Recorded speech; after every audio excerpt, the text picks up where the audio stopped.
Our story begins by talking about freedom, romance, and adventure, all characteristics of the world's best virtual reality game, the infamous Chrono Life. The work starts with our dear protagonist being humiliated by other players in a public square. For being weak and utterly useless, he is rejected by all hunting groups. He cries, screams, and throws a tantrum until he sees a beautiful girl heading his way. She shyly invites him on an adventure, and our boy, who is not foolish, quickly accepts. As they walk through a forest, the protagonist boasts about receiving a few coins from a previous day's adventure. He explains that he bought as many beginner packages as he could, even won a sword by opening one. The girl is amazed and compliments him. The boy is soon moved, starts imagining a lifetime with her. At one point, they arrive at a deserted location. The girl stops and warns him that they have reached the adventure spot. The protagonist is confused for a moment, and shortly after, he is surprised and injured by his companion. Already on the ground with red paint dripping from his body, he wonders why this is happening. The girl quickly responds that she never had any interest in a failure like him. Since someone like that was useless in the game, surely was nothing in real life either, couldn't even talk to her if they were out of the game. And at the peak of her wickedness, she says that his parents must be beggars.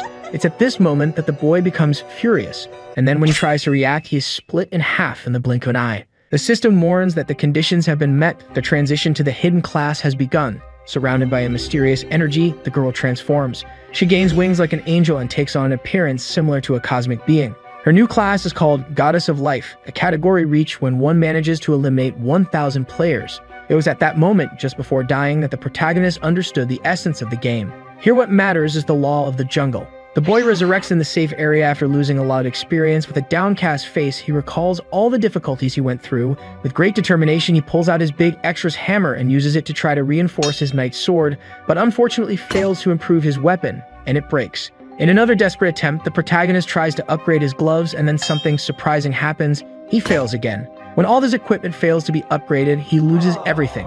However, he gains a stick, the basic weapon for beginners. The protagonist is confused because the one who gave him the overpowered stick was a bald man, who seems to be nice. And once again, the boy tries to reinforce his weapon, but this time it works. He continuously improves it, believing that sooner or later the stick would break, because the higher the weapon level, the substantially higher the risk of failure. After a long time reinforcing the item, he reaches the incredible mark of the supreme stick of level plus 99. The boy doesn't understand the sense of this because after upgrading the same weapon 10 times, the success rate is 5%. When the boy finished evolving his weapon, he accidentally tests it by dropping it on the ground, and then the continent is split in two with just one stroke. What happened here? On this day, a new Guinness record was set within the history of games as the boy eliminated 800,000 players in a single moment. Now, yes, our protagonist was inspired to play. It's time to show who the main character of the work is. Then we are presented with the story of the boy. In reality, outside the game, he's just a normal person with a common appearance and height, doesn't stand out in studies or sports. Explaining his life in game terms, he's around bronze 4. But now it's different because he's the protagonist. During a leisurely stroll, our blessed stick boy finds everything he wanted most, a guinea pig to test his special weapon on. He bumps into a beefy bald guy who quickly pulls him aside for a private chat. The protagonist gives the watermelon head a basic humiliation and then lightly taps his face with the stick, just to make him feel the pressure, and the guy simply evaporates. Our protagonist is already feeling confident, but unfortunately, the happiness of the poor lasts little. Because his stick is losing durability, he becomes worried. It turns out that the weapon needs repairing because it will break after a few hits. In summary, the weapon's usage limit is 5 times. He had used the weapon twice. With just 3 more hits, the boy already starts dreaming, saying he will get revenge on all who belittled him and especially the girl who betrayed him. Suddenly, we are taken to a different scenario where the ground is filled with skulls. The name of this place is the Valley of the Dead. It is where the 2-headed dragon called Urus resides, the strongest boss in the game, that is, before our boy awakens the hack. The dragon blabbers on, but soon the boy grows tired of listening and attacks. The monster loses a head and becomes perplexed. The cold and calculating protagonist comments that he's only interested in grabbing the game's strongest reward after defeating him. Urus begins to tremble, even asks the boy to wait, but he's not there to talk and delivers another blow that further injures the dragon. Then our boy starts complaining about the weapon's resistance, especially since he only had 1 more attack. After this, the durability of the weapon would run out and the legendary stick would unfortunately break. Hearing this, Urus proposes a contract. The dragon's proposal is to transform the protagonist's stick into an ego sword. Basically, he will infuse his own soul into the weapon, which will give our boy's sword its own ego and evolve it into an ego sword. This results in infinite durability of the weapon and short, more hack. The dragon also says that the ego sword is the strongest in Chrono Life. The protagonist starts to find it amusing, says he had already given up on revenge. But it seems like the heavens want this revenge to happen. Very well, he accepts the contract happily. A magic circle forms and Eurus' body disappears. Some system messages appear notifying that the level 99 plus stick is now an ego-ranked weapon and has infinite durability. Once again, our boy reaffirms that he will have his revenge. Back in the central square of Chrono Life, we see there's an SSS rank reward for the head of the protagonist with the strongest stick in that world. They say he killed over 800,000 people in a single day, which is the largest known death streak. It's also declared that these wanted posters have been distributed across 12 kingdoms and 3 continents around the world. The value of the protagonist's head is nothing less than 10 billion gold. Moments later, some knights appear marching. They are the royal guards. Leading the march was the master of the sacred guild called Suntri, who particularly is a quite beautiful girl, but perhaps she stands no chance against the supreme stick. Knights from another guild appear, cloaked in scarlet with a white cross. The 10 strongest elite knights known as the Lineage of the Cross. The guild's general is named Suo. To add some variety, the author included a sorceress, the strongest of the royal family and also master of the holy guild called Abracadabra. The last leaders finally appear, the chief of the thieves guild named Hong and the king of the castle Arden, leader of the justice guild, Eye of the Falcon. These are the 5 largest guilds, all gathered in one place. This is the first alliance made between the top 5 guilds in the world. The king of Castle Arden, as the head of the union, declares war against the hideous player killer, or rather, war against the protagonist with the blessed stick. The story continues with the boy having a fit of laughter. Increasing the durability of his equipment has given him greater self-esteem. Now he just has to wait for the wafers to come. Suddenly, a head pops out of his stick, and guess who it is? Yes, Eurus, our dear crybaby, the one who trembled against the ratty fishing rod bearer. Of course, the protagonist, curious as he is, asks whose head that is because it can't be his, right? Eurus immediately identifies himself. The protagonist notices that the monster's size has considerably decreased, making him more like a pet than a dragon. The burning question is, where did Eurus' second head go, the 2-headed dragon? Well, not even he knows. Suddenly, a pamphlet falls in front of the protagonist, who picks it up and finds his face printed on it. The dwarf dragon quickly gets excited, saying he's wanted for eliminating 800,000 players at once. Not an achievement for just anyone, plus the lad is worth 10 billion gold, meaning that's real money, right? That's a lot. While the protagonist wonders how an eye can use words like money, it should be impossible to have knowledge of real-world related words. Eurus responds that since he's practically dead, that doesn't matter much. The dragon wonders what they're going to do, since with such a high reward, several people will go after the boy's life. So the dwarf dragon suggests eradicating all humans right away. But that wouldn't work out very well because the boy is human. But he's not scared at all. In fact, he's quite excited because he's become a celebrity. Now that things have turned out this way, the protagonist thinks he'll have to hide his powers because otherwise, people will think he's weak. While walking, he's suddenly hit by an arrow. The supreme commander of the Union of the 5 Great Guilds, the king of Castle Arden, was nearby with his knights. The boy finds himself surrounded with several soldiers behind him. While he was still down, they ordered him to be arrested. But you know the saying, soft water, hard stone, the stick hits until it pierces. So our boy gets up and everyone starts attacking him all at once. The boy says he's changed his mind about getting revenge now and he just wants to live peacefully. But before that, of course, he has to annihilate everyone there. In just an instant, the capital of the first kingdom is completely destroyed. Then the boy heads towards the king of Castle Arden. Meanwhile, the castle king calls all the members of the Union. A massive teleportation occurs, summoning all the protagonist's enemies to fight against him. They all try to attack it once again, but after a few blows, the enemy's advantage decreases considerably. Even Eurus, the great boss of that game, is impressed by such power. He admits that no matter how strong the boss is, you can't deal with thousands of people at the same time, and the Union Guild shouldn't be a weak opponent. A group of rankings scattered all over the world together to defeat a common enemy. Perhaps Eurus wouldn't be able to deal with it even if he mobilized his entire army. But in fact, the dwarf dragon misinterpreted everything. The protagonist wasn't trapped with the Union, they were the ones trapped with the protagonist. Then the strongest sorceress in the royal family decides to act. She cast a magical enchantment called Ancient Magical Disintegration of Destruction. As a giant attack descends from the sky, our boy can only praise the beautiful name of this magic. He thinks his blows should also have a name. With just one attack, that magic easily breaks. And before the sorcerers could do anything, he attacks again. On this day, a legend was born. The World Union Guild was completely defeated. The king of Castle Arden was probably the only survivor. The protagonist approaches him and says he didn't kill him on purpose. It was difficult to control the force of the blow because of him. Then the king of Castle Arden asks why he was spared. The young man replies it's obvious, saying it was because earlier he had shot an arrow at him. With the figurative fishing rod, our boy just gave the Union leader a slap on the face. As expected, that battle became the most talked about subject among people in the real world, not only among users of the game itself, but also among users of other games. Even among people who weren't interested in such things, after defeating everyone there, the protagonist strikes a macho alpha pose. However, one more person appears, and you won't believe who it is. Yes, my friends. The girl who betrayed the protagonist at the beginning of the story. The boy is shocked. The girl says she missed him. Who could have imagined such a meeting, right? A vast expanse of sunset plains emerged with 3 million players eliminated, along with several weapons scattered on the ground.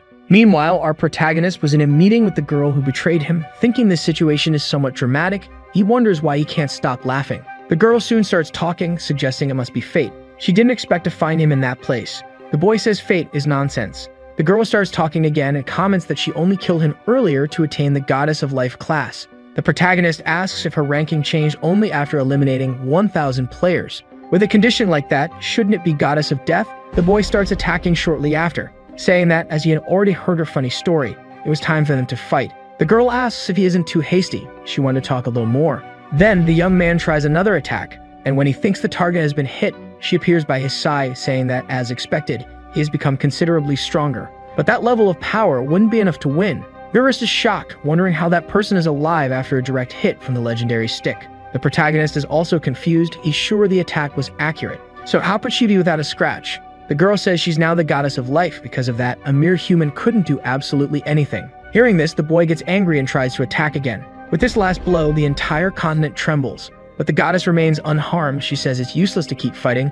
No matter how much time passes, he would be unable to win. Faced with this, the boy tries a different approach. Since he can't destroy her, he just needs to destroy the planet. Then everything would disappear, including the girl. The goddess doesn't seem to find that possible. However, the protagonist says he hasn't used his true strength at any moment. He says he's willing to sacrifice everything because in the end, in Chrono Life, the law of the jungle is the only thing that matters. With a single attack, the boy destroys the entire world, which ends up disconnecting all the players. Then people wake up in the virtual reality capsule room and start complaining to the attendant, asking if he turned off the switch or something similar. He asks everyone to stay calm. Sometime later, a notification appears on the main page of Chrono Life. They announce that an emergency maintenance is happening on the server. People wonder if there really is a problem with the game. There was still one person connected to Chrono Life, and as you may imagine, it's the protagonist. Our boy appears in a kind of virtual room, where a strange voice mentions a weird name, ST-389. The voice says that was the name of the planet the protagonist just destroyed. The mysterious man says that place was his mother's favorite. The boy asks who he is. The voice replies that he is God. After hearing the response, the protagonist doesn't believe it and finds it amusing. Then he asks if the girl who betrayed him is there by any chance. God responds that it's just the two of them in that place. He shouldn't be surprised by that since the protagonist killed everyone. It should be common sense. No one could survive an explosion like that. After hearing this, the boy bursts into laughter. Then he says he's very happy to have gotten his revenge. He even tries to talk to Eurus, however. God says the dragon isn't there either. The curious protagonist begins to ask what that existence was, since the current number of people in that room is only one player. However, the being calling itself God cannot answer that question because apparently someone is interfering in that place. So he bid farewell and said it was a great conversation. Finally, the boy is also disconnected from the game. The boy wakes up angry because God didn't answer his question. An instant later, an old blonde man appears and walks up to our protagonist. Here we finally find out his name. He's called Lee Jiwoo and he's 21 years old. Lee has been playing Chrono Life for the last 3 months. The old man even mentions the boy's legendary weapon, the overpowering Supreme Stick. The young man is surprised and asks who he is. The old man replies that he's the one who's going to steal Jiwoo's stick. Again, the boy's story is introduced. He says he's just a regular college student who likes to play Chrono Life. He was just a beginner player, but luckily he got a strong weapon. That's when his life in Chrono Life changed. Currently, the boy is in a restaurant with the old man, and after a brief conversation, it is revealed that this weird old man is actually the president of the game. His name is Choi Dio-bake. Lee didn't quite understand why the president went after him with some suspicious-looking men who seemed more like gangsters, but in fact, they were just company workers. Choi explains that he came after him to get the plus 99 Supreme Stick because according to him, this is a bugged item. It shouldn't be possible to upgrade a weapon so much. As mentioned before, after upgrading a weapon 10 times, the chance of upgrading again drops to 3%. So the protagonist's stick will now be under President Choi's care. Changing the scene, in the frontline city of Chrono Life, a group of adventurers faces a monster. When the creature tries to attack, a girl launches a fire missile that hits it precisely. Next, the protagonist's wife appears. A pink-haired girl appears to strike the monster with a punch to the neck, but the girl simply faints after attacking. Lee is nearby watching the situation, wondering whether to help them or not. The dwarf dragon is curious and asks what the boy is going to do. At this point, we see that the protagonist still has the stick, because the game president didn't want to take his weapon. Who was interested in it was the company's executive sector. Choi says that, in fact, the boy's item isn't bugged, so the protagonist can keep the stick and do whatever he wants with it. The old man won't interfere. Back to Chrono Life, our boy continues to ponder what to do. Meanwhile, the name of the pink-haired girl is mentioned. Her name is Tuka, and she's apparently having trouble with her own team because she broke the basic attack formation, so she ends up being heavily criticized by her teammate. He says she has no brains. I don't know. What she lacks in brains she makes up for in beauty. Seems fair. The young man continues to just observe everything while recalling Choi's teachings. The old man says that Chrono Life is a good game, a very diverse fantasy world. If possible, he would like the protagonist to avoid destroying it. It seems to be a difficult task for our boy Lee. Returning to the game, the girl continues to be humiliated by her teammate, and she is abandoned by the team. The boy, seeing that situation, says that adventure or even romance don't exist in this game. All that prevails here is the law of the jungle, so the protagonist will enjoy the game, but his way, so he unleashes a giant attack towards the group that just abandoned the girl. But suddenly, the young man's attention is redirected to the girl. That's because she starts screaming, saying that the game is really bad, and that her old group mates don't have an eye for things, especially since they can't recognize how good her equipment is. Our boy Lee, seeing this whole situation, starts to remember his past when he was humiliated. Kainen continues to scream, saying she won't join any hunting group, and from that day on, she would hunt alone. However, a wave of monsters appears in front of her. The girl was stunned. All she could do was close her eyes. There are several of them. All seem to be very hungry. Then they charge at her. When she thinks all is lost, a mysterious man, dressed in a cloak, only in his underwear and with a stick in hand, appears in front of her. With one attack, our hero, underwear with the blessed stick, simply finishes off all the enemies. The girl, who was trembling with fear, decides to open her eyes. What does she see? Looking at the sky, the spacing of the clouds caused by the protagonist's attack is evident. So our boy begins to have philosophical thoughts about solidarity and pity, imagining that maybe he didn't help her for those reasons. Probably he did it because he thought it would be fun. Anyway, the result was a bit complicated and chaotic. This is just the beginning of this story. The girl seems all melted for the protagonist. Yeah, my friends, could my prediction be correct? And this is the future Mrs. Stick. Leader isn't dumb. He doesn't waste time. Soon he asks if the girl doesn't want to form a group with him. It seems that the true story of the protagonist begins here. However, the girl refuses, and even tells him to go to that place. She says she doesn't hunt with noobs. Well, it seems like this is a terrible start. Then we change scenes, this time to real life where people were discussing the events of Chrono Life. Remember the feats of the protagonist? So it was the first murder of 800,000 people, followed by a murder of 3 million people. No one knew the identity of who did that. Some call him the battle god, others say he's just a hacker with a bugged item, which is a pretty reasonable opinion. People say it's not a number that can be defeated with attributes and control. Many even want the protagonist to be expelled from the game. So people were eagerly awaiting Chrono Life's response, until the company spoke up, but it wasn't the announcement people wanted. In the message, it said that our protagonist is just a regular user, and that he wouldn't be punished for anything. After all, he didn't break any game rules. So that's how part of Lee's problem ended. However, people were still discussing the Chrono Life server crash. They say the service only crashed because someone killed thousands of people at once. They all recognize our boy for this. Changing scenes once again, the boy appears walking behind Kayan, the pink-haired girl, who angrily questions why he's following her. Lee replies that they should form a hunting group, but she said she doesn't agree with that. The girl doesn't want to create a group with someone like him, especially since it would be very indecent, since the boy walks around only in his underwear, and on top of that, with his wood out. The boy says she should be grateful because he saved her after all. Urus mentions that he witnessed what happened, and that her eyes were closed when he defeated everyone with one blow. So the protagonist wonders if she doesn't know how strong the power of the Supreme Stick is. With that, a brilliant idea comes to his mind. Our boy intends to hide his own power, so he runs after the girl, asking them to form a team because he's new to the game, starts begging and even calls her master. The girl is amazed by this, especially since she was recently humiliated, and now they're calling her master. It seems like her confidence has risen significantly. Our boy is excited too. Pretending to be weak was what he wanted at first. The girl was so touched that she wasted no time and invited him to form a group, saying she'll only help once. They head to the entrance of a dungeon to defeat some rabbit bears. I wouldn't sleep with one of those even if it were plush. Master Kayan starts doing some flips and some fancy attacks. She seems quite strong, but is she worthy of the briefs? After defeating some rabbits, she strikes a pose and says the rest can come at them. The protagonist just watches. No matter if the monster's level is low, it'll be dangerous if she gets surrounded by them. Urus says he doesn't need to worry because his master has excellent gear. The dwarf dragon says her weapon alone costs 10 million gold. The protagonist was impressed because that's equivalent to 10 million won in real life. Urus continues saying that all her equipment is superb, and that altogether it must be worth 100 million gold. The protagonist wonders why she has such equipment when her level is low. Eurus replies that it's obvious Kayan definitely bought that equipment using some real-life monetary resource. The boy is shocked by this. It doesn't make sense to spend so much money on a game like that. The girl then approaches the protagonist, asking why he's standing still while she's doing everything alone. Indignant, she tells her underwear-clad pupil to beat the monsters. As the master speaks, a rabbit bear appears behind her to grab a bite, but unlucky for him, Super Brief Guy was nearby. The girl quickly turns around and asks why he's swinging at nothing. The young man puts his convictions to the test since it's very difficult to hide so much power. The girl receives a message and says she has to leave for a while. The protagonist is indignant that she's leaving. A moment later, the doubt resurfaces about how the girl has so much money to spend on games.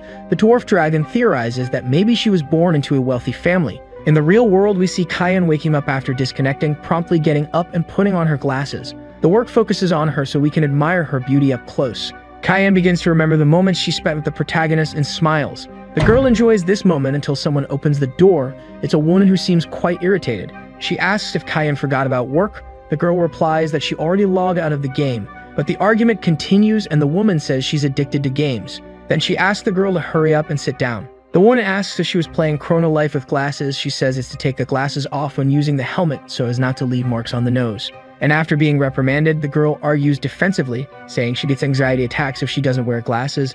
The nose mark wouldn't be a problem because her sister is a good makeup artist. It seems that this woman is actually her sister. After this situation, the girl goes to do her makeup. She lets down her hair and prepares to literally put on a show. In the real world, the girl is a K-pop singer. It's said that she's an extremely popular idol. Apparently, her real name is Han Sarang, the best singer and songwriter of the moment, being at the top for 13 consecutive weeks in terms of audience. Only Your Love, Your First Love, her hobby that the public doesn't know about are online games. Changing the scene, we return to the game where the Brief Guy starts practicing a bit to shake off the rust from his bones, or rather to turn the monsters into dust. His goal is to train his strength control to effectively hide his power. Suddenly, we're shown the being calling himself God watching the protagonist's training. He says it's an interesting workout and even mentions his mother. Who could this crazy person's mother be? Han Sarang is 18 years old. She's a high school student and entered the music industry at a very young age. Previously, she was unpopular for a while. However, she stabilized herself as the best singer of the moment. We can see Han in an interview. The interviewer asks how she manages to write such moving poetry like her first song, The Little Mermaid's Story. The girl says it's a product of her imagination since she likes to read poetry and fairy tales. Based on this, the interviewer asks if that's what inspired the name of her first song. Han is embarrassed, saying it's a pretty childish hobby. That was enough to make the entire audience blush. Even the interviewer couldn't resist. We find out through her sister that Han's inspiration is actually her hobby of playing video games and not reading poetry or fairy tales. This is the truth that the public doesn't know. Continuing with the interview, it is said that Kayan is an actress and played the role of a rude girl. The girl quickly affirms that this role does not reflect her personality. She says she has never cursed even once since she was born. But the Kukwina knows very well that this is not quite true. Then we are taken back to the game where Han and the boy meet. They greet each other very friendly. After being kicked and punched, the protagonist is advised by the dragon to get rid of the girl for being a rude person. The boy doesn't react to insults or punches. He wanted to continue pretending to be weak, so he ends up obeying all the orders of his new master. After being completely humiliated, Kukwina realizes that his goal has been achieved. He is officially a failure again. The girl asks if her student has been training a lot while she was away, and the boy replies that the training required a lot of patience. Controlling the force is not easy at all. At this moment, it becomes clear that it will be a very long journey. Kayan remembers that she doesn't even know the boy's name. He even tries to answer, but why know his name if she can simply call him Kukwina? The two remain chatting in a relaxed way, to the point of not noticing that there are people following them. Apparently, the pursuers are after Kayan to take revenge. A member of the group asks what they will do now that they have located the girl. The leader orders to call all the guild members to the dungeon. Probably what they want is to set up an ambush. The protagonist and his master meet a wild rabbit bear. But this time, Kayan tells our boy Lee to take care of the situation. Trembling with fear and with a face of pure enthusiasm, he approaches the obstacle, draws his legendary stick, and delivers a single touch to the monster's fur. The fellow rabbit bear just grazed the tip of the stick, but the pressure was so great that it started spitting strawberry juice from its mouth. The boy is happy to have been able to control a little of the force. The master feels proud of him for defeating the rabbit in a single blow. But this happiness doesn't last long because an enemy surprise attack appears. The protagonist's girl pulls him back and deflects the sword that was coming towards them. Look at the flexibility of the girl. The attack rebounds on the one who launched it and injures the enemy a bit. With a smile on his face, he announces his arrival to give his greetings. The girl asks who that man is, and suddenly the whole gang appears. It is revealed that this man is a guild leader of Hallis and Mr. Kim. The girl is surprised. The old man orders his accomplices to attack. Kyan tells our protagonist to leave because it's dangerous. She assumes a battle position and already knocks the first one down with a kick. Using his head as a trampoline, the girl jumps and activates what seems to be a special ability, Dragon Kick. The protagonist is always a faithful spectator, wondering why all this is happening. Meanwhile, our master defeats some extras, but they were just a distraction. A short-haired elf joins the battlefield and activates a theft ability that takes some equipment from our master. The boy is impressed by this. Eurus says that the power to steal equipment belongs to the thief class, but it shouldn't be so strong. The boy Lee becomes unconcerned for a moment until he remembers that if the elf has the ability to steal, she could take his staff. So the boy starts running in fear. Who would have thought, right? The enemies spot the protagonist running. The old man seems uninterested. For him, it's evident that it's just a poor beginner, but the elf is somewhat sadistic. She claims that stealing from those who have nothing is more enjoyable. Thus, the chase begins for the boy. She simply couldn't contain herself, desiring to take our boy Lee's legendary staff. The little guy panics, facing danger. He tries to react by attacking before being robbed. But it was too late because his wood was already in the hands of the elf. Now that she had lost the staff, it was time to lose the cape too. The only thing she didn't intend to steal was the underwear, our protagonist's trademark. Everything else she's going to grab. Her party ends when Eurus awakens. It only took a moment to release the staff from the little guy's underpants. The dragon doesn't accept anyone but the boy wielding it. That's exclusivity. After all this time, we finally see a trace of humanity from Boy Lee. After hearing Eurus, he pets his head. The dragon gets all embarrassed. What a beautiful friendship. Meanwhile, the elf arrives on the ground, trembling with fear. She simply can't understand the indescribable situation she just went through. A ghost? No, it was too real to be that. Kim starts questioning the mercenary. After all, the mission should be completed. The thief composes herself and says she hasn't forgotten their deal. Our mistress enters the scene again. The girl tries to land a surprise blow but fails. Kyan demands her equipment back. Unfortunately, she was after the wrong target, since Kim was the one with her gloves. Seeing this, the girl explodes in rage. She threatens to kill everyone there until Lee intervenes using his secret technique, hit without killing, to knock down his mistress. The elf is confused why he attacked her ally. Little does she know that, in fact, the protagonist only knocked out his mistress, to be able to hack everyone there for dinner. Then he starts revealing his true power. First, he takes out the extras next to the elf, then goes straight for the main course. Filled with anger, the boy approaches her in the blink of an eye. Attacking with his skill hit without killing, he quickly takes her down. The boy says he didn't like being afraid because of her.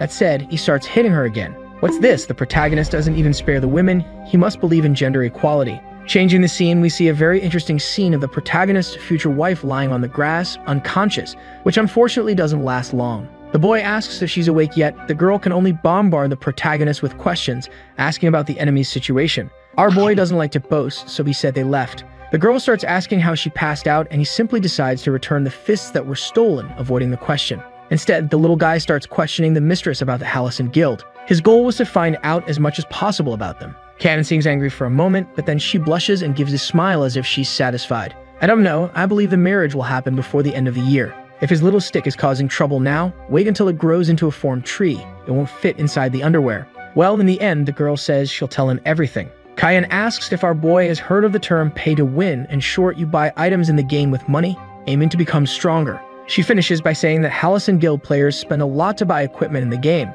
The mistress also mentions that she bought that pair of fists at an auction by chance. One day, the guild started hunting her with the aim of stealing that equipment. But of course, they were no match for the little guy's wife. The girl asks how the protagonist managed to retrieve the fists, even asking if he stole them back. The little guy says they just left the item there, maybe they forgot. Kyan is in doubt but accepts it. She says that Mr. Kim is a complete lunatic and will probably try to steal again. The protagonist finds it strange. Why do they want such equipment so badly? The girl calmly replies that it's because that fist is worth 10 million gold. But the protagonist points out that those old folks spend billions in the game. Such obsession with an item worth 10 million doesn't make sense. Surely it's not just that. Now in the guild hideout, we're shown Mr. Kim on his knees before a mysterious man, begging for another chance to complete the mission. The man says he's useless, and there's no time to waste. It's better to pass this mission to the 4 celestial kings. Then 3 more men enter the room. They discuss Kim's failure. The king with an elfish appearance even says he should have been expelled. Another man wearing a blue cloak says that hiring any mercenary for such a mission was a terrible strategy. Then the king with fox ears speaks up. He informs that he'll be in charge of retrieving the mistress's fist within the next 12 hours. Finally, we're introduced to the king of mules, who seems to be at the top of this hierarchy. The leader orders them to show what they're capable of. A moment later, they notice a boy standing in the middle of the room. Everyone stares at him for a moment. The boy says that everything they said is nonsense. The king asks who the boy is. The little guy just wanted to resolve it quickly. If those kings kept going after his mistress, it would be more difficult to hide the powers of the superior staff. The king then orders to eliminate the boy. All the other unknown kings comply with the order and advance on the protagonist, but as usual, one attack is enough to take down the elf and the one in the blue cloak. When the king with fox ears tries to attack, he's quickly brought down too. Outside the house, we see a girl walking while singing, and this is the girl who betrayed the protagonist at the beginning of the story. Is she immortal by any chance? As beautiful as she may be on the outside, she's ugly on the inside. Not that it's much of a problem, I mean it's better not to get involved with people like that. Continuing the fight, the king orders all guild members to attack at once. The protagonist calmly says that if they want to win, they'll need at least 3 million people. Our boy easily defeats all the enemies there. The king is impressed by this. Kim warns the mule leader that he needs to escape, or he'll be the next target. But the supposed king didn't seem very happy with it all. He simply can't understand all the members had good items and yet they were defeated. Even the 5 major guilds couldn't underestimate them. That's when the Mule King starts using his brain. Could this boy possibly be the legend himself, the little guy with the staff? Now, a bit of the enemy boss's history. His real name is Mr. Wang. He started playing games as a child, and they weren't as sophisticated as they are today. It was also harder to level up. Still, Wang really enjoyed playing, so much so that he became addicted to it. As he got older and had more responsibilities, he stopped playing. When he realized it, he was already 40 years old. Upon reaching this age, he decided he would start playing again. This would be a gift to himself after so much hard work. But soon he realized that things were no longer the same as his childhood days. His memories are shaken by the current situation. After the protagonist defeats each of Hallison's henchmen, only 2 people remain standing, or rather 1 standing and 1 kneeling. King Wang and Mr. Kim, who happen to be brothers. The boy says this is the end of pay to win, and it's about time they both get beaten too. Returning to Wang's memories, he says games have changed a lot. Before, it took some effort to get strong, but nowadays all you had to do was spend money in a game to get as strong as you wanted. So one day he meets Chrono Life, the most acclaimed by critics.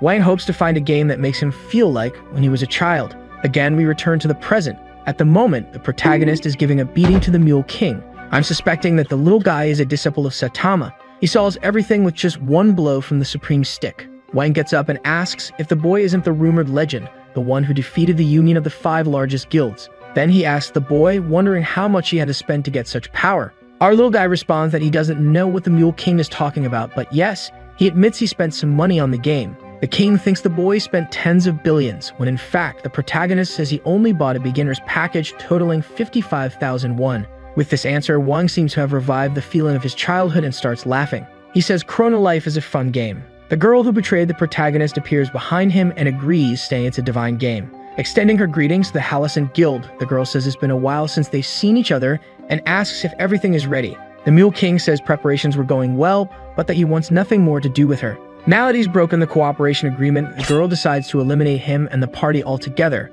just like she did with the protagonist. Kim is devastated by his brother's death. The girl wonders if she should have asked why Wang broke the agreement, but as she was in a bad mood, shortly after it's Kim's turn to be killed. Then the girl resumes the appearance of the goddess of life. I must admit she's beautiful, too bad she's a traitor. She had so much potential to be the protagonist's wife. In fact, before the chapter ends, the girl mentions the captain of love, our boy's master. Will she go after Kian to fight for the protagonist's stick?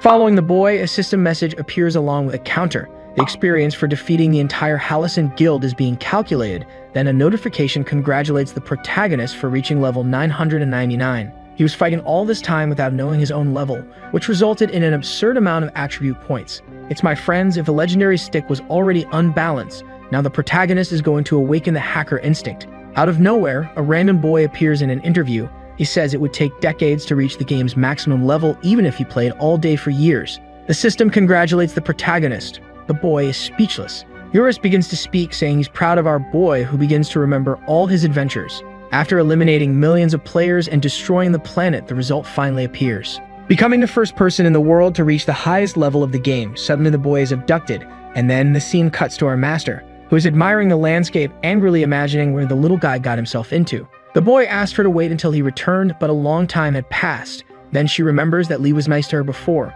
so she decides to wait a little longer. Returning to the protagonist's abduction, he finds himself in an unknown location. A strange being appears and welcomes the little guy, saying he is an extraordinary person.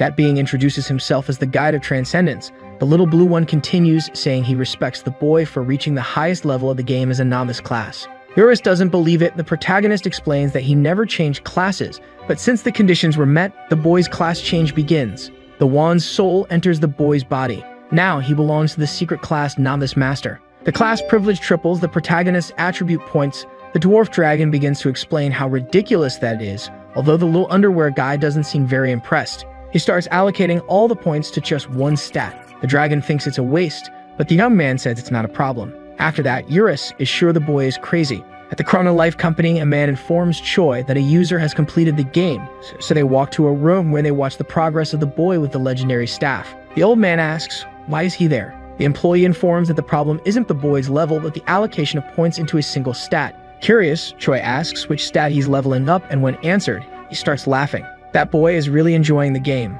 The company employee comments on how useless that stat was. Choi emphasizes that the company can't get involved in the player's choices and heads towards the exit of the room, saying he can't believe what the protagonist has done, and even adds that the worst and strongest character has just been created. Returning to the little underwear guy having to choose among some divine weapons that the guide wields, the protagonist says they're all cool, but he's already decided he wants all the weapons. The Smurf refuses. At this point, the boy asks if the guide will hand them over now or only after taking a beating. Everyone watching is impressed by the boy's madness. The class guy doesn't like that at all and launches an attack on the protagonist, who draws his legendary staff. It seems the blue baldy wants to take a beating. And when they were about to start exchanging blows, the result is, hold on, folks, a quick pause. Place your bets, who will win? The little underwear guy with the supreme staff or the blue baldy?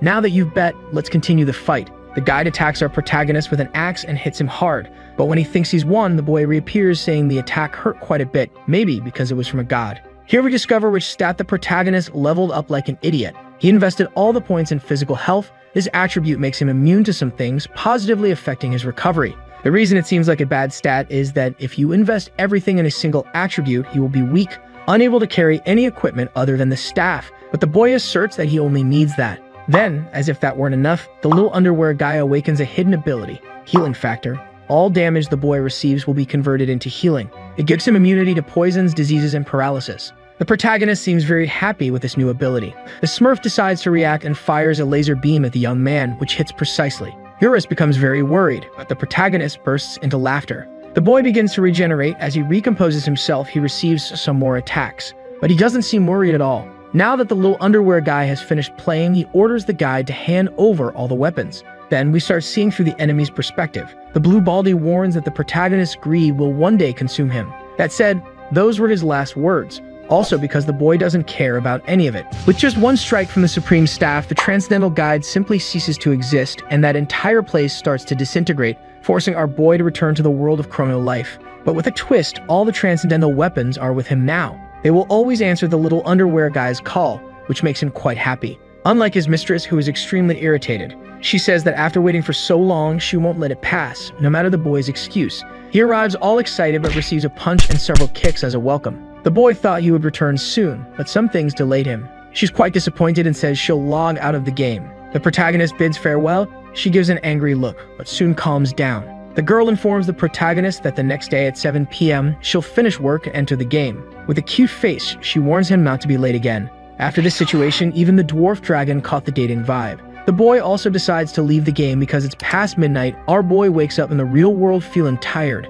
On his way home, Lee passes by a restaurant, and as he was hungry, he considers going there, but he realizes he's broke. Tired of being poor, the boy thinks of something to make some extra income, maybe taking more shifts at his job, until a good idea pops into his head. Remembering that his master bought some expensive equipment with real money, he realizes he can sell in-game items. So the protagonist starts running with great enthusiasm. The world's #1 game, Chrono Life. All players recognize that there's a forbidden place in the game, the intersection between life and death, the Tomb of Mortals. It's the only adventure that no player has been able to complete. For an unknown reason, the place where Chrono Life's strongest boss resides was hidden, the Valley of the Dead. After this introduction, we see that the protagonist is at Eurus' house. Lee, with a mercenary look, says he's under the care of the dwarf dragon. The boy became so obsessed with revenge that he forgot to pick up items from the Valley of Death. Then several monsters begin to appear. The boy says that from that moment on was the end of his miserable life because he was going to get rich in an instant. The story goes on showing some monsters from the valley, Turbid of Despair, Lapis of the Abyss, and finally Trizon of the Dawn.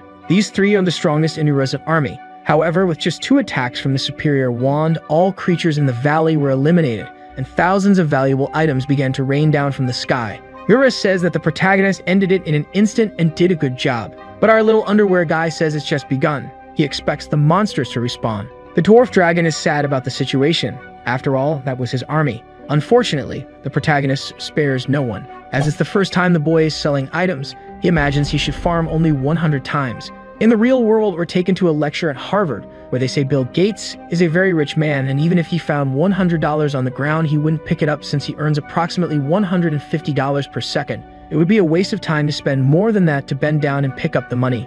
In other words, he'd be losing $200 if he did so. However, in the protagonist's case, it takes about 1 hour to accumulate 100 spawns, which in total generates the sum of approximately 15 billion golden items. According to the lecture, Bill Gates earns 500 million won per hour. The protagonist has exceeded the income rate of the richest man in the world. Back in the real world, we see the boy leaving the Gucci store. We also see him in a Lamborghini, people looking impressed, including lots of girls. It seems the boy has not only beaten the game, but also real life. For fun, he deliberately crashes into a truck just to switch cars.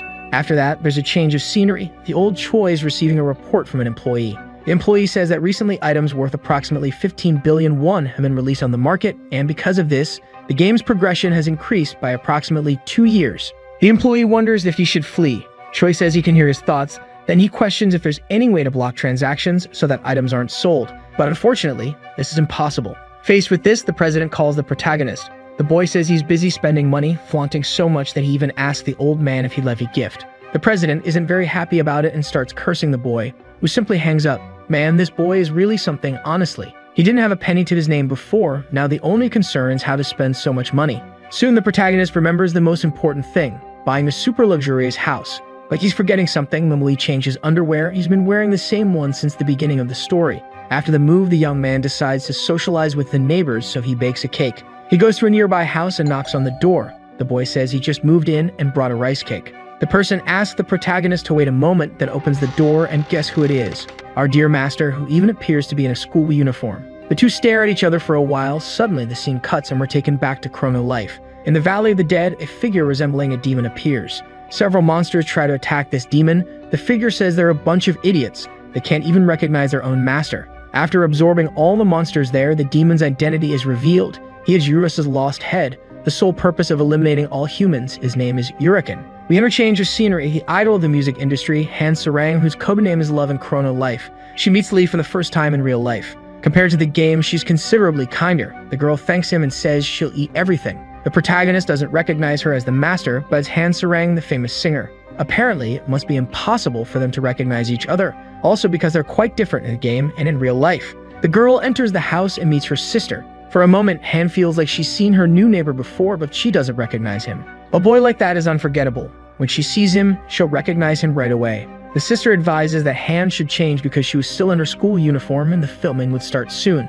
The girl gets angry and says she just arrived, but soon remembers the commitment she has with the protagonist and goes to change. The sister realizes that the girl found someone special in the game. She wonders who stole her little sister's heart. It's official now, folks. If our boy's own sister-in-law said so, then who are we to disagree, right? The boy returns to the item farming location, but realizes that all the monsters in the place have disappeared. He asks the dwarf dragon if his subordinates happen to run away.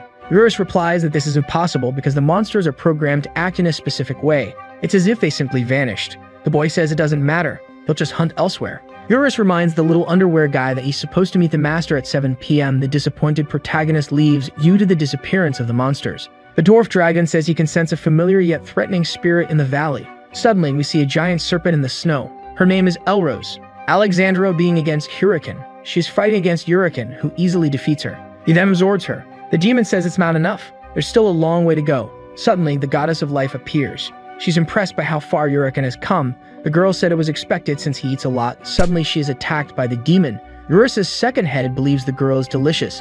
Therefore, he tries to absorb her as well, but fails. The girl tells him not to scare her like that. Uriken, confused, asks if it's a hallucination, being sure he hit her. The goddess says it doesn't matter. The scaly one clarifies that he probably couldn't eat her, and adds that they were of a similar nature. The girl points to a village and states that there's plenty of food for him there. The second head of Eurus gets excited and starts laughing, commenting that his only purpose is to destroy humanity. He quickly heads to the city and begins absorbing the population. All the players in the area became food. A place where beginners and veterans worked, new players and even experienced ones were no match for that monster. Back at Chrono Life Company, the employee will report more problems to the president. The employee says the company is receiving several complaints from users. The reason for dissatisfaction is that players' characters were deleted when absorbed by Eureken. It seems that Eurus's second head has become a kind of virus that erases characters. Chrono Life is bombarded with several criticisms because of this.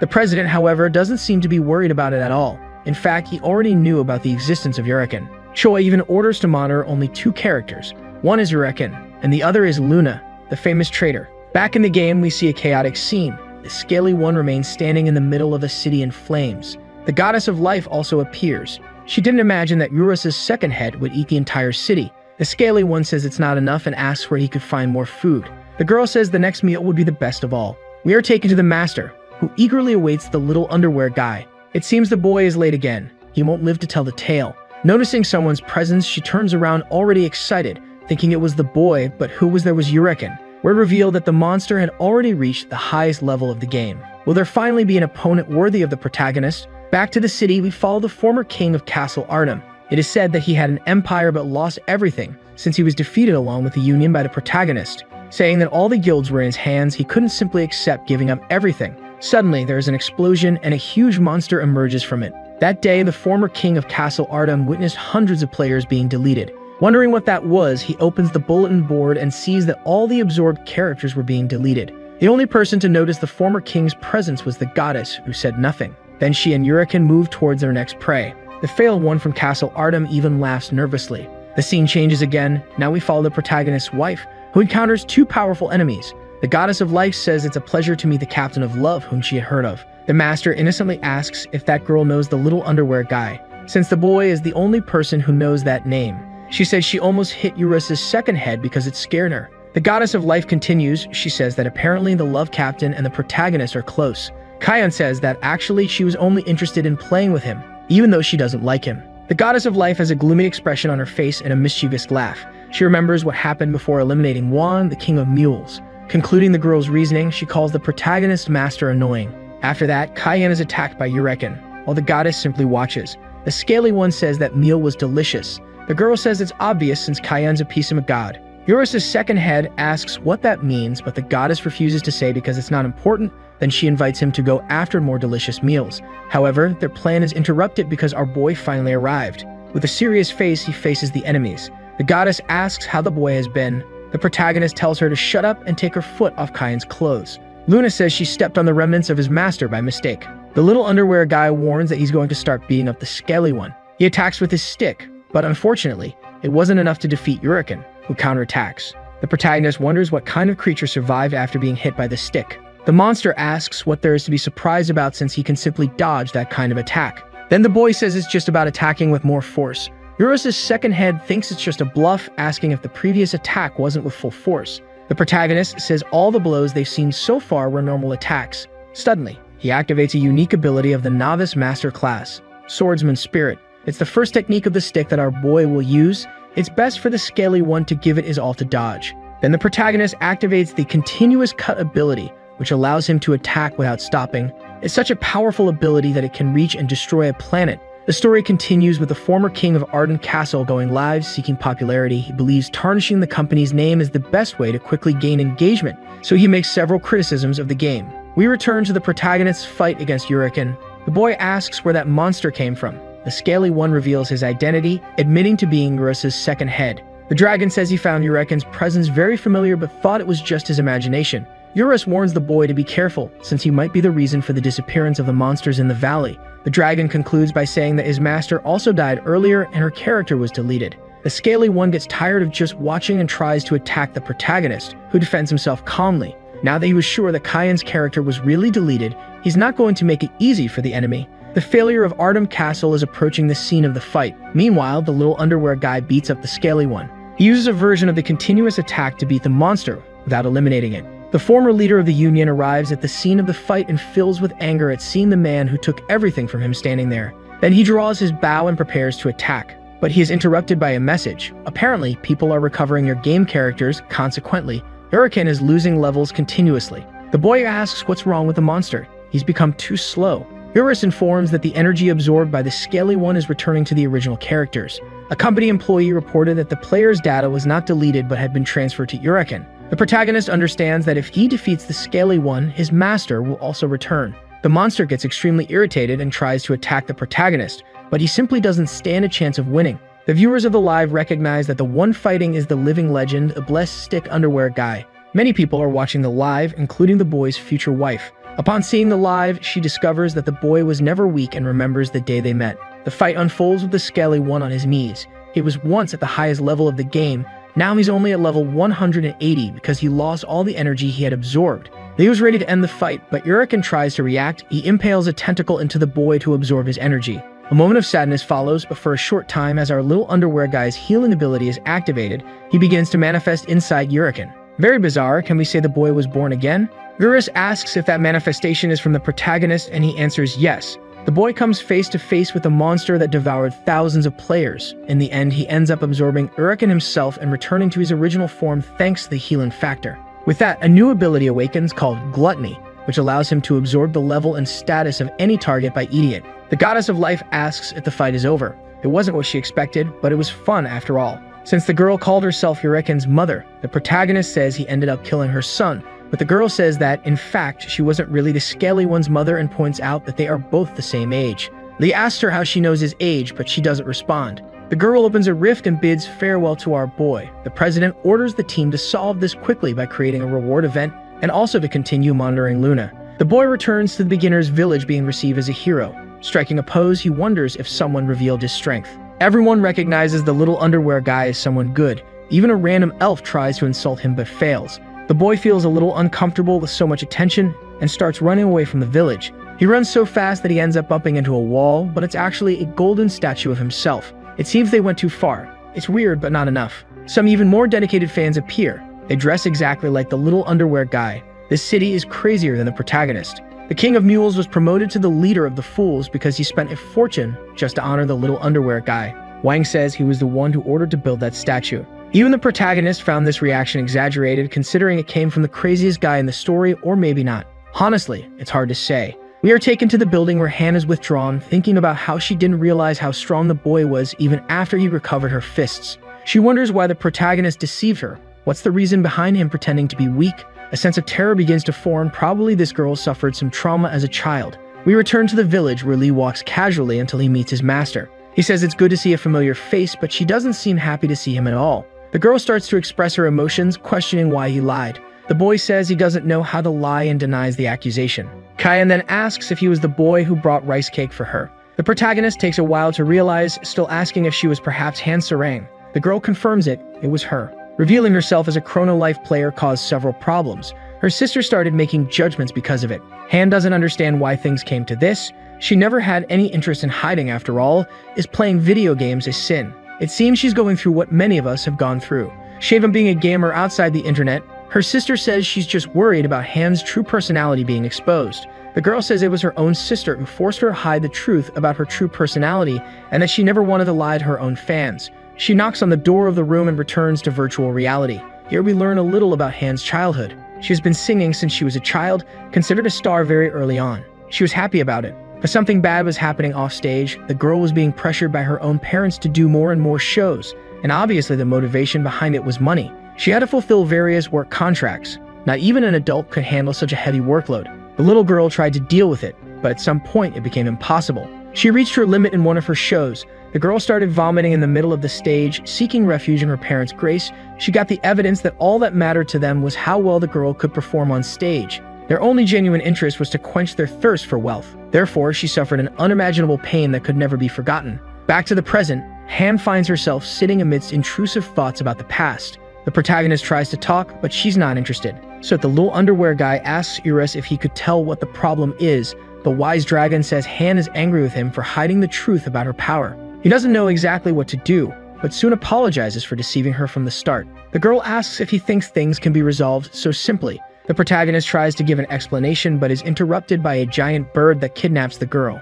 A man is sitting beneath the bird. It's worth noting the apparent seam he has on his neck. To challenge the protagonist, this guy must have lost his head. The guy notices that Han has lost consciousness and says that wasn't his intention. Kukwana asks who he is. The guy simply apologizes and says that some people want to meet that girl. Lee quickly loses patience and uses his stick to attack. The Stitch One uses an ability that reflects the protagonist's blow, even injuring him, but he regenerates quickly. The dwarf dragon tells that this is no ordinary human. His name is Habak, the god of water. One more for the protagonist to beat up. The girl remains unconscious in Habak's grasp. The guy says the protagonist is strong but not worthy of having a piece of God.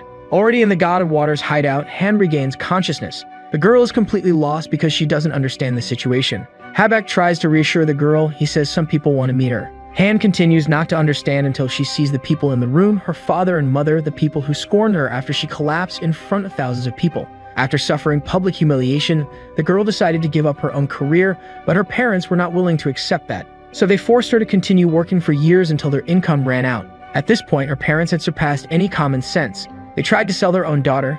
Han was face to face with two monsters, but very different from the type found in games because these were real. The little girl managed to escape and sought help from the police, thus finally freeing herself from the prison she had been in for so long. However, the damage was significant. The girl was mentally broken. After that, she could only stay indoors. Over time, her vision deteriorated from spending long periods playing on the computer, all due to the memory of those days. The girl starts to tremble. She asks how they could be in front of her. There was a restraining order against them, but her parents replied that it was just a game. They couldn't stop them from finding her there. They conclude by saying they only found the girl because of newspaper articles that talked about her playing Chrono Life. The Stitch One leaves, then they continue talking alone. Han's mother starts talking about how much the girl has grown. Unfortunately, she couldn't witness her growth because the world is a cruel place that separates children from their parents. Her mother says she's very sorry for what happened in the past. They'd wanted to apologize for a long time. We know that this girl has never been shown affection, and it's really a shame. To fill a void like that, only the protagonist can. The scene cuts, showing Habak walking leisurely around the hideout with his beautiful bird resting on the grass. The two remain calm until they notice the presence of a man. Kukunha shows up. The Stitch theorizes that the boy only got there because he was guided by Euros, but Lee cuts the conversation short, telling Habak to shut up. All the protagonist really wanted was to get his dose of revenge for what happened some time ago. Even if he ended up losing the battle, they should fight again. Fulfilling the boy's wish, the enemy with a snap of his fingers commands his chicken to attack. The situation unfolds with Kukunha's outrage. How could a bird be so arrogant, daring to challenge a primate? Something surprising happens. The bird starts multiplying and thinking it might be a vision problem. The boy tries to regain his senses, but when he realizes it wasn't just a few chickens, there were now thousands of them. Habak used an ability called photocopy, and as the battle continues, the monsters fly toward the protagonist, who decides to make a chicken roast at the last minute. After all, there were several coming straight at him, and such an opportunity doesn't come every day. Unfortunately, the attack wasn't enough to destroy the enemies, and both Kukunha and Euros were amazed at that power. The wise dwarf dragon, always granting information, explains the enemy's power. He owns a very overpowered item called the Mirror, whose power is known as the 8 Visions. Euros comments that this was the 4th variation of Habak's Mirror, and that each of the item's abilities has an individual effect. For example, when the Stitch returned the protagonist's attack, he used the first vision, which allows reflecting any physical or magical attack. Kukunha begins to complain about the existence of an unbalanced item like that, but he is the holder of the most overpowered weapon in the entire world and is complaining. The dwarf dragon finds this absurd, but continues to say it doesn't matter because the company never intended to balance the game in the first place. This wasn't an ordinary user, it was a monster that needed to be defeated. Dissatisfied with the situation, the boy keeps complaining. Who had the brilliant idea of creating a boss with a human form who could move freely?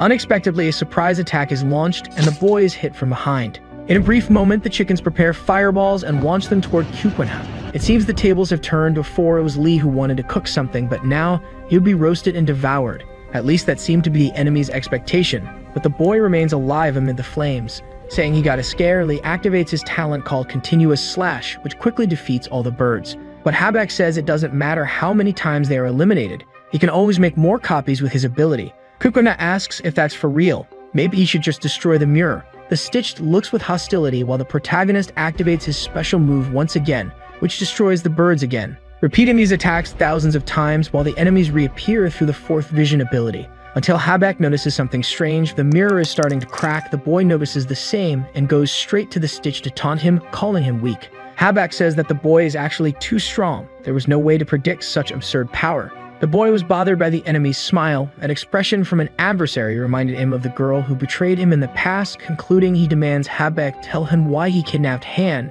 and what the connection is with the peace of God.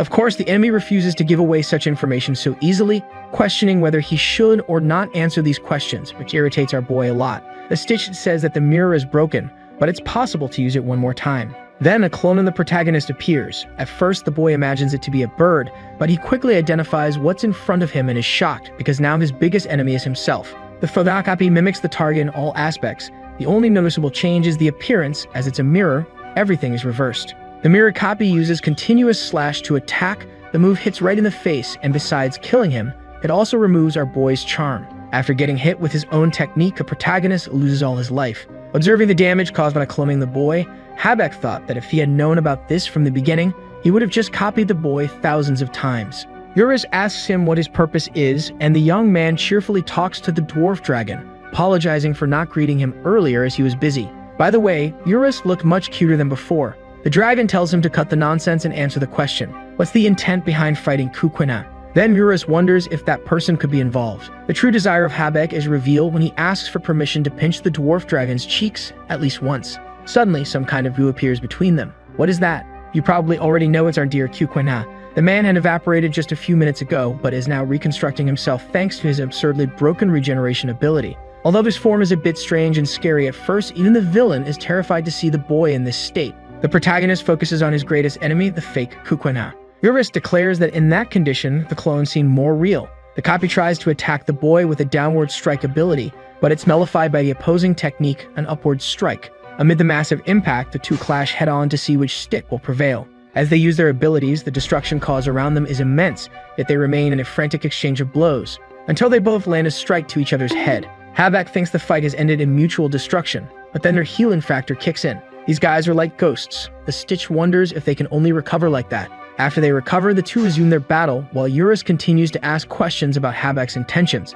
Responding to the dwarf dragon, he says that Eurus should pay more attention to others. Not even that person can act carelessly against the dwarf dragon, since he is, or was, the most powerful boss in the game. Now the Stitch is the one asking questions. Why suddenly did that person and Eurus, who never cared about anything in this world, suddenly get involved? And most importantly, he asks why the dwarf dragon is accompanying the protagonist. Eurus replies that he should already know the reason. The young man then clarifies that he has no interest in the boy, as goal is the peace of God. The lingering question is whether that divine fragment was Han Sarang herself. Habak tells Eurus not to be stupid. Of course, a human wouldn't be that significant. In fact, she's just the owner of the item. We then return to the hideout where a family gathering or something similar is taking place. Han's mother apologizes once again and asks if the girl can forgive her. Han seems uncomfortable, and a moment later, the girl's mother grabs her by the arm and with a strange smile, asks where the gloves of silence are. It's revealed in the conversation between Eurus and Habak that this item is the peace of God. The items in Chrono Life were divided into categories.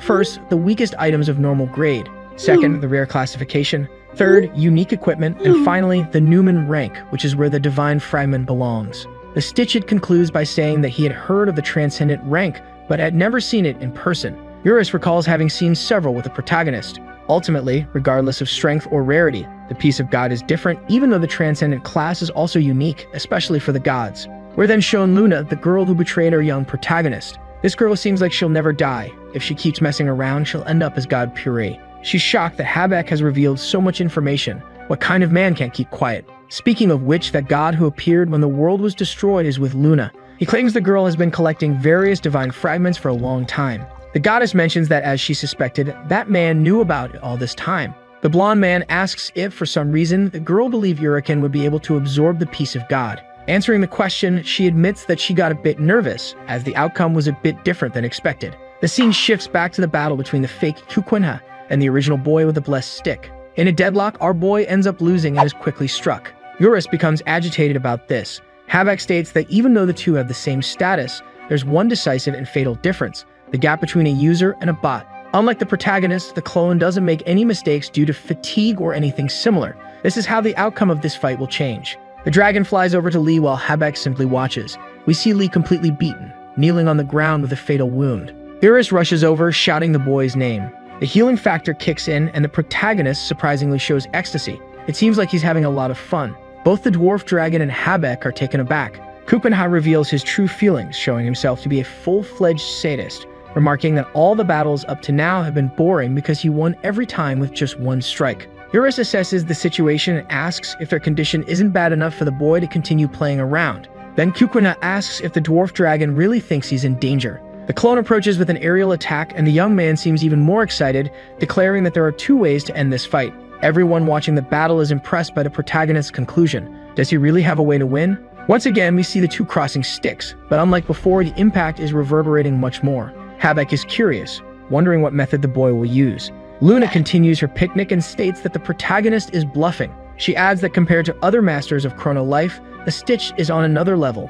The mirror's ability is strong enough to be considered absolute, it's not a boss meant to be defeated, and she doubts very much that the boy will win. This girl never learns, as if a mirror would be a challenge for the protagonist. The boy's brilliant idea is to end the world like he did last time. This way, Han would return to the starting village, and that clone would consequently disappear. But Kukuna isn't in the mood for that. It's time to try something new. The blonde man and Luna are extremely relieved, and besides them, Cho is also anxious, even biting his nails. The president starts praying that the boy won't end the planet again. At this rate, the old man will die of stress. We return to the cave where Han's mother is holding her by the wrist. The woman says she won't be angry if the girl does her a favor. Habak would give Han's parents a lot of money if they could get the piece of God. The old woman argues that she's not even asking her daughter for money, so Han should give them the item.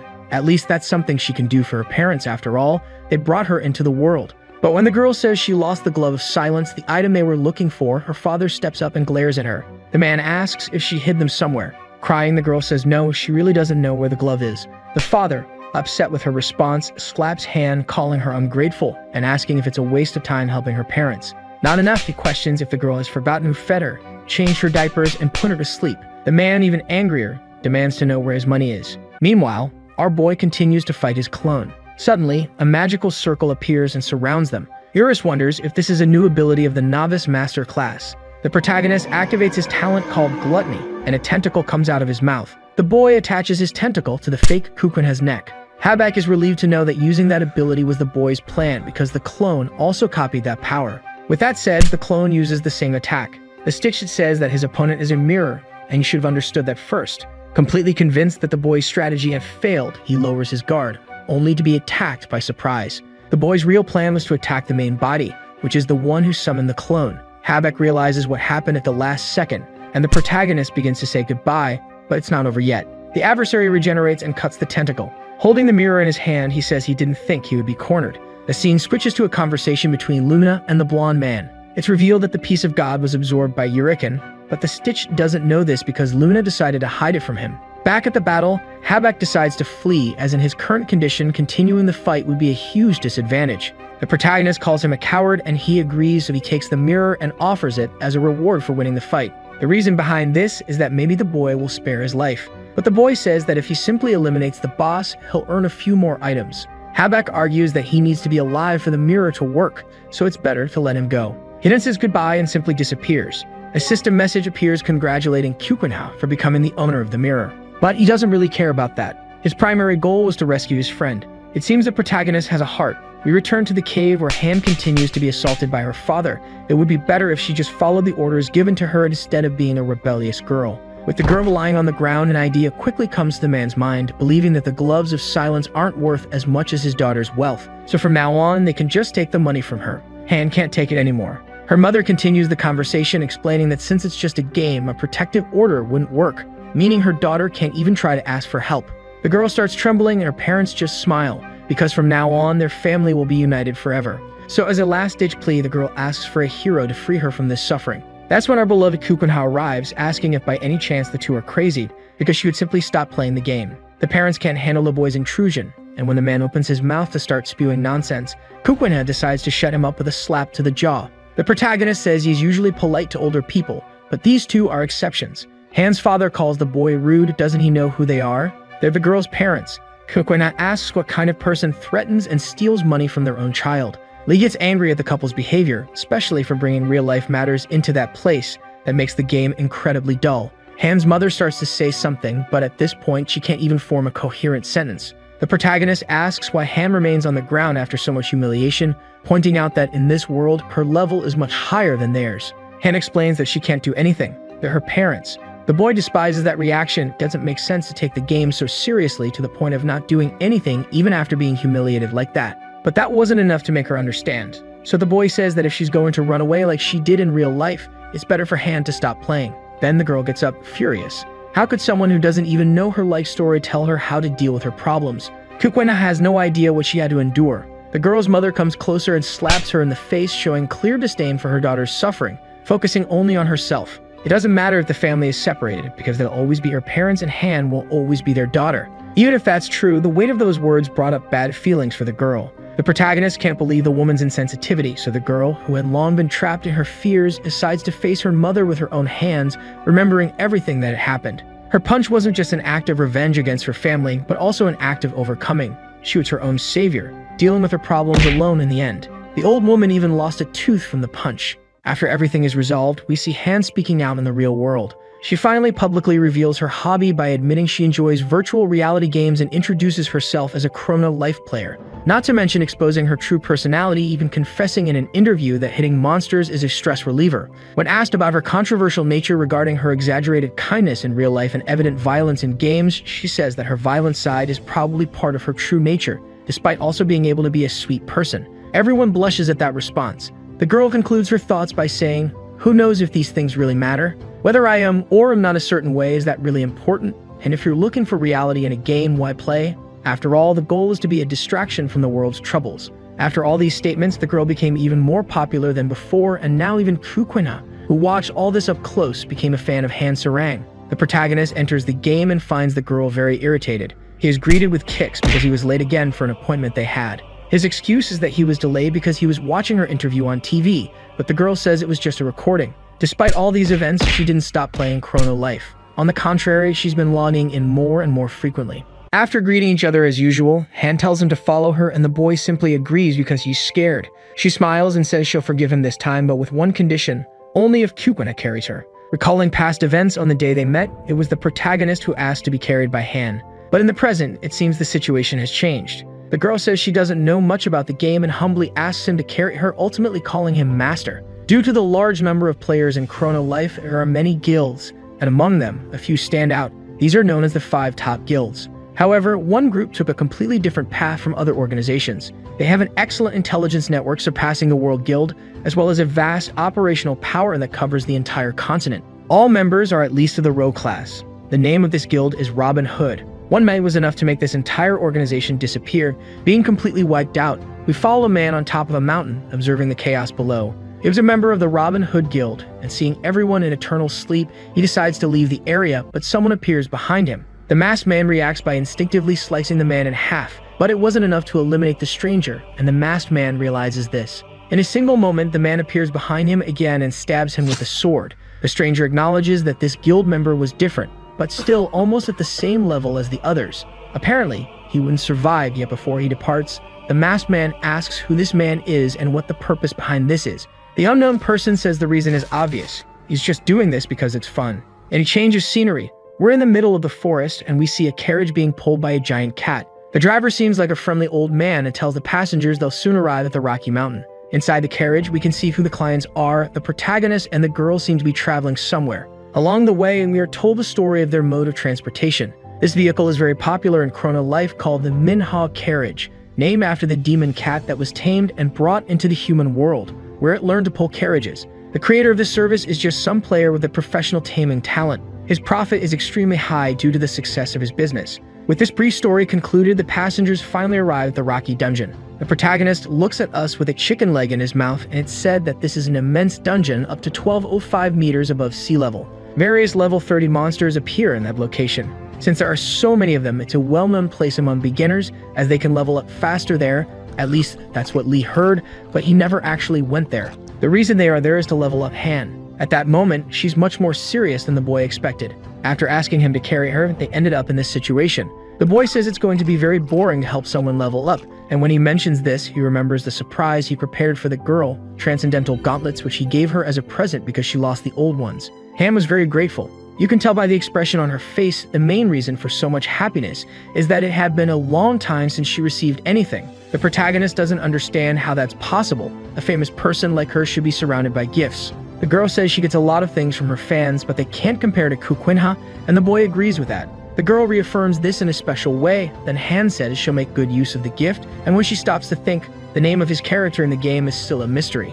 The boy asks if he hasn't introduced his character name before. The girl says she saw the name when she invited him to a party a long time ago, but unfortunately, she forgot. When he tries to say his name, he's suddenly interrupted by the cat, which suddenly gets startled. The impact threw items and food into the air, and not only that, due to the unexpected stop, Han ends up falling on top of Kukunha. A moment later, the girl realizes she's holding onto a different stick than usual, because this one was the one the protagonist kept in his underwear. Eurus is shocked by the scene. Outside the carriage, a wounded person appears, asking for help. Everyone stared at him for a moment, and then, inside the vehicle, the masked man began telling his story, explaining that he had been attacked by a man with a mysterious class. The only thing he managed to find out was his name, and he was sure of only one thing. This guy isn't just any user, he seems to have the ability to copy items, having manifested a carbon copy of the mask in his possession. That character's name is Passive Kid. Eurus and Han found the nickname strange. The protagonist asked who he was, but the masked man didn't need to answer because Han already knew the man's identity. "That's Hong from the Robin Hood Guild," she said. The boy asked if she knew him, and she replied that even children knew who he was. Eurus added that Hong had fought against the boy on the day he killed the entire union of the 5 largest guilds. Hong asked for help to defeat the Passive Kid. To Lee, none of that mattered. Everyone had their own problems. Why should the protagonist help? Sure, the guild had been wiped out by some random guy, but that wasn't a good enough reason. Hong removed his mask and apologized, saying that since he was asking for help, he should at least introduce himself. The boy remarked that Hong was quite persistent. Then Hong introduced himself as the leader of the Robin Hood Guild. The boy's expression changed immediately. If it were a man, it would be one thing, but since it was a woman, helping her was nothing less than his duty. The guild leader thanked him for his kindness, assuring him that he wouldn't regret this decision, as the problem also involved him in some way. At the Chrono Life building, it was time for the workers to clock out. A staff member complained that he was envious because the team leader could go home. Some decided to work overtime, but the boss asked who had given them permission to stay late. They could go home. It was the leader's job to take care of everything related to the team. The employees asked if he was serious, pointing out that they had already been working overtime since the day before. Maybe he still hadn't reconciled with his wife. The boss promptly told them to shut up. Everyone said their goodbyes and left, leaving only the boss in the building. The man quickly changed his demeanor, grumbling that young people these days only pretended to be clueless and took advantage of everything in life without wanting to work, which was why they were doomed to a life of poverty.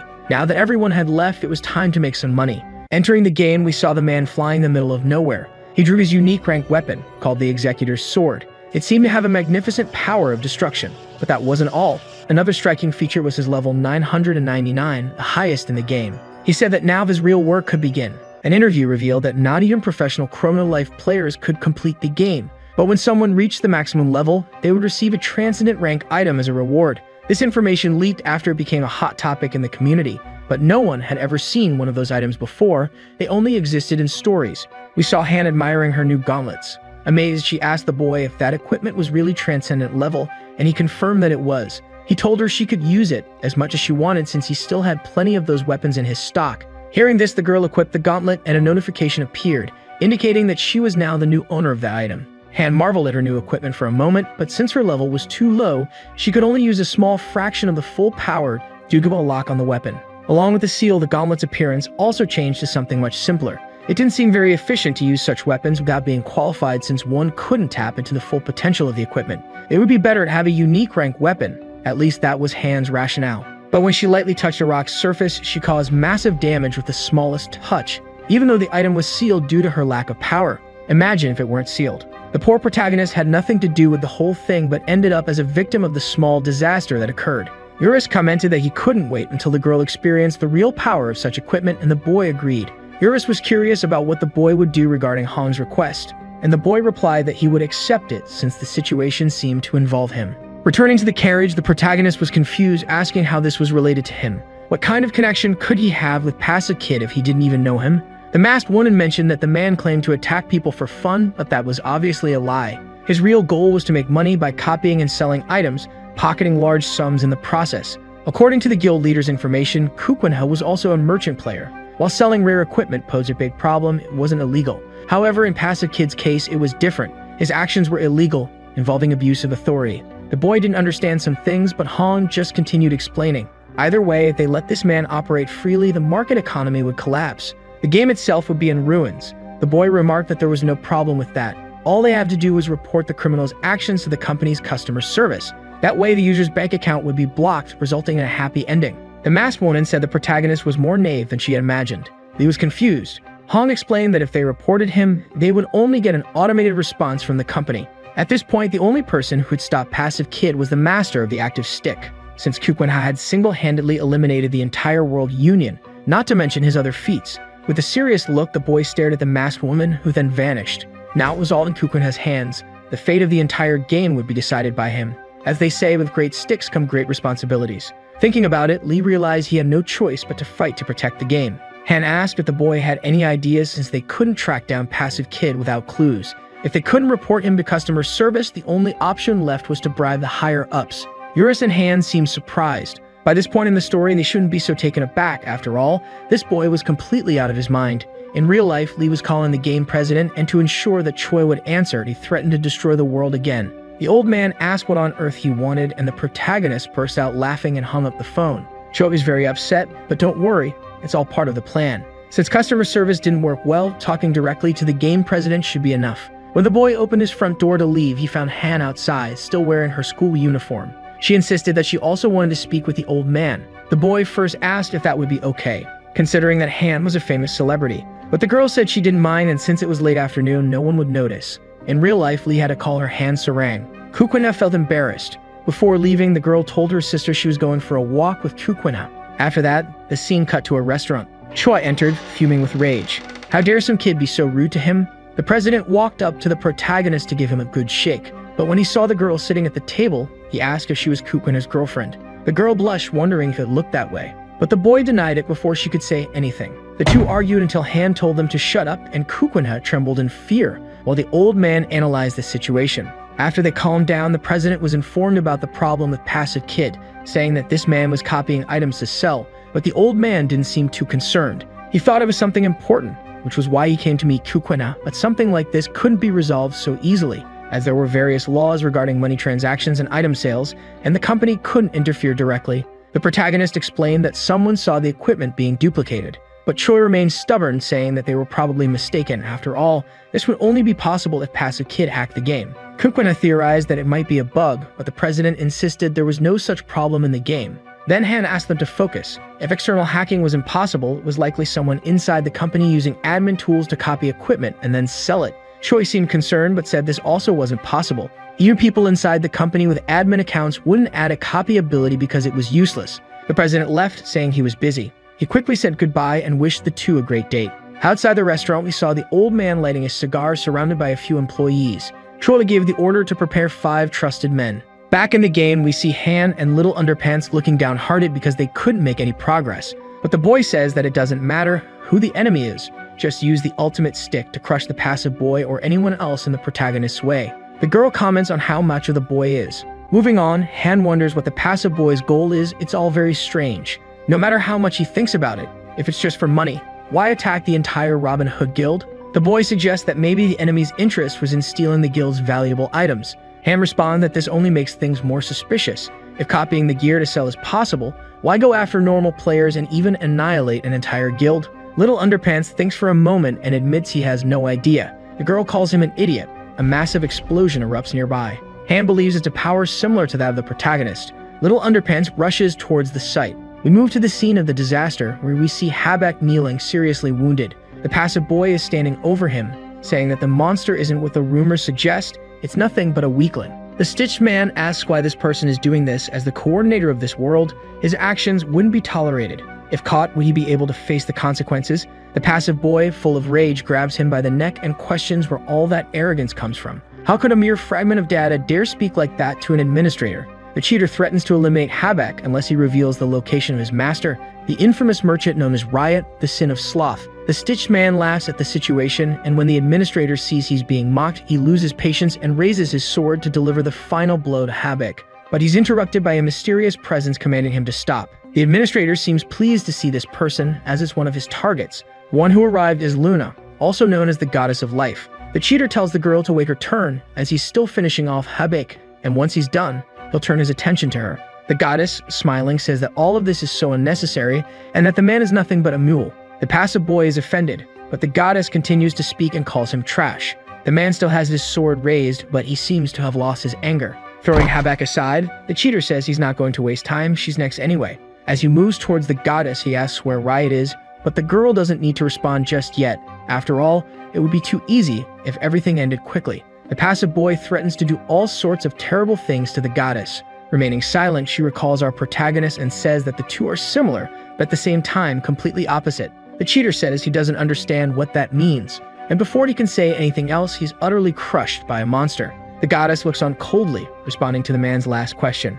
Yes, he seemed like the protagonist, but at the same time he was very different, because the cheater was utterly disgusting. Then the goddess begins to walk away as if she's leaving, but something unexpected happens. The enemy is still alive. Standing up and asking if the monster that crushed him is the girl's servant, he immediately assumes that's why she's so confident. Luna looks confused, surprised that the man is still alive, but apparently he won't be for long, because now the girl will make sure he's dead. Trash like that doesn't deserve to live. The passive boy ignores the insults and says he doesn't care about that. An aura arises around them, filling the entire space. They are transported to the administrator's zone, a privilege granted for special purposes like game tests. The cheater tells the girl to stop thinking that place is like real life. In the end, she's nothing but a stupid girl. The goddess turns and keeps her focus on the enemy. Then, we are taken to another scene, where Han and Little Underpants are running toward the explosion site. Han asks if the situation has anything to do with the cheater, and Little Underpants, at the peak of his intelligence, says it's very likely. He also believes the hacker works for the game company, based on the conversation they had in the restaurant with the president. The old man denies this assumption because Choi said a hacker within the team was impossible, but his face said otherwise. She also heard about the cheater's feat. The man single-handedly wiped out the Robin Guild. That's why he's sure the guy has an account with various powers. Han says that's a great explanation, but is there any way to run faster? The boy says it's impossible because he has few points in agility, but it doesn't take long to get to the fight's location. As they notice the strange aura in the area, they wonder what it is. Habak is leaning against a nearby tree, and he explains the situation. Those are traces of the passive boy's skill. Habak then greets the protagonist, and the boy asks why he's there. The girl remembers being kidnapped by the man standing before them. Habak says he was attacked by the administrator, and besides that, the cheater dragged Lumet into the test zone. The protagonist asks who Luna is, and the Stitch Man is surprised he doesn't know. After all, she's the goddess of life and his first love, and she talks a lot about the boy. The boy is confused by this, while Han grits his teeth in anger. Habak starts describing Luma, saying she's a woman with long black hair and a voluptuous figure. Only then does Lee realize she's the girl who betrayed him. Han, feeling jealous, says he doesn't know Little Underpants type of girl yet. But the young man makes it clear that he's not interested in Luna anymore, at least not now. The goddess herself is spreading those rumors. He even considers it offensive to think he'd like someone who insulted his parents.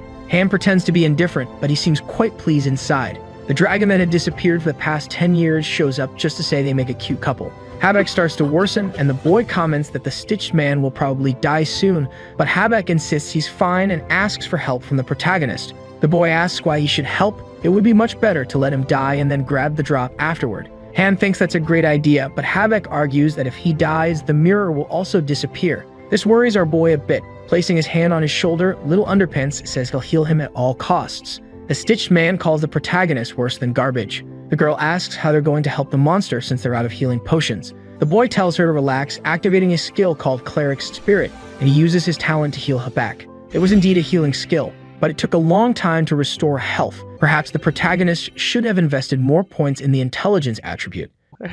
Little Underpants asks what happened to Habak's arm and continues, saying that the body will regenerate, but completely damaged parts won't restore. The Stitched Man explains that bosses like him only fully recover after death. So the boy has a brilliant idea. He just needs to eliminate the Stitched Man, and the situation will resolve itself. But it's not that simple. Special monsters like the Stitched Man don't respawn after being defeated.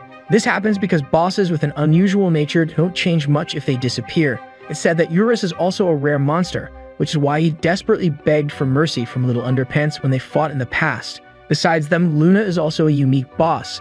After this revelation, we see the protagonist's surprise. Inside the administrative zone, we resume the battle. The cheater is heading toward the goddess. The girl says he can come at her with everything he's got, and a series of extremely destructive attacks are launched by the passive boy. But none of it is enough to defeat the girl, who remains unharmed. She says she's the goddess of life and repeats what she told the protagonist. Humans can't kill a god. The administrator calls it childish, suggesting that the girl imagines herself to be very powerful. However, in the current state, the cheater has the advantage because after working in the company for so long, he's been able to access all of Luna's skills, so none of the girl's attacks will surprise him. The fight between Luna and Little Underpants was recorded and shared with senior team leaders at the company. The true nature of her power is revealed. Even if attacks hit the girl, none of them seem to work. This is the goddess's hidden ability called life creation. However, the attacks are nullified. Quite the opposite. Any hit she receives is effective, but her power allows her to regenerate at the moment of imminent death. Continuing the fight, the cheater attacks her again, and the girl immediately activates her talent and remains intact.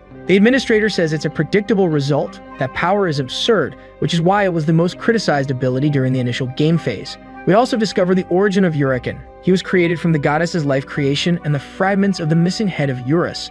Apparently, the girl can make extremely powerful monsters. Luna says the cheater talks too much. If you can't win, all that knowledge becomes useless. With a single attack, the man is cut in half. The girl seems to really enjoy this method of elimination. Now the fight seems to have truly begun, but suddenly, the goddess's staff returns to its ordinary form. At this point, the man asks if she knows why they're in that space. The girl's regression to her initial level is a big surprise, leaving her completely defenseless and worried. The enemy enjoys the expression on the girl's face. Despite being so annoying, she could still make a cute face. Then Luna is mercilessly pierced by the cheater's sword. If he kills her, the master of Habek is sure to appear, right? As his final act, the administrator bids farewell to the goddess of life. In the real world, we're taken to a sort of hotel with several bottles of drinks on the table. The passive boy is drinking with a woman and a couple, saying that it's good to have some fun after doing a lot of overtime. The other man with him agrees, saying they made so much progress with their plan because they worked really hard. That was the final stage of the project. However, the cheater tells his friend that he's wrong. He couldn't find Habek's master, so the guy congratulates him on managing to kill Luna. But we discover that even that wasn't possible. The man is shocked, and the administrator brushes off his failure, saying there are other ways to meet Habek's master. Something isn't clear to his companion. Who exactly is this master that his boss is so eager to meet? The cheater asks if the man has been his subordinate all this time without knowing the main objective behind his actions. Supposedly, this guy has been devoted enough to work without asking questions since his youth. Basically, this master is one of the game's bosses, tied to the main story of Chrono Life. The creature is the greatest merchant known as Sloth. Even with this explanation, the lackey seems unsure,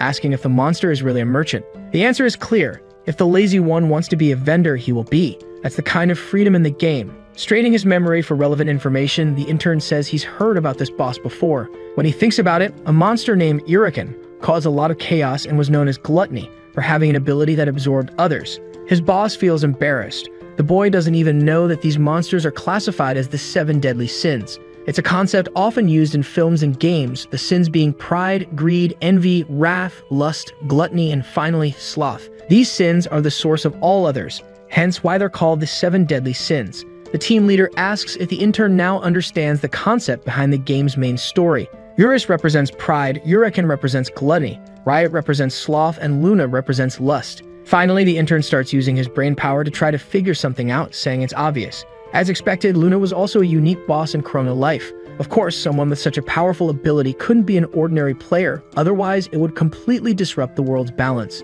Continuing with the story, the administrator tells the intern not to get confused. The girl might be a unique monster, but she's not an NPC. The boy asks what that means. Could an ordinary player really become one of the greatest monsters in that world? The old man explains that the freedom in the game is so great that it defies simple interpretation. Just as a monster can become a renowned merchant, an ordinary player can also become a special class boss. Finally, we're back to the journey of Little Underpants, the most sought-after man of the moment. Look at his cute little face. It seems the group was discussing the same topic as the guys earlier. Suddenly, Luna became famous and Little Underpants grows impatient, not knowing who this girl really is. He questions Habek, but even the stitched man isn't sure if the girl is a mix of NPC and player or just one or the other. However, the coordinator of that world should know more about it since the passive boy is an administrator. Great, another reason for the protagonist to beat the guy up. Han says he doesn't understand something. Why does the cheater desperately want to meet Riot, the sin of sloth? If his goal is to make money, he just needs to put the copied items on auction and wait for some sucker to buy them. There's also the matter of his senseless attack on the Robin Hood Guild. His actions make no sense. Personally, Habek has an idea why the administrator did all that. From his perspective, it could be related to the peace of God, but it's likely it's a mythical rank item. Little Underpants remembers hearing about the peace of God before. Urus mentions that possessing the divine fragment was the reason for Han's kidnapping. He further explains that the term peace of God is another name for mythical rank items. Out of nowhere, Hong shows up. She seems to have been hiding in the bushes to eavesdrop on their conversation. Do you think this girl is a strong candidate to be the protagonist's second wife, or is Han enough? With the energy of our Little Underpants, I'm not sure one will be enough. Back to the story, the leader of the Robin Hood Guild apologizes for disappearing. It turns out there were ways to get information, so she left to conduct her own investigation. Along with her explanation of why she disappeared, a masked woman asks everyone to form a group for a while. She says she's found the hideout of the thieving boy. At the location that's supposedly the enemy's base, everyone is amazed at the house's simplicity. Hong says there's no doubt about it. She even checked the owner's identity with her judgment skill. This talent confirms who owns the place. Little Underpants asks where the abusive boy is now, but there's no sign of him. The leader says it's a pity they can't see inside the house. However, the boy with the stick remembers the teachings from his time. When something doesn't work, just hit to fix it. In this case, if the door won't open, just break down the wall. Everyone goes inside the house and stands in front of a pile of gold. Han is amazed by the number of items. Could they all be copied? Hong says none of those pieces of equipment are copied, and moreover, they're all mythical rank. Guessing at a value, everything should cost around 5 billion. You can also see several items stolen from the Robin Hood Guild. The thief must have stored them in that house because he didn't have enough space in his inventory. As expected, the abusive boy's goal is to collect mythical ranked materials. Little Underpants asks if the cheater does this because of the price of those items on the market. If that's the case, it would be better to gather a lot of weapons by defeating monsters in the Urus nest, just like the protagonist did in the past. Hong says if the passive boy did something like that, the company would definitely notice, just like they did with Little Underpants. Mythical items are on a different level, and there's an entity that can buy them for an outrageous price. Our boy quickly figures out who she's talking about. The buyer is the greatest merchant in Chrono Life, Riot the Sloth. Habak says he was thinking the same thing. The Robin Hood Guild leader takes the situation seriously. Regardless, it's a great plan. After all, the Sloth isn't an ordinary player, so there's no risk of information leaking. Not to mention that selling the items individually won't affect the game's economy, which makes it unlikely the company would catch him. But now that there's proof of the crime, all they need to do is report it to customer service and action will be taken. The administrator has been collecting items in his personal space. This is all the evidence needed to ruin his career. With a smile, Hong congratulates everyone on their work. This is why everything will work out, because of them. Little Underpants asks with whose permission she's going to report this. Is she directing a drama? She hasn't stopped talking all day. The leader is confused and asks if there's any other alternative besides that. Little Underpants joyfully responds that there is, of course. They give the abusive boy a good lesson. In the starting village, we see the protagonist wearing a Robin Hood Guild mask. In front of him is the infamous cheater, with an expression of pure joy. Han wonders if this is the man he's heard so much about in recent days. If this guy is the abusive boy, then he took the bait just like Lil Underpants said he would, right in the center of town. The cheater asks why the mask, and our boy says he borrowed it, because he's a famous figure. Anyone would recognize him if he walked around without a disguise. Hong watches from a distance with a few members of her guild, who ask if that's not the murderous boy who wiped out a large portion of the organization. She confirms the members' assumption and adds that everything is under control. So far, the plan is going as planned. A guild member asks what's the purpose of approaching the middle of the village. Back at the Mammal Boy's cabin, the protagonist continues to develop his plan. First, they have to collect all the items from the place. His prospective wife asks why, and Little Underpants just says to do it. Besides, he asks to borrow a mask, preferably the one she's wearing. Unfortunately, Han seems to be marking his territory. A single critical hit would be enough to dismantle Little Underpants right in the middle. Sometime later, we see the fool boy arriving at his house. He finds only half of the wall still standing, and he quickly assumes he's been robbed. When he enters to check, that's exactly what happened. On the floor is a note, and the message says for the robbed boy to go to the center of the starting village at 7 p.m. He wants his items back. Love, Little Underpants. After reading that note, the man grinds his teeth in anger, maintaining the same expression even now, facing the most overpowered human in the whole game. The stolen boy asks how the protagonist dares take all his money. Little Underpants tells him to calm down and not get too close. Then he asks Han for an item. With the weapon in hand, the protagonist threatens to sell it to the NPC shop if the cheater keeps coming closer. Disbelieving, the passive boy asks Lee to stop. That equipment is worth 200 million in-game currency, and if he sells it to a bot, he'll only get 300 gold. Finally, the man asks what the protagonist wants. Little Underpants says he wants nothing more than to have some fun with him. Would there be a problem with that? How will the passive boy react now? Watching him tremble with rage is just too satisfying for our stick-wielding boy. Amidst the provocations, the cheater loses his cool and uses his privilege called the administrative zone. The battle begins within the space, and the opponent questions how a nobody dares fight against an administrator. He probably doesn't even know that Lee doesn't flinch even for the president, let alone someone lower in the hierarchy. A blow strikes the protagonist, throwing him away and splitting his mask in half. Little Underpants despises the man's attitude, calling an in-company player useless. The opponent advances, saying that game addicts like the protagonist forget about reality. They are so immersed in the game that they go crazy and treat characters like they're humans. According to Lee, it's shameful to blame players for no reason. Is the cheater having a midlife crisis? The murderous boy moves back to prepare an attack. The protagonist tries to predict its direction but can't, getting hit by thousands of strikes at once. This time, the cheater seems to want to convey a deeper message, saying that all players are equal. It doesn't matter how much hard work the developers put in, All they get is insults and criticism. 7 years ago at the Chrono Life headquarters, there was the young developer. But we're back in the present because the protagonist isn't interested in pointless chit-chat. How dare he try to use the villain's sad backstory to justify himself? Little Underpants doesn't care. All the troublesome boy will get is stick to the face and a lot of shouting.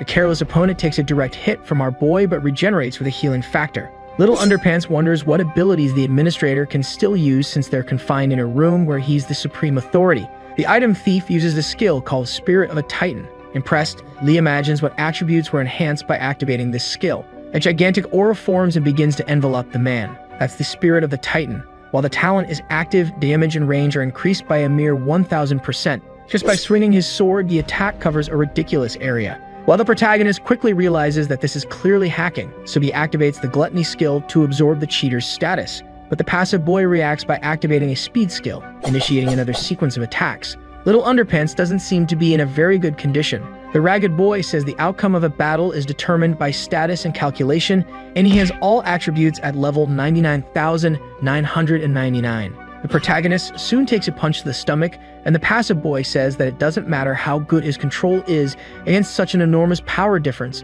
there's no chance of winning. He even belittles the boy's game mechanics, saying from his perspective he's just an idiot who relies on items to reach the highest level. This doesn't make our boy happy. Hearing this from everyone is annoying, but that man is also just a criminal taking advantage of an administrative account. Yet you can see the cheater's nonchalant expression. He even asks if the protagonist isn't jealous.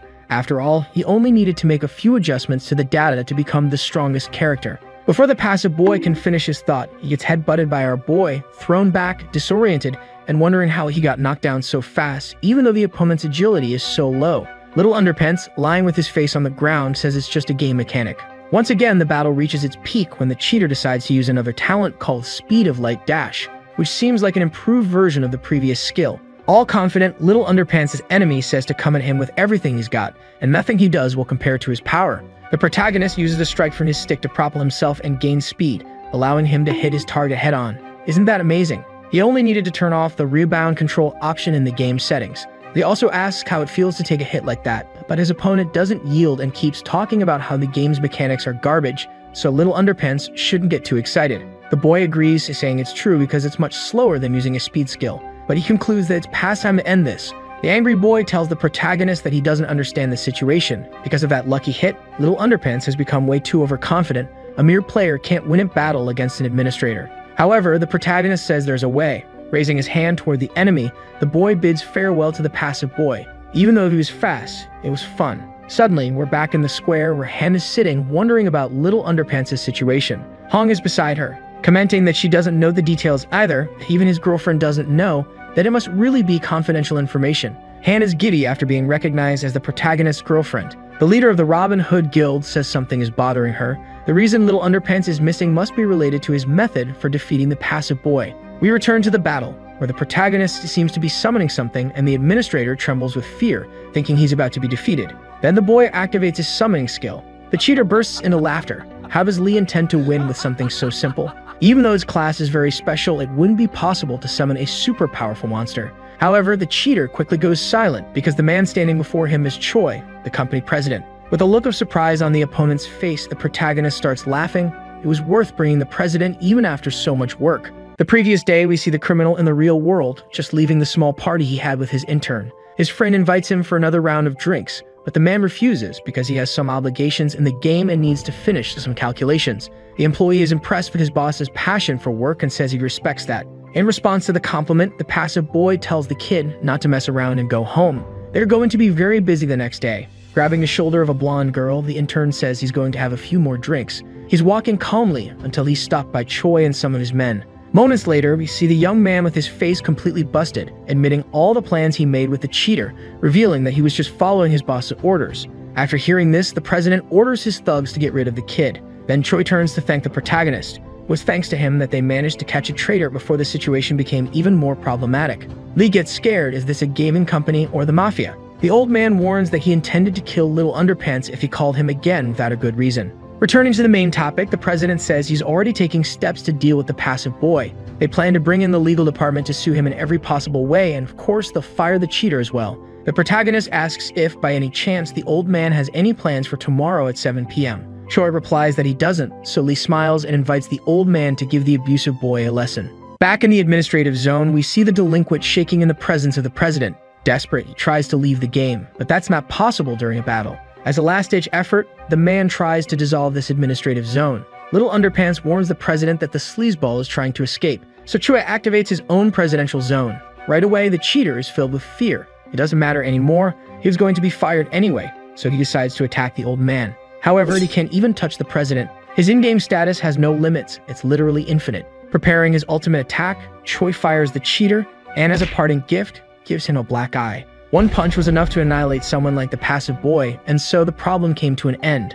All the stolen mythical items returned to their rightful owners. It turned out that other guilds had been affected, not just Robin Hood. But the perpetrator was fired on the same day, and even in real life, the cheater took a beating from the president. Afterward, he tried to sue the old man for assault, but that only made things worse for him. No one was interested in incriminating Choi, so all charges against the president were dropped. Now the man is going to spend the rest of his life paying back the company for material damages. Some rumors say he's been permanently banned from the gaming industry. After that day, Little Underpants' life as a merchant returned to business as usual. In the starting village, the protagonist meets with his two wives, who greet him happily. Everything was back to normal. Exiting the game, we see Lee, who mentions he's annoyed because he didn't get to ask the cheater what Luna's true nature is. Looking ahead, our boy sees a beautiful girl sitting on the couch. In front of him, the girl says it's been a while. Shortly after, we see them eating at the table. The girl compliments the appearance of the food, saying it looks great. At least now there's no doubt. Obviously, Luna isn't an NPC. What a beautiful woman, my friends. She's always been a player. She looks at Lee and they lock eyes. Then she asks if she's really that beautiful. The boy says he wasn't looking for that reason. She must be imagining things. She should just stop being silly and eat in silence. Little Underpants is very nervous, remembering the past and realizing he can't let himself be swayed by the girl's looks. So he starts questioning, asking who she is and how she knows his address and the password to his house. Since Lee gave her food, it's worthy of a reward. Besides, the boy must be curious about many things. This is his chance to ask anything. The girl will answer everything. The boy says he understands and starts with a light topic. What's her natural hair color? When they met for the first time in the game, it was light pink. Luna is happy that the change in her appearance was noticed, and she confirms that yes, that's her natural hair color. Luna gets curious. Maybe Little Underpants prefers pink hair. Should she dye it? Without wasting time, the protagonist wants to know if the girl is a special boss in the game. In the past, the goddess of life apparently died at the hands of the passive boy. If that really happened, her user should have been deleted. In response, she says that she was eliminated, but her character didn't disappear. This was because her death occurred in a human state. She didn't know it at the time, but if you were attacked by an administrator in the test zone, the god's authority vanishes. It was a relief, otherwise she would have died as a unique boss and not in her human form, which would have meant her user being deleted. The protagonist asks if she intends to kill 1,000 players again to become the goddess of life once more. Luna asks if the boy really thinks that just by eliminating 1,000 players, she can regain her former class. The boy is confused. She explains that it's only one of the conditions to become the goddess of life, and on top of that, you need to complete very complicated tasks.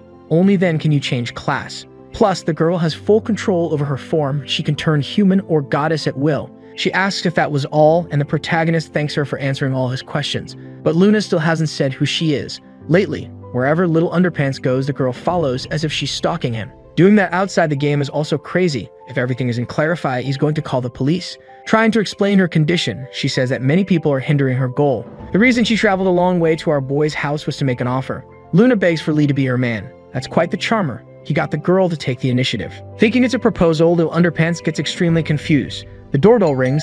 Thank goodness. Just imagine having to stay in a situation like that. The boy quickly heads to the door, thinking it might be his escape from the awkward atmosphere. But it turns out that the person at the door is his future girlfriend. If she finds his mistress or guests in the house, that would be a huge problem. Hannah's welcomed in and says she's impressed with the house, it's very organized. She notices the food on the table, and Little Underpants trembles with fear. The longer they keep talking, the greater the chance something will go wrong. So Lee asks why his neighbor visited, and she responds that she came to talk to him about the game and asks when he'll be available. Unsure, he says they can probably play in the morning. We see that Luna is hiding behind the wall, listening to their conversation, which is nearing its end. Han says it's settled. They'll play early in the morning. If Lee is late, he won't be forgiven. Before leaving, we see her ask for the protagonist's cell phone number. She can't come to his place in person every time she wants to talk. It's not every day our boy gets his celebrity's contact, so he asks if it's okay. Done. Their number is saved.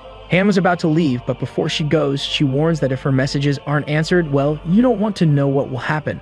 The protagonist says he understands. On the other side of the door, we see the girl having a mini meltdown. She finally got his number. Did everything go well? Maybe it was too sudden. Okay, better hurry up and send a message. Back inside Little Underpants' house, he wonders why all this is happening, especially in the middle of the night. Luna asks why he asked her to hide. It's not like they were doing anything weird, but the boy says that just having her there is unusual. Yep, folks, women don't miss a chance to go after Little Underpants. Sometime later, we see our black-haired goddess remembering what happened that day. After asking the protagonist to form a group with her, the young girl ends up being rejected by him, who asks why he should play with her since he was stabbed the last time. Besides, he is in a group with the love captain and would probably be beaten if he stopped participating. Then we see that our waifu is watching our protagonist and his colleague from afar. She says she is jealous, and that makes her want to ruin her. But this time, she will let it go as he will end up killing that woman anyway, and he will be her man. All this for the sake of the end of Chrono Life. Then we see the little dragon annoyed saying that he can't carry her since the level difference is huge and it's impossible to do that. Then the young girl ends up noticing something strange and sees the protagonist talking to the wind. Thinking he's schizophrenic, she questions why he's talking to himself, leaving the protagonist confused, asking if she can't see this dragon project. However, the draconic spirit warns that only the protagonist can see it. But if he shares his mana, then the dragon could be instantiated into reality. The little boy questions if it will really work since his intelligence and wisdom are low, but the dragon confirms.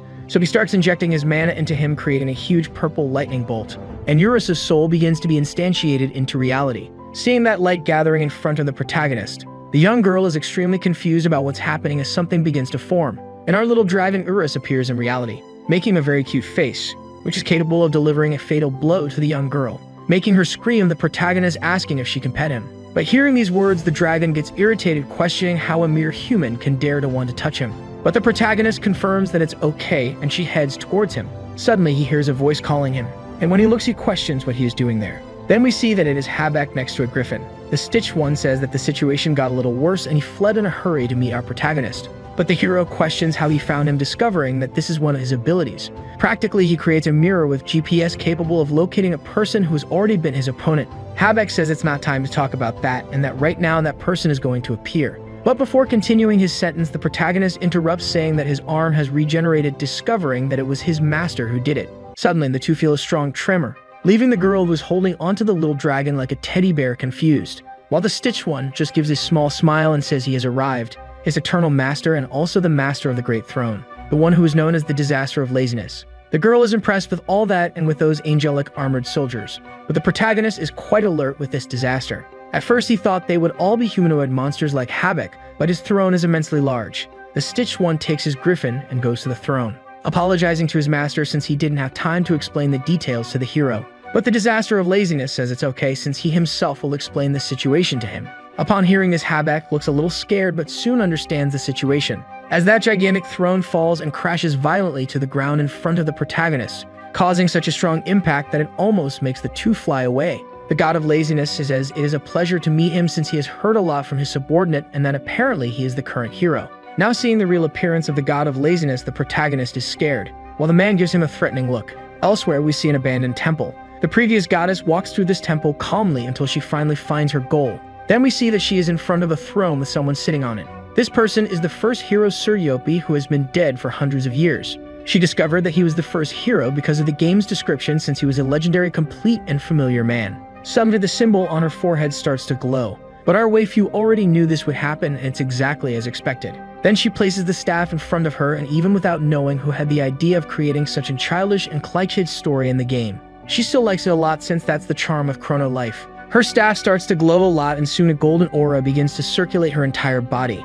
Meanwhile, near the beach, we discover that the disaster of laziness, one of the 7 deadly sins, contains the troop of the strongest angel tribe. It was also called the Great Merchant, a presence consistent with this huge throne made 100% of pure gold. However, the grand and majestic presence of the disaster comes in the appearance of an angelic little boy, standing on a throne clearly very disproportionate to his size, leaving the protagonist and the love captain confused with this scene. While the little dragon calls him a brat and that he continues with the same charisma as always even after they have known each other for so long, the disaster starts to float and approaches the protagonist and his group. He introduces himself as the Great Merchant and Disaster of Laziness, asking if he is the hero that his subordinate mentioned. The little boy confirms that he is, while wondering what this feeling of being tormented by a child is, but the child in front of him gives a scary look and says that the hero's level has dropped a lot, making the protagonist get irritated with these sudden insults. But before saying anything, he is hit by a kick from the disaster, making a little ketchup splash from his mouth while he is confused. Soon the young man prepares another attack, delivering a spinning kick to his face and throwing him violently against a rock.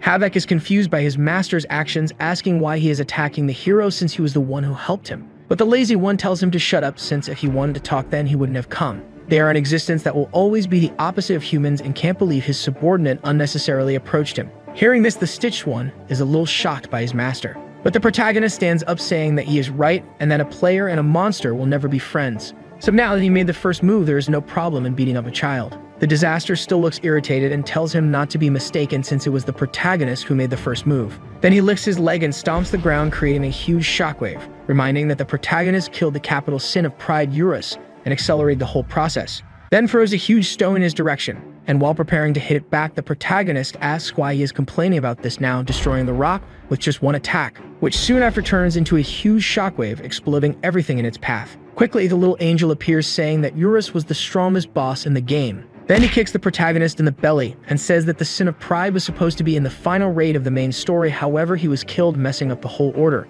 Moreover, the sin of gluttony also should not have been consumed that way and should have been defeated in 10 years. The young girl says that at that time it was Eurekan who attacked him first, while the protagonist only defended himself. But the lazy one just tells her to shut up, automatically making the young girl's sweat cold. While with a threatening look, he questions how she dares to interrupt him, falling to the ground out of fear. She wonders why she is feeling all this pressure inside a game and that she wasn't like that even when she faced Eurekan. Little Eurus is watching all this with a neutral expression, until he notices something and starts staring at the little lazy one in front of him. He explains that Eurekan was born because Eurus was killed, and in the end the protagonist caused all this. And the problem that has been growing since then will soon explode. The first hero Yopi, known as the strongest human in Chrono Life, will be resurrected soon.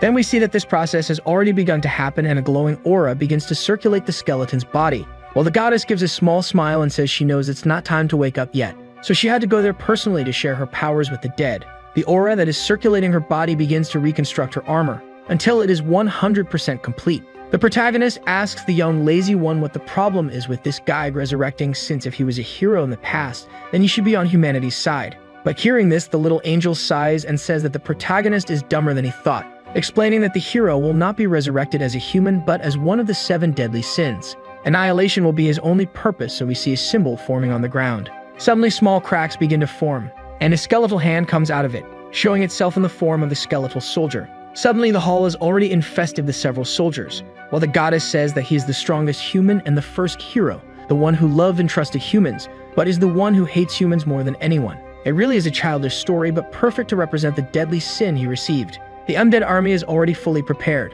while Yopi presents himself as the first hero in the capital sin of wrath. The Chrono continent has existed since ancient times, a place where there are no wars, not even disputes, a blessed world full of peace. However, one day the demons appeared. They attacked the residents and decimated the houses.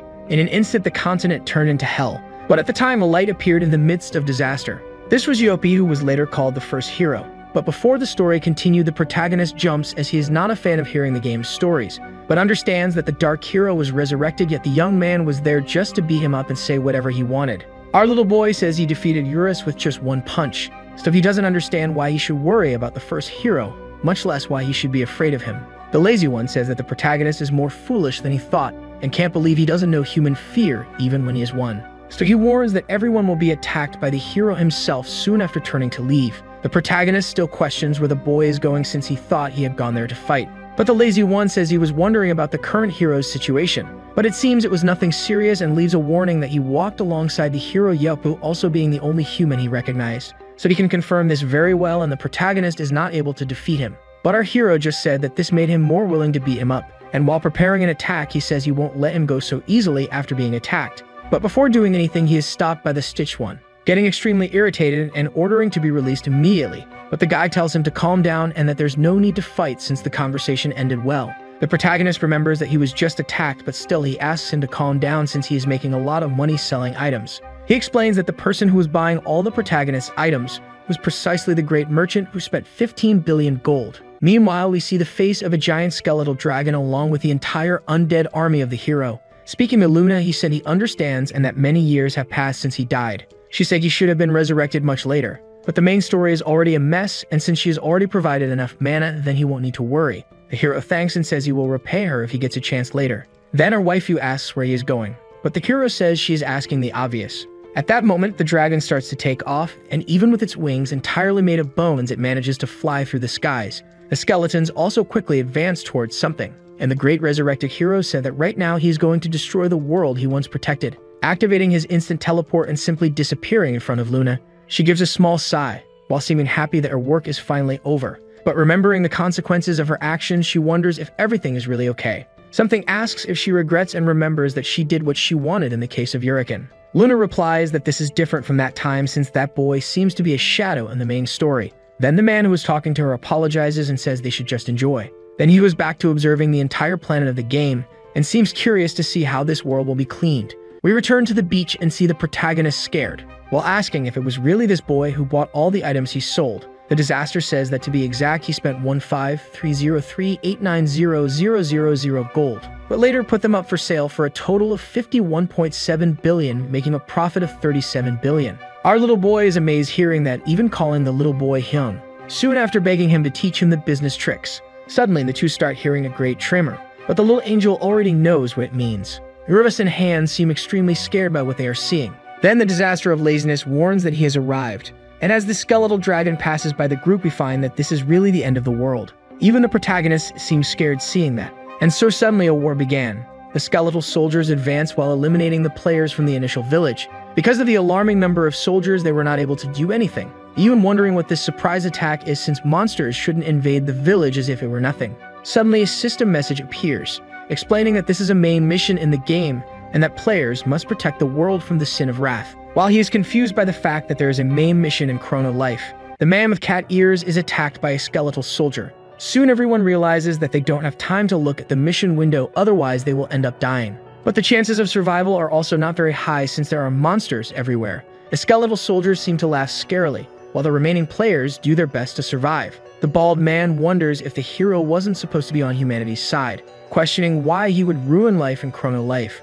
Then a mage appears casting a flaming hurricane, eliminating several skeletal soldiers at once. The people there recognize her as the strongest royal sorceress Abracadabra, and she explains that she received orders from the royalty to protect this sacred land. Seeing that the players who are completely injured start to feel hope, since the strongest sorceress and all the royal guards have been mobilized. Their response was quick and precise, much better than the last event against Gluttony. But a light starts to be emitted from the sky, and when they look, they see the skeletal dragon preparing a large-scale spell. A flaming ball is created in its mouth and soon after fired at the city. We realize that the reason for the defeat is that they were not ready yet since this event was a main mission. And as it was supposed to happen in a few years in the future, the current players didn't have the resources to fight against it. So we go to the Hill of Heroes, where the former hero and now the capital sin of wrath appears. He looks at the tomb of his friends while thinking that it has been a long time. The first tombstone has a musical instrument, so he remembers his companion who thanked him for letting her sing to the world. The second had a small wing, which represented the saint who always prayed for her companions. The third tombstone had a wizard's hat, which represented a man who didn't care about world peace and just wanted to be by the hero's side. Remembering his companions, the disaster begins to cry blood. The good memories he had with his companions are soon overshadowed by bad memories, and Yopi starts to release his aura while ordering the dead to resurrect. From the tombstones, 3 skeletons emerge, while the hero warns that he will not allow them to follow an honorable path like they did. The honorable wizard has part of his skull missing. The cleric has holes that represent crying under her eyes, and the bard has large scars on his jaw like someone who sang beyond his capacity. The hero with his blood-red eye and a threatening look orders his former companions to get ready, as it is time to end the story that never ended. Then we return to the protagonist picking his nose, and saying that this so-called hero will lose to the stick, just like the others. As he walks, he says it's been a while since he used the intercontinental strike. Then the disaster asks if everything will be okay since normal players can be caught by the attack and die. There is also an army of undead, and if his attack does not have the holy attribute, it will not work. So this powerful attack he prides himself on will also be useless, and when the server restarts, the army will still be alive. Warning that no matter how strong he is, he won't be able to face this war alone. The protagonist said that it seems fun, and will still try alone. The war will be stopped by him and his faithful squire. Then he prepares his wooden stick, disables the rebound control option, and with a great impact launches himself upwards, quickly flying towards the city like a superhero. The captain is confused, wondering where the little boy is, soon discovering that he used the rebound to fly away. The lazy one watches the protagonist going to the city while thinking that he likes his "I don't give a damn" attitude. The main village is now turned into a sea of flames, and the starting point of everyone's journey has now turned into a cemetery of players. All this because of a monster who managed to turn this once peaceful place into a city of death in the blink of an eye. Outside the game in a rental store, some people curse, saying that Chrono has gone crazy and that every time something like this happens. Hearing people's complaints, the part-time worker who is about to give up starts trying to calm them down, explaining that the server may have crashed and he should log in again. But soon an angry man explains that a skeletal dragon sprouted in the village and if they log in they will die again. Actually, the man is so furious that he wonders if he should start playing something else. But the woman next to him says that this is more fun than mindlessly hunting every day. The guy who was previously irritated just hearing a woman talking starts to agree with everything she says, asking if she wouldn't like to play with him but being rejected right away. While observing his cell phone, he notices that the Chrono Life site has just released an update note. But when he reads the contents of the note, he gets scared, wondering if this is really an official notice. Soon everyone in the store also reads the note and starts debating whether they have gone crazy or something. And if this notice is true, it means that the game's server could end soon. At the president's office, a man says that this is madness, explaining that the main scenario cannot be completed with the current level of players, and that this is a problem that the company's management team should intervene. But the president questions if he is crazy. Recalling the company's policy of non-interference, the man still doubts his president's actions, reminding him of the notice he posted on the site, which said that the main scenario of Chrono Life has begun, and from now on the fate of the world will be determined by the players. If they fail this mission, the hero will win, and the Dark Age will be the new setting as all life will be massacred, explaining that the future of the game is in their hands. Returning to the game, we see the village in flames, while the skeletons who have already cleaned up the city just stand still, but soon they look at the sky, seeing something strange. A meteor has just landed in the middle of the city, and from the smoke, we see that the meteor is actually the protagonist, who says that traveling like this is fast,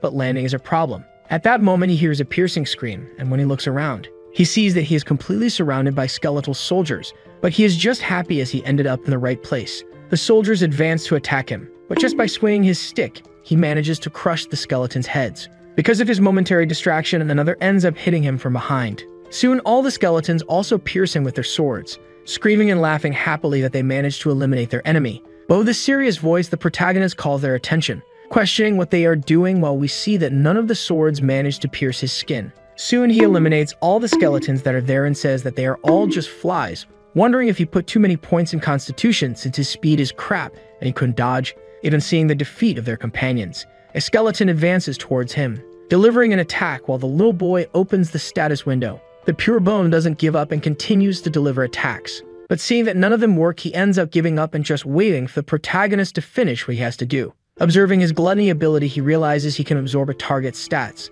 Then he starts giving malicious smiles, leaving the undead who watches scared. All the soldiers he had previously hit start to rise, while that weird tentacle comes out of his mouth. He says it's showtime, making the skeletons confused with that. The gluttony tentacle goes up, quickly advancing on one of the monsters nearby. He pierces the skeleton's bone and starts absorbing its stats. Then in a few seconds, the immortal skeleton turns to dust, while a notification saying that his stats have leveled up appears, making our hero extremely happy. His stats, which were previously low, start to quickly grow, and realizing that his strength increased by 220, now he can use equipment. Not believing, he left this stolen ability aside, but from now on he won't be so picky and will eat whatever is in front of him. Seeing that scary scene, the undead monsters, beings who are not exactly dead nor alive, lost the sanity they had, leaving only one thing, the purest natural instinct. They are the strongest immortal army who didn't even fear death, but only their instinct told them they should run for their lives. Meanwhile, the reason for their unexpected escape laughs maliciously, while we discover that they are running away simply out of absolute fear. Suddenly, we see the gluttony tentacle going towards the target and hitting the spine of one of the fleeing skeletons, soon being absorbed by the protagonist while nothing is left of his body but dust. Then he attacks several other skeletons, not letting any survive, as they all became nutrients that will make him stronger. The number of skeletons that invaded the initial village was about 2,000. It should have been a power that could even devastate a country, but in a few moments turned to dust in the hand of one person. However, there was still the strongest undead monster of all, the Bone Dragon, and the one who, when Urus disappeared, became in existence, considered as the new supreme of the dragon tribe. But this same supreme dragon is hit by the gluttony tentacle of the little boy, even with its gigantic size and crushing strength, has its head absorbed in the blink of an eye. After a few hours, all the protagonist's stats are maxed out. The little dragon celebrates our hero's victory, saying that the passive boy wouldn't even stand a chance against him now. But while he boasts through his ghost pet, a person approaches, making him very excited, wondering if there are still some desserts, since it would be rude of him to leave food on the plate. But soon the person introduces herself as the Sin of Lust Luna, making the protagonist question why she is there and that recently they have been meeting a lot. The young woman cancels her god mode, returning to having pink hair and a black outfit. The little boy questions why she deactivated her mode out of nowhere, and she explains that what she is going to do now should not be observed by anyone, leaving our hero confused by her words, but then extremely surprised, as our waifu advanced towards him, giving him a big kiss. What do you mean by that? After this unexpected action from the woman, the little dragon looks extremely shocked for witnessing that. While we see a destroyed scene, the protagonist wonders what happened. He went there to defeat the hero Yopi, but now he is committing the capital sin of lust with the waifu of lust. Again, he wonders what is happening while looking at her extremely scared. The two lips finally separate. Still in shock, he takes several steps back, while blushing and looking at her, trying to reason everything that just happened. Still stuttering, he asks what's up with her and why she did that out of nowhere, noting that she just took his first kiss. Hearing this news, Luna gives a small happy smile, and while moving away to pick up her fallen staff, she replies that was just an accident, since she accidentally slipped and kissed him with tongue for a minute without meaning to. Obviously, our idiot is not the protagonist and knows what she's saying is a lie, since she even held his neck while kissing. But with a little smile, she says that he paid attention to everything even though everything happened so fast, and knows that our young loser has maximized agility, so he could have easily dodged if he wanted to. Realizing he's been found out, the protagonist starts to stutter in denial, but she approaches, asking if he would like to know something, informing that it was also her first kiss, making our young virgin who only played video games understand another world. However, he still tries to play hard to get and continues questioning why she kissed him out of nowhere, but the young woman keeps insisting she just slipped. But changing the subject, she has an item to deliver to him. The addict questions about the item while our waifu says she came there just for that. So she extends her hand and shows a luminous sphere that looks like a mini sun. This item is a jewel from someone not revealed and has the ranking of God. She continues, warning that the fact she gave him this item should not be seen by anyone. That's why she canceled her God mode. However, the protagonist is still suspicious, and even not knowing what she's talking about, it seems serious, so he will accept it. Even so, he's still irritated for being kissed out of nowhere and questions again, but she continues insisting she just slipped. Then she says that this is an important item, so he must take care of it since it will be extremely useful. Then we hear a voice calling for the protagonist, and we see him approaching, running while complaining that he went ahead alone. But as she gets closer, she sees something that leaves her scared. That is the beautiful woman standing next to our protagonist. Seeing this, she automatically stops, while analyzing the situation of those two well, realizing they are very close, automatically activating her womanly instincts and jealousy. Lee normally apologizes to the captain, saying he got too excited and ended up rushing ahead. However, the young woman approaches, pulling his jacket, and with a strangely suspicious voice, asks who is the woman by his side and asks to be introduced. Her face is totally radiant, as if she's not bothered by the situation, but behind that cute face, there is great malice. The protagonist asks if she doesn't remember her since they met before in the past. Then the sin of lust sighs, while activating her God mode, making a golden light illuminate the whole environment. Finally seeing her real appearance, the young woman gets scared, realizing this is the woman she faced in the past. Luna asks if she recognizes her now while calling her overestimated. Han ends up remembering the events of their last encounter, while the waifu asks if the protagonist is going to fight against the hero Yopi, warning that it will not be easy since he reached level 999 with the energy she shared, and by now he must have arrived at that place. A place that exists in the core of the demon world, the Demon King's castle. There we see the hero and his group approaching, while he appears even more powerful than before. In the Great Hall of the Demon King, someone seems to recognize him, calling him the first hero who annihilated the Demon King. Yopi also knows who that creature is and praises the enormous vitality of the great demon's direct assistant. The ghost reminds him that his body is immortal, asking what brings a hero from decades past to this humble place. As he approaches, Yopi says his goal there is obvious. Then he stops in front of a large sword stuck in the ground, explaining that he came to that place for his precious item, the god-ranked hero's long sword. With a malicious look, the ghost asks if he will be okay, since the Demon King's energy was sealed in that sword, and by wielding it again, he probably already knows what will happen. The disaster, with a neutral expression, continues looking at her, while warning that he knows exactly what is going to happen, probably more than anyone else. Then he firmly grips the sword's handle, while the strong green energy begins to circulate the area. Then the system announces that a class change is happening with the hero and that he has awakened the hidden class. The sword, which initially had bright orange traits like the hero, slowly starts to be filled with green energy, while the little ghost seems quite pleased with what is happening. Yopi, now wielding his old sword, finally completes the class change, becoming the new Demon King. The demon assistant celebrates that a new king is born, while the disaster, now with a new appearance, stares at him, receiving the privileges of becoming a Demon King and having all his stats increased by 10 times. The hidden class also grants him a new ability called Demon King's Authority, capable of ruling all demon races. The former hero calls the little creature and says that this is his first order as Demon King, commanding him to summon the entire demon army immediately and annihilate the human world. With no expression on his face, the little ghost remains silent. but soon releases a smile agreeing with his new lord, little by little transforming into smoke and rising through the ceiling. That gooey smoke starts to come out from the top of the tower, while maintaining a look of morbid happiness on his face. And soon we see that little being transform into a giant mass of black matter with a face. The new Demon King commands all units to advance, while Death opens a huge mouth full of sharp teeth, opening a dimensional portal leading to the human world. Then soon the human world and the demonic world. Two dimensions that until now could not interfere with each other, and that only a few people knew the method of dimensional teleportation. The first person was the hero Yopi. Then we see the Captain Love looking at the sky extremely scared. When the protagonist looks to see what made her like that, he also ends up having the same reaction. The third person capable of using dimensional teleportation is the direct assistant of the demon Death, and it was with this highly recognized ability that made him the direct assistant. From that crack linking the two dimensions, beings start to come out. With sharp teeth and a thirst for blood, that's how it began.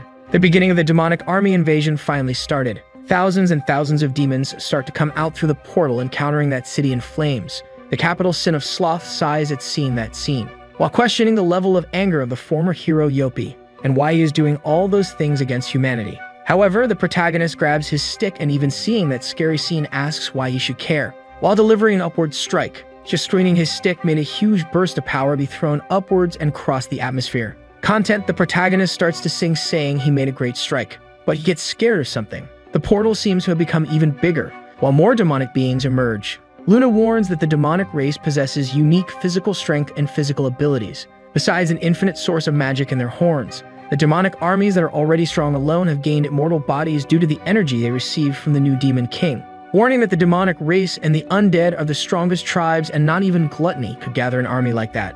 After warning about the situation, she questions what our protagonist will do and how he will defeat the hero Yopi. Even so, our protagonist just stares at her. Then a magic circle appears at his feet, causing a great upward wind while a ball appears in front of him.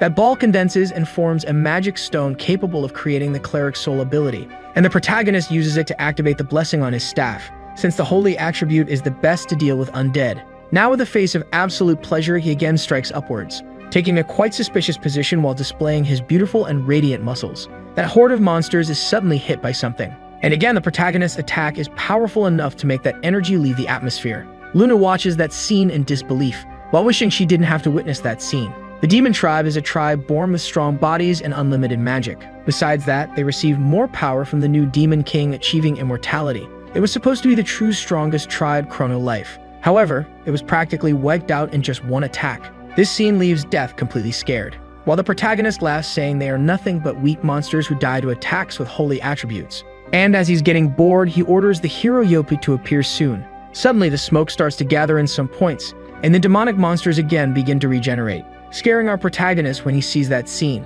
since in a few moments all of them recover completely. The young man wonders what they are since they can resurrect even after being hit with holy attribute strikes, but is answered that this is a hero's ability, and as long as he has mana left, the demonic army will never die. Lee says it will be difficult to fight until the hero's mana runs out, but he just has to make an infinite loop of sanctified strike upwards. To avoid seeing that horrible scene that almost made her gouge her eyes out, Luna recommends he go fight the hero directly. But Lee says he has no idea how to get to the demon world. Hearing this, the captain suggests going through the portal they came from. Since their enemies are coming from the demon world, the portal must lead directly to it. However, the waifu warns that the portal is a one-way hole, and if he enters from this side, he will probably die disintegrated. Getting angry with Han and telling her to shut up. Hearing her rival insulting her, the young woman asks who she thinks she is to keep mocking her, noting that no player has been to the demon world to begin with. But at that moment, Lust questions who gave this information, since she, as a goddess, can use dimensional teleportation to the demon world, then extends her hand to the protagonist, telling him to hold it since the reason she came there was to take him to the disaster. Hearing this, the protagonist questions if that was really the reason since she just gave him an item. But before he finishes his sentence, he realizes something, as she said she deactivated God mode not to be observed, so it means no one should know about him. Finally, he holds the girl's hand and accepts her ride to the demon realm. Seeing that scene, Han questions if he's serious and if he trusts this woman. He says he has no choice and it's not like there's another way to get to the hero. Meanwhile, Luna is quite embarrassed, since our hero is holding her hand. Then the young woman gives a little smile, while calling the protagonist to go to his goal. The captain shouts asking if she can't take her along, but it's too late and a magic circle appears beneath the two. While a disaster of lust says they are already at maximum capacity and can only take one person in her teleportation, touching the protagonist's shoulder while saying she will enjoy the meeting alone. Seeing the two finish the dimensional teleportation, and simply disappear from her sight. The captain seems quite displeased with this, while deciding that from now on, this woman will be her rival. In the demon world, the great demon king's castle presents itself, as the protagonist finally arrives at the location, questioning if they are really inside the demon castle, and starts to look around a bit more, coming across the hero and his subordinates. But Yopi, who is now a disaster, responds that there is no more hero. In this body, there is only fury, and from now on, as one of the 7 deadly sins, he will annihilate these filthy and sordid humans. Suddenly, a huge explosion is seen from the castle,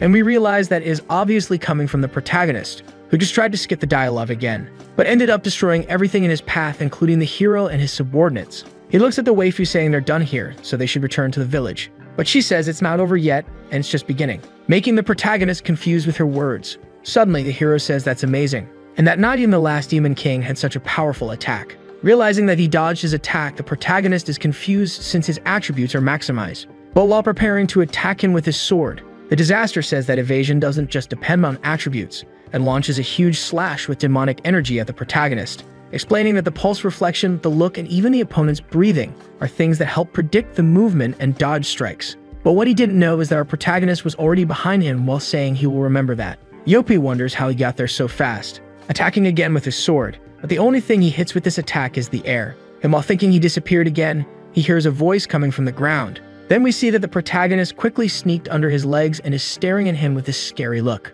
The warrior tries to stab him with his sword but misses, and we realize that all this is just a joke for our protagonist, since with his extremely high agility, mocking the hero became extremely easy. Yopi looks at him with a lot of aggressiveness. Meanwhile, in the human world, demons continue attacking Han. She runs desperately for her life, while screaming that the protagonist is a jerk for leaving her alone. During the escape, she ends up tripping, falling violently to the ground as she crawls. Soon, the demonic creature reaches the girl lying down, and goes for a fierce attack against her. But while lying on the ground, she remembers the previous events, getting extremely irritated and preparing to counterattack. Just remembering that woman trying to steal her man makes her blood boil. Then she hits the creature's stomach with an extremely powerful punch. We know that the level of the demons must be at least above 100, while Han is only at 25, so she shouldn't inflict damage, but the gauntlets she possesses have a power that surpasses the level difference, and with just one attack, that creature is knocked down. This power is the hidden ability of the Transcendental Gauntlets, which automatically alters her attack attribute to the enemy's weakness. Some system messages start to appear that she gained experience and leveled up. The experience was so much that from level 25 she went up to 39, since the XP from the demonic army is overwhelming. And with the efficiency of high XP and the main mission bonus, one can gain even more experience than from most bosses. But the truth is that the young woman doesn't care about any of this and just wants to vent her anger on them. However, when she looks up, she realizes that the real problem is the magnitude of the army. She then stops her relentless attacks, while sighing quite stressed with the protagonist, saying that she will finish him off when she gets back. Meanwhile, in the demon castle, the protagonist and the hero stare at each other. Yopi says that he is strong and that he surpasses him in strength and agility, assuming then that the other attributes also surpass him, but the protagonist has already said that all his attributes are maximized, and if he understood the situation well, he should die immediately and stop wasting time. The hero remembers that in the past all his battles were fierce and with almost no chance of victory. Then his former companions who were brought back from the dead appear, and he says that with this group they always manage to win. The protagonist and the little dragon look at that scene, realizing that the guy just called his gang for a one-on-one fight, then says that heroes shouldn't do this and should have a fair one-on-one. Luna suddenly tells him to be careful, saying that the hero group's raid success rate is 100%, asking again for the protagonist to form a group with her. At this moment, we go back to the moment when Captain Love was attacked, but for some reason the creature's attack didn't hit her, since the monster's paw was cut off before it happened. Han is confused, trying to understand what happened, while the monster looks at its severed leg and starts to cry out in pain, letting out a loud roar soon after. The one who made this cut and saved the young woman was Captain Hong, who quickly unleashes hundreds of attacks on the demon, cutting it entirely, and quickly finishing it off while its pieces fall to the ground. She then gets up and asks if Miss Han is okay, being extremely happy to see her friend. But these good moments won't last forever, as that horde of creatures was advancing against the two. Hong is impressed that so many rare demons are appearing in the human world, and that this seems like a war of humans against demons from classic games, again reaffirming that Chrono Life is very fun, but leaving Han confused about what she's talking about.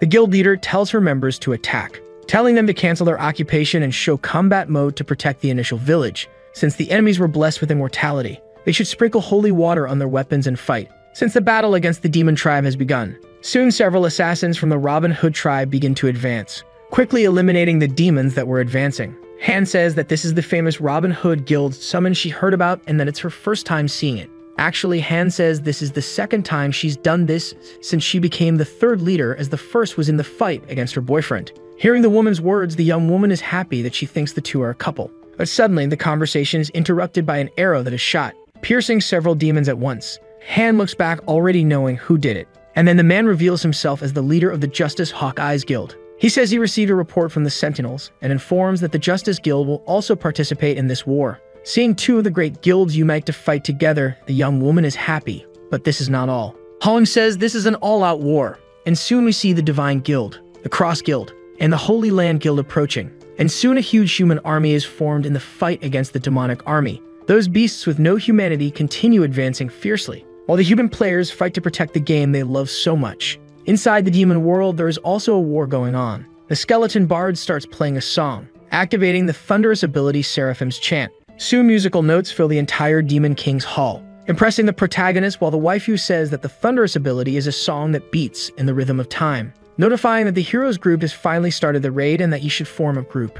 Noticing the insistence of that woman, the protagonist flips her off while cursing her, replying that he doesn't want to form a group and doesn't know what she's plotting. However, to deal with a group of idiots like this, he alone is enough. Then quickly prepares for an advance, rushing for an attack. In just a few moments, Lee approaches the hero's group, facing the bard. This speed is so overwhelming that no one could react, and he says he is just following the rule of focusing on the supports first, but before he can hit, his staff is stopped by the great hero, who quickly managed to react to his speed, and with a simple movement of his sword, manages to deflect the trajectory of the protagonist's strike, making that immense attack land elsewhere. Euros says that he deflected the attack by spinning the sword blade, but the waifu warns that it was the perfect parry, a skill the hero acquired after much training. However, it's a skill that fails if you're a millisecond late, so if you keep attacking, you can overcome it. But suddenly, the Seraphim's Chant is activated, and due to the time fluctuation, the speed of the group members increased. The hero takes advantage of the buff to attack the protagonist, who manages to defend himself and says that even though he has gotten faster, it's still not enough. But he probably spoke too soon, since his little pet dragon is quite scared looking at something. The reason for this fear is the hero, who increases power even more using the hidden skill Hero's Glory, which sacrifices a large portion of his strength and temporarily doubles all other attributes. At this moment, the disaster advances towards the protagonist with the aim of eliminating him, trying to land several attacks on him while he only defends himself. Yopi well represents his capital sin and shows a lot of anger in each of his attacks, while the protagonist just defends against all of them, realizing that this is practically like playing with an angry cat. But soon his attention shifts to something else, noticing that the team's mage is preparing a spell in his direction. Suddenly, the skull spell is finished, and a giant whirlwind begins to form above the protagonist. Suddenly, the mage pulls an Uchiha Madara and summons a meteor, which quickly falls towards the castle. The protagonist thinks this is that OP arcane spell, and this is his first time seeing it in person. With his current agility, he could easily dodge this attack, but while preparing to deflect the meteor, he thinks it wouldn't be fun if he did that. And soon we see a great explosion comparable to a nuclear one coming from the castle, and with it the protagonist remains intact while the meteor's debris starts to fall. Now that he managed to defend against another enemy attack, he asks if there is anything else to show, getting frustrated imagining that they have run out of tricks and telling them to stop wasting his time and finish it. Yopi, who was supposed to be a final villain, seems quite tired, but says that unfortunately, they're just getting started. Quickly, a huge rainbow light begins to surround the hero's group, and Seraphim's Chant verse 2 is finally activated. This skill has a hidden effect capable of halving the enemy's attributes, and soon all the protagonist's stats that were at 99 drastically drop to 49. Yopi responds that this is his trump card, and with his attributes being multiplied by 10 due to the hidden Demon King class plus the Bard's buff, they are now on par, notifying that even if the protagonist uses Gluttony with his perfect parry, those disgusting tentacles won't reach him. And now he asks the same question, wondering if the protagonist has shown everything he has. Our hero just looks at all of this without showing a reaction, but suddenly starts laughing while wondering if he should use that. These words awaken curiosity in the resurrected hero, while Euros knows he will probably use the hidden ability the passive boy used. Our protagonist then starts to pull something out of his coat, and when he pulls it out, it totally startles the little dragon, realizing that in his hands is Habak's mirror. Activating the hidden ability 8 Visions, the protagonist's body starts to vibrate, and soon also starts to grow larger and larger. The hero and his group look at that scene in fear. Then the demon world, which is a dimension far from the human world, had its symbolic black sky changed to a white sky. So we return to the war of humans against demons. Without any hesitation, Han advances to battle against her opponents, jumping at high speed while spinning in the air, finishing the demonic creature with a beautiful kick to its face. She lands softly on the ground as the creature falls. And again, another level up notification appears, and now we see that Love is at level 74. Looking up, she realizes that even having eliminated several, they keep coming. Even wondering if she's going crazy, as it seems there are more now than before. But Hong tells her she's not crazy and that usually demons can be exterminated with holy attacks, but with the Demon King's protection, they are all reviving. To make matters worse, Yopi has infinite mana, so none of them will die until he himself is eliminated. The captain complains, saying that the main scenario missions should be difficult and not impossible. But soon something catches her attention. Quickly coming from the sky, a demonic creature appears aiming to devour her. And even tired, the young woman prepares to counterattack. Suddenly, we see someone's staff glowing, and a woman using flame magic, who shoots a giant fireball, piercing the demonic creature in the middle, and easily eliminating it. The mage says there is only one condition to complete the mission. That is by defeating Yopi, the Sin of Wrath. Hearing this, Love questions the point of the war, as they could just log out and wait for Kukwina to defeat him. But soon she is informed that if they do that, then all the plants, animals, and humans living in this world would die. And if that happened, this world would also become a demonic world. Even scared, she thinks the game company could fix it with an update, but Hong reminds her of the announcement they made, mentioning that from today on, the world's fate will be determined by the main mission results, and the game's future is in the player's hands. This literally means that for the first time in gaming history, everything, even the game itself, depends on the players. Then we see the headquarters of the Chrono Life company. There we see the company owner watching everything happening inside the game, determined to abandon it if things go wrong. While calling them crazy, she says this is a lazy way to manage the game, wondering how on earth the #1 gaming company in the world doesn't have a solution. But soon the guild leader says that's exactly why she likes this game so much. However, Love is completely against these ideas and says the other players need to know too. But before she can finish her sentence, she's interrupted by Hong eliminating a demon in front of her. Abracadabra appears, asking the young woman not to worry, as most regular players are already aware, and that's why everyone is participating in the war. Then we see a bald man and his group attacking a demon. Knowing that its weakness is in its head, they all band together to try to knock down its leg first. Seeing this scene, Han is happy to realize that it's not just the top 5 guilds fighting, while the mage compliments, explaining that everyone has been fighting together from the beginning to protect the fate of this world. But soon reality shows itself, with the man extremely happy with the unique item drop. All the players are there only because they can use the high XP demon monsters to farm experience and items. Seeing this grotesque scene of players like lunatics against the demon, the two remain silent. Then we return to the protagonist's battle, where the supposed final villain is extremely scared. While looking at the protagonist's underwear that is gigantic in the demon world sky, the skeletal bard continues to play his melody, activating more effects of Seraphim's chant that reduce the enemy's attributes to a 5th. Seeing this, the little dragon complains that this skill is too overpowered and that the protagonist's healing factor should cancel it. Then we see that the skill not only immediately recovers any damage received, but gives complete immunity to status effects. However, Luna reminds that this is not a status effect skill, but one that reverses the target's time. Still, Kukwina, who is now Kyuko, is out of his reach. Soon a voice is heard from the sky calling the Demon King Yopi, questioning if it was Perfect Parry, the name of the skill he used earlier. Actually, this is quite interesting, as it completely negates the enemy's attack. But with this scary expression while emerging from the clouds, he tells the hero to try using it once more. The final villain now finds himself at a complete disadvantage looking up, while the protagonist, already practically the size of the demon planet, prepares a downward strike,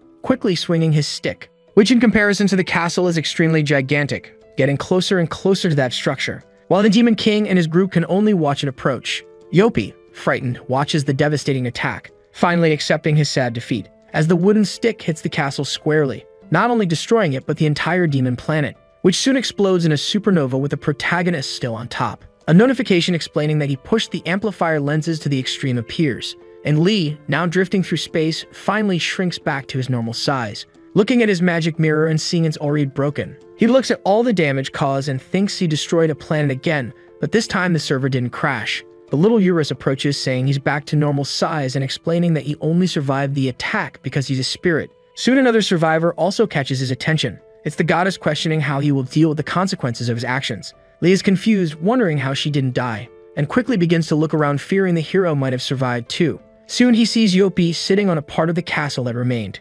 However, he is completely beaten up and his armor totally destroyed. The protagonist only says that he is really tough since he didn't die after the explosion, but Limit explains that the hero will soon die as he is on the verge of death. Even his companions have returned to the void, so he will probably be next. Kukwina asks if this is true, saying he will now complete the main mission. Approaching the fallen hero, he explains that he won't need to do anything as the man will be finished on his own, and he said he knows that as he can barely keep his eyes open. So our comedian takes the opportunity to tease his enemies, saying he is weak, and Yopi complains that today's heroes have no manners, much less humility. Even so, he is probably the strongest person he has ever encountered, admitting he was completely defeated. Back in the initial village, the demon's rampant attack continues.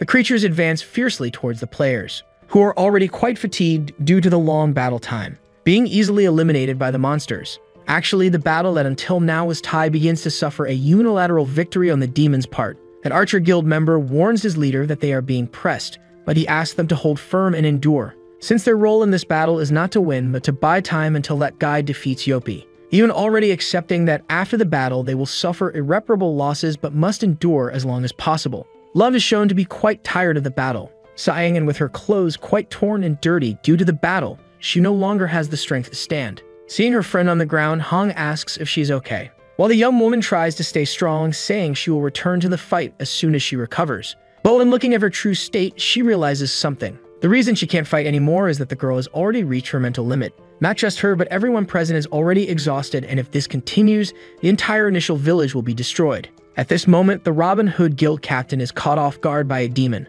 who starts to press her, greatly reducing her HP. And when she is about to give up the fight, a hand simply begins to crumble in the air, leaving Hong very confused with this situation, while seeing all the demonic creatures present starting to vanish in the sky. Like the day Thanos snapped his fingers, all the monsters simply turned to dust. Hong, still looking up and confused about the situation, wonders what's going on, while Love seems to know exactly the situation. If the monsters are disappearing, it's probably because Kukunha managed to win. At this moment, we see the protagonist looking at Yopi's body, now shining a lot. He says his time is up and he will soon disappear. But Lee has a question to ask before he disappears, questioning why the hero who once killed the Demon King in the past hates humans so much. Yopi only comments that this is a boring and quite cliché story, explaining that actually it was because he was extraordinary. Because of that, everyone around him loved him, but those same people invite him. Then small drops begin to fall to the ground, as the hero says that actually he is just a person who loves humans. Observing from afar, the goddess remains neutral, while listening to the hero's last words. Realizing he was someone who loved humans more than anyone, like an explosion of lights, the hero disappears, and system notifications saying he managed to complete the mission alone appear. With them, the reward for completing the main scenario also appears in front of him. As he grabs that treasure chest, new messages appear saying he is the mission's top contributor, so he will receive an additional reward. Suddenly, a strong light begins to shine in space,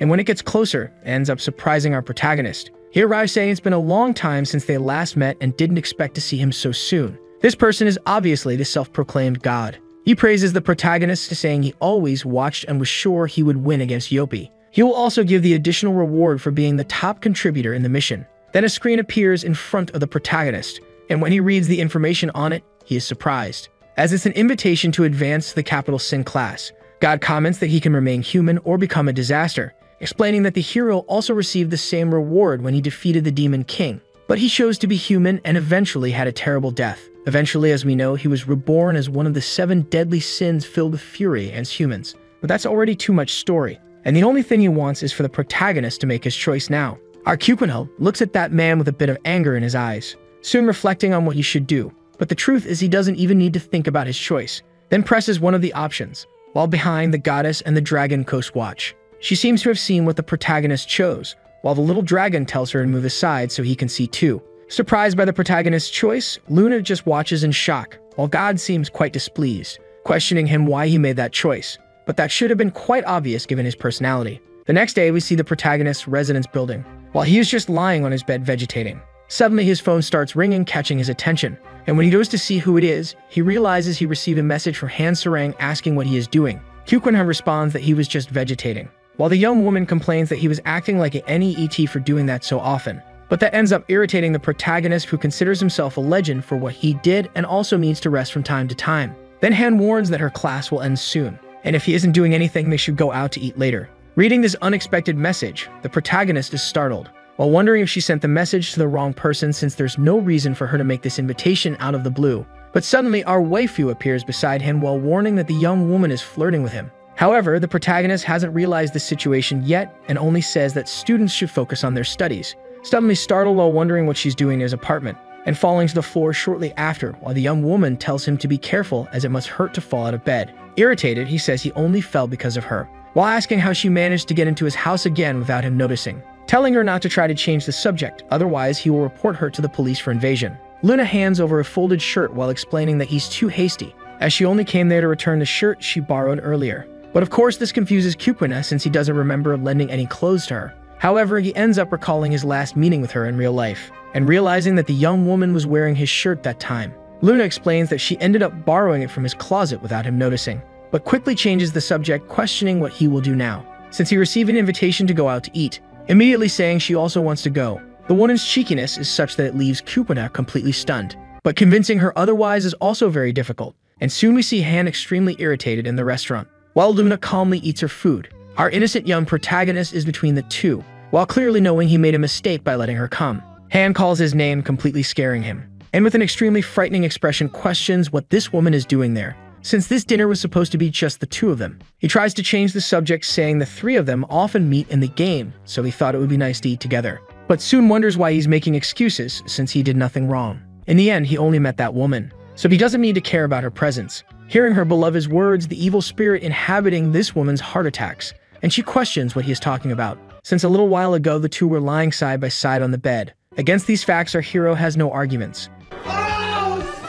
and Han automatically appears, asking what she meant by that in a threatening tone while he just thinks he had a good life. Sighing, Luna says she couldn't understand this situation very well, as frankly, the two are not dating, so there is no reason for Miss Love to question the protagonist this way. But she counters the argument saying they are group mates, and there's no problem taking care of her companions. Then again questions what her relationship with Kukuna is, even calling her a stalker. Luna says that Mr. Loser and she have a very special relationship, both in reality and in the game. These words end up reminding the protagonist of what happened in his last meeting with her, and the big kiss the young woman gave him. Nervous, Lee only says he's not so sure about that, saying that doesn't count since it was in the game and not in reality. But she said that every sensation in Chrono Life is exactly like reality. Even so, she approaches asking if they should use this opportunity to compensate for the sensation. But soon they are interrupted by the captain shouting and telling them to stop doing that in a public place, also asking them to stop saying things only they know, questioning what is this story about comparable sensation to reality. But soon their thoughts meet and the penny drops, immediately realizing what those two did inside the game, and with a trembling voice tries to confirm the hypothesis in her head, while Luna doesn't even wait for her to finish, saying that it was exactly that, and that she thought she was just a cute little girl who didn't understand anything but seems quite mature. Han, extremely irritated, gets up from the table, while with a cold look says she is leaving. The waifu only laughs, seeing her rival leave, while the protagonist only says she should eat quickly and go too. Then a few hours pass and the day is already turning to night. The young woman with a smile says she is already full, thanking the protagonist since the restaurant was really good, but that next time she will take him to a place she knows. Suddenly the young woman stops while still staring at him, while remembering that this scene is the same as the last time when the sun was also setting. She is referring to their first meeting, soon questioning about his choice of reward he got for being the top contributor. Our Cupina questions why she is asking that since he explained the reason just yesterday, but the young woman thinks he has some hidden motivation like love for Han Sarang, imagining that maybe she is the reason for his choice. Our hero only keeps his unshakable face hearing this, while saying he has no idea what she's talking about, saying goodbye right after. Sometime later he reconnects to Chrono Life again, being welcomed by Euros who greets him, while complaining that it took him an entire day to log in this time. The little ghost starts looking around, realizing this is an alley in the initial village and wondering why they are there. Probably because the demon world is gone, but that's also great since no one is passing by and he can just stay there relaxing nicely. The dragon is confused by this as he could rest in reality, but our protagonist's reality is quite troubled at the moment. Soon after, a wooden stick falls beside him, making the protagonist quite confused while looking at who threw it, soon realizing it was the young boy he met at the beginning of the game. Excitedly, the little character jumps while saying hi, but our hero seems extremely frightened by his presence. At this moment, it's already night and we see Chrono Life's headquarters, where the president is watching something with great attention. This something is obviously our protagonist meeting the young boy. A member questions what he will do about that, but the man only wishes to continue monitoring, while thinking he can't believe this meeting happened now all possible times, calling that child a toy of God. Inside the game, the protagonist says it's a pleasure to see him again, asking how long it's been. But we realize he got too excited and is shaking the child up and down hard. Soon he asks him to sit down while saying he didn't expect to find him there, again questioning how much time has passed. The little one is confused by his words while our hero realizes he might not remember, explaining that the last time they met was when he tried to reinforce the equipment but failed, but the young boy still doesn't seem to remember. Suddenly an idea comes to his mind and it seems he finally remembers. But the truth is he just thinks the protagonist looks like the golden statue in the village. Euros observing that questions who this little bald guy is, leaving the young boy very excited while the protagonist asks if he can see him. But soon the little dragon reminds him that he borrowed his power to materialize back then. Lee then introduces his pet dragon while offering the boy to hold him. Again, the proud dragon questions how a mere human dares to lay hands on him, but the protagonist tells him to shut up while the young boy grabs him. He then holds his big stick in his hand, while talking about the day he received it as a gift from the little bald guy, thanking him immensely since thanks to him his life was completely changed. Lee then questions if the young boy would like to hear some of the things he's been through. The little bald guy seems quite curious, while the protagonist explains all the story's events up to that point. Actually, this is quite fascinating and one of the rarest things in his life. As someone who doesn't like stories, he had never told his own to anyone, but at that moment, he is telling everything he went through, even his most intimate feelings. So after a few hours of long conversations, he gets to the part where he had to choose between staying human or becoming a capital sin, making a small suspense while questioning him what his answer is. But the excited young boy has no idea, and the protagonist explains he preferred to stay human, making the little boy question the reason for that as he got curious. But as he gets up, Kukunhe says he will tell that story later, since he has something to give him first, then makes a strong invocation, spreading several transcendent rank items on the ground. He said it's a gift, telling the little bald guy to take them all since he doesn't need them. But humbly, the young boy refuses, saying he doesn't need them either, while the protagonist doesn't understand why, as they are quite valuable. The little bald guy then takes a paper and writes something, handing it to the protagonist right after.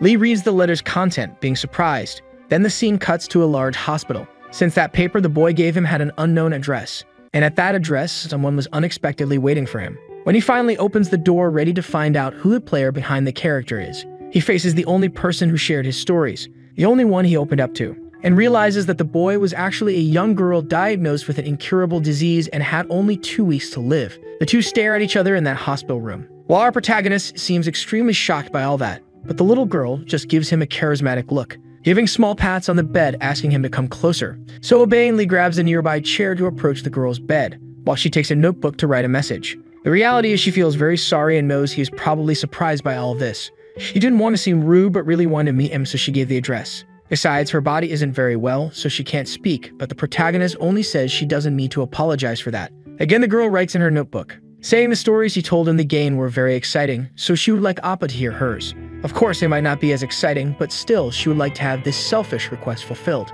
Lee gives a small sigh at the child's motivation, saying that this is not selfish, and that since he has free time and likes to hear stories, he will stay there to listen. But the girl knows he hates stories as he always skips dialogues in games. So the girl explains there is a very wide variety of classes in Chrono Life, and among all the options, the one the girl chose was to become a merchant. As a merchant, she could talk to a lot of different people as she bought and sold items. And since in real life she never had many friends because she was shy, in the game she could be someone completely different. Everyone in the initial village treated her super well with radiant smiles, and it was thanks to them that every day was amazing. Then we see the association president. He said the girl was really kind and graceful. Whenever she had the chance, she gave potions to novices for free, even knowing she would lose money selling the items at a banana price. Technically, she didn't have the aptitude to be a merchant, but everyone liked that child, not only the players, but even the NPCs. Maybe she wasn't the game's most brilliant player, but she was the light of a star that delicately illuminated the environment around her. But one day, she stopped logging into the game. People thought she might have gone to focus on her studies or was taking a break. Everyone found different reasons to miss that child, and without even realizing it, a lot of time had passed. Those people who used to accompany her leveled up and left the initial village. As new players appeared, almost no one knew her in that village. But one day, that child returned to the game. However, her appearance had changed a lot since the last time. She no longer had her beautiful pigtails and was wearing the cheapest clothes in the game. But her acts of charity continued, and she kept giving items to new players. But this time, she never said anything to them and only sent emoticons. Probably she must have given all the items and gold in her inventory. As she started giving the stick you could get for free in the shop, the man who received the child's gift was not pleased at all, throwing it on the ground while saying he got excited because he discovered someone was giving things for free. That child looks at her gift on the ground, but keeps her joy and picks it back up. Suddenly, she hears someone screaming in complete despair, coming from an alley right beside her. When the young girl goes to investigate what it is, she sees the protagonist completely dismayed, looking at all the items he tried to enhance on the ground, while tears fall from his eyes. She realizes this might be the perfect moment to gift someone, so she decides to approach him to give him the stick. This was the end of the girl's story, but the beginning of the protagonist's. The story of our Kukunha and the level 999 stick.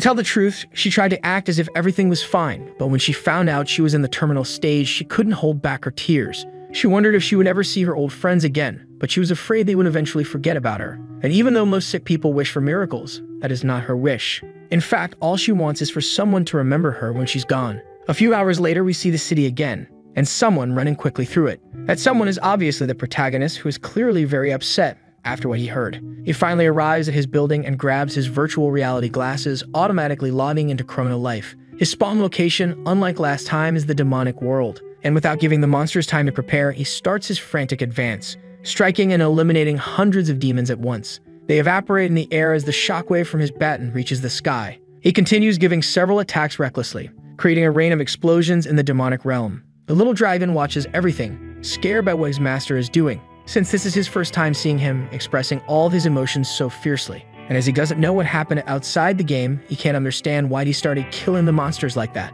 Meanwhile, the protagonist continues his frenzied attack, remembering the last conversations he had with the young girl. He asked her if there was any way to cure her, by performing surgery, for example. The girl looks at him and explains that her disease is very rare and few people have it. For this reason, the surgery costs would be astronomical, and her parents have already said they would try their best to get the money. However, our protagonist says he will pay for the surgery. Millions or even billions, he doesn't care. He just wants her to have the surgery. Back in the game, there are no more monsters near the protagonist. His pet dragon seems to be afraid of its own master. And even with all stats maxed out, the effort was so much that he becomes breathless. Meanwhile, we see that after he said he would pay, an absolute silence filled the hospital room. The girl seemed to want to say something, but soon dismisses the idea and asks him not to give her false hopes, as she doesn't want to be more miserable on the train of false hopes. Even if the surgery works, it won't be the end of the disease, and the probability of survival is only 30%. Still, the protagonist says it's still worth trying, as it's better than giving up and doing nothing for 2 weeks. These words impact the girl, who remains silent while asking him to stop talking as if it were something simple.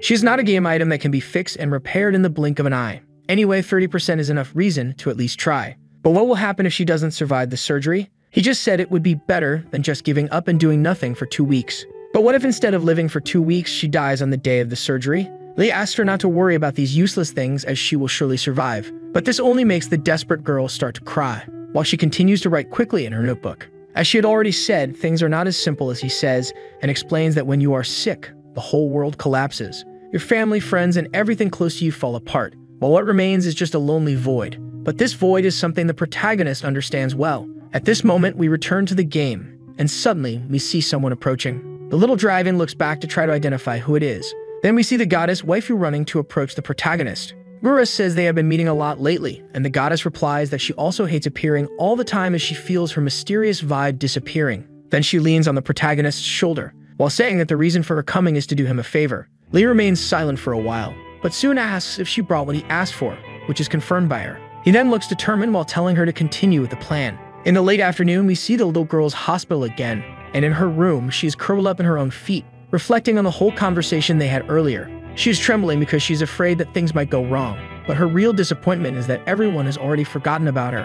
And for the first time, the girl breaks down like the real child she is while thinking she is scared. But at that moment, a hand approaches. We see it is the protagonist holding the girl's shoulder. Raising her face, she looks and wonders when he got there. But soon after, she is extremely scared by something she sees. Her hospital room is crowded with people. Meanwhile, the protagonist says that, as he said, no one will forget her. The girl seems so shocked she can't even open her mouth to speak, while looking at a girl thanking her for the sweet potato and saying that because of her, she changed her class. These two girls were the same ones who bought from her when she was a merchant. Another woman says that the weapons she bought from her are still used by her group, and that she wanted to thank her, but when she went to the initial village, she was no longer there. Then we realize that they never forgot that little girl. Because of the emotion of the moment, she can't hold back her tears, and starts crying with happiness, seeing that everyone is there for her. The love from everyone there is extremely contagious, and wasn't forgotten even by the time they spent without seeing each other. A few days later, the girl promised she would come back brilliantly and went for surgery. The players that Luna sought and gathered with great effort were the main reason for this.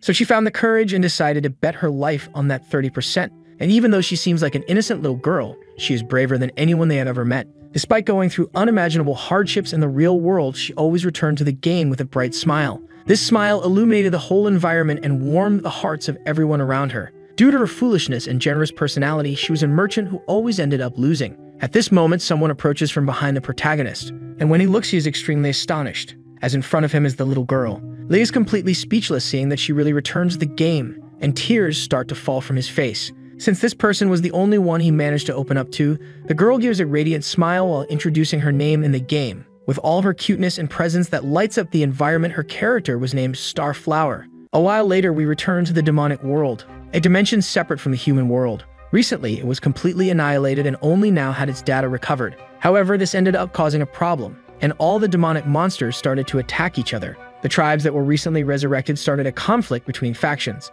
The eradication of the torment caused by the long-missing Demon King made the demon's fury grow even more, and all this culminated in a chilling and unforgettable war. Seeing this scene, it seems someone is deeply concerned about their world. This someone is Death, who realizes that everything is in pure chaos. It was to be expected that this would happen, and there is only one way to calm the spirits of this crowd. He then takes the essence of the Demon King out of his pocket. Since he managed to find this beauty rolling on the floor when the world was rebuilt, the Demon King must have dropped it while dying. Unlike the sword, this energy is not sealed, but it is also not something that can be delivered to anyone. The little ghost also doesn't want to wait until another Demon King appears and thinks about finding a person to become one. At that moment, scenes of the protagonist being totally creepy come to his mind, and a brilliant idea arises, making the demon's assistant happy, since he just thought of an excellent candidate. Then we return to the human world. The protagonist is obviously already with his baton in hand while preparing an attack upward, and strikes using only 1% of his maximum power, causing the instant defeat of a level 4 rabbit bear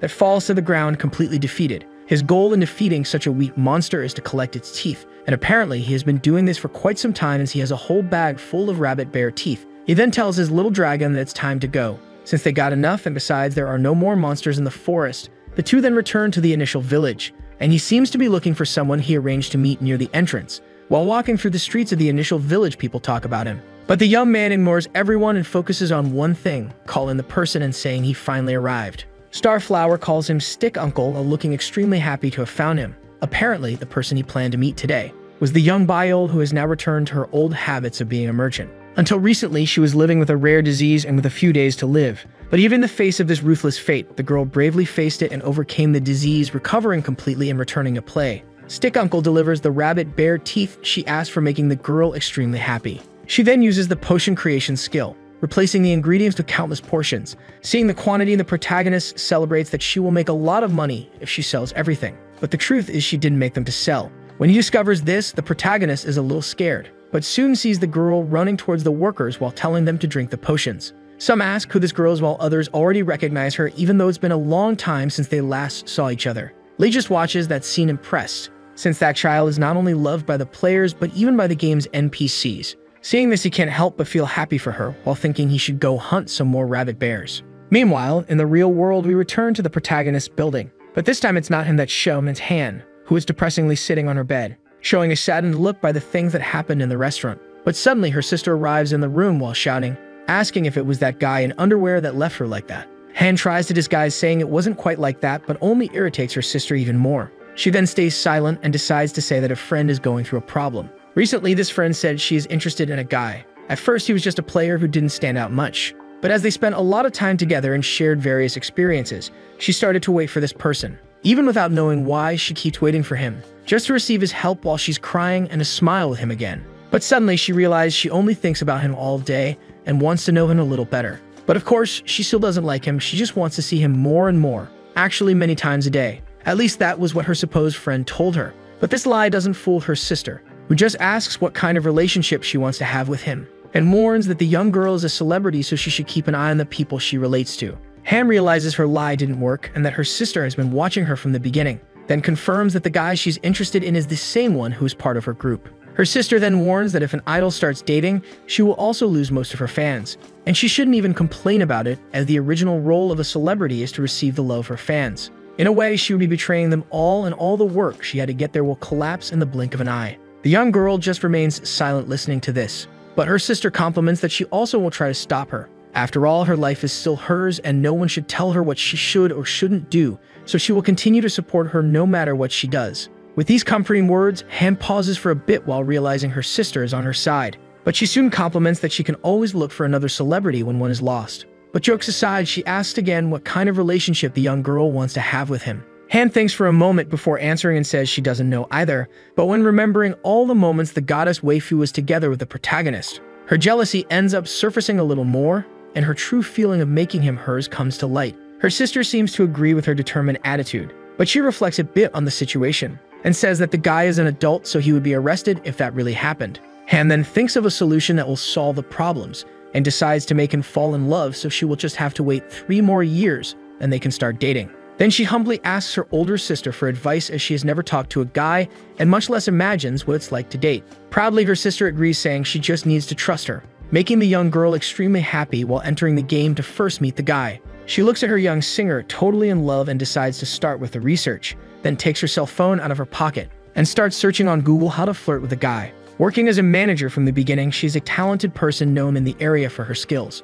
But in reality, this lady is 27 years old and has never dated. At this moment, we return to the game, where the little death wanders through the human world. Tired, he thinks it's like looking for a needle in a haystack and wonders how he will find that guy. But when he thinks he can't just ask the demonic tribe to look for him, he hears a huge noise, leaving him extremely confused while looking to see what it is, but soon sees a gigantic explosion rising behind the mountains. And with that, he immediately realizes it's him. Our protagonist is clearing the rabbit bear monsters from the forest and says the drop rate is high, so the farm was very fast. But before returning to the village, he hears a noise, then sees someone running towards him. This person was the captain of Love, who apparently seems to be facing a rabbit bear, quickly dodging the monster's attack with just a jump, while spinning in the air preparing a kick that hits the monster's face hard, making some of its teeth come out as it falls to the ground, totally eliminated. Lee is extremely confused by what he just saw, since he didn't expect the Love captain to appear there so suddenly. She extends her hand to deliver something, and shows some of the teeth she just took from the monster.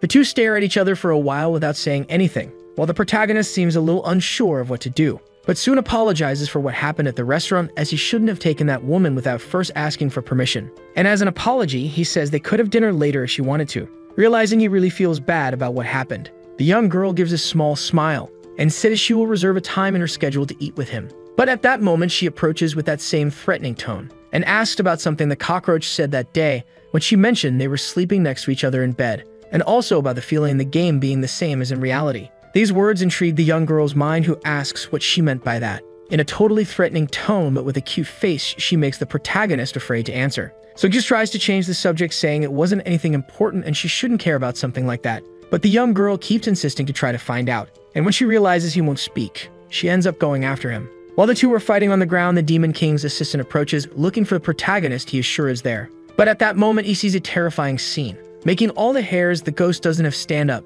since he can imagine that the guy who defeated the Demon King is being totally destroyed. Surely this is a twist, and as they say, there will always be someone stronger than you. The demonic look that person has, and that expression of pure devastating anger, makes this person have all the requirements to become the Demon King. Han looks at that creature suddenly appearing with something green and asks what it is. But the assistant simply says she deserves her ball and should grab it. The captain still doesn't understand what he's talking about and asks who he is. But at that moment, everything around her starts to shine, and a message that she obtained the Demon King's essence appears, along with a message of class change that will change her original class to the hidden class Demon King. Meanwhile, the self-proclaimed god says he finally gathered them all. Each of his chess pieces is properly placed in their places.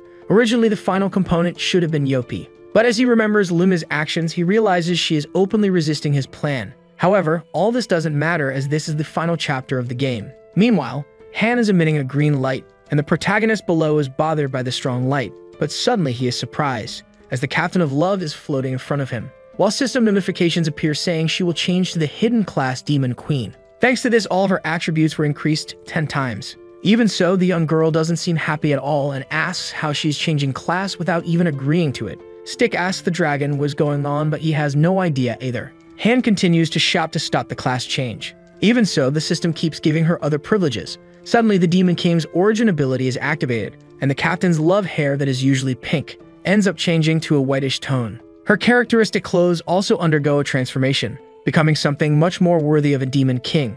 And with that, the transformation was complete, and she became the Demon Queen completely. However, the young girl in reality was even more scared to realize that her hair turned white, while the protagonist and Eurus discuss how she was forced to change class without even a yes or no question. Death explains that the Demon King's origin ability allows you to transform into the infinite magic body that only kings have. She can only use unique abilities in this form except for the passive ability Authority. But even with this explanation, the young girl still doesn't understand what it is, and as if listening to what she says, the system itself gives an example for her to understand. Suddenly, the pearl on her necklace starts to shine. Not only it, but the 3 pearls scattered around her new clothes. Then some mana wings form on her back, and the synchronization with the demonic body reaches 1.3%, generating some horns on her head, along with a modification of her eyes that are now much wilder. With all this, the essence of the Demon King was unlocked, and the protagonist, along with his dragon, just watches the whole show from the front row. The young girl then points her index finger up while activating the destruction ability,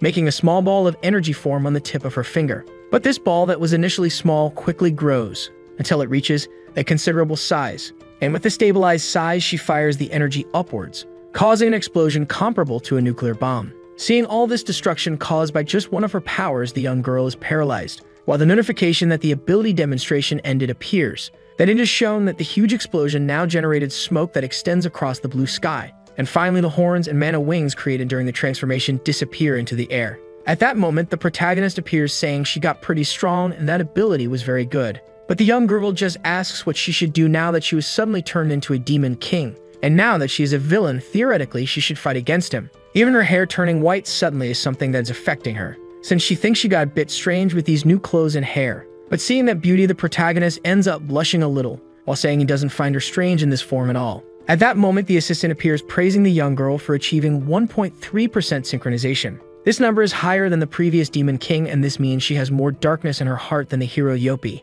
But while desperately holding his face, she says this was not her wish and wants to return to her normal form. But the ghost says this is impossible as her body has already absorbed the essence and it won't come out until she dies. The other problem is that if she dies, the character will be deleted as she just became a unique boss monster. Seeing his friend crushing Death's face, the protagonist thinks he seems comfortable, but the little dragon gets jealous and says he is much more comfortable than that little ghost.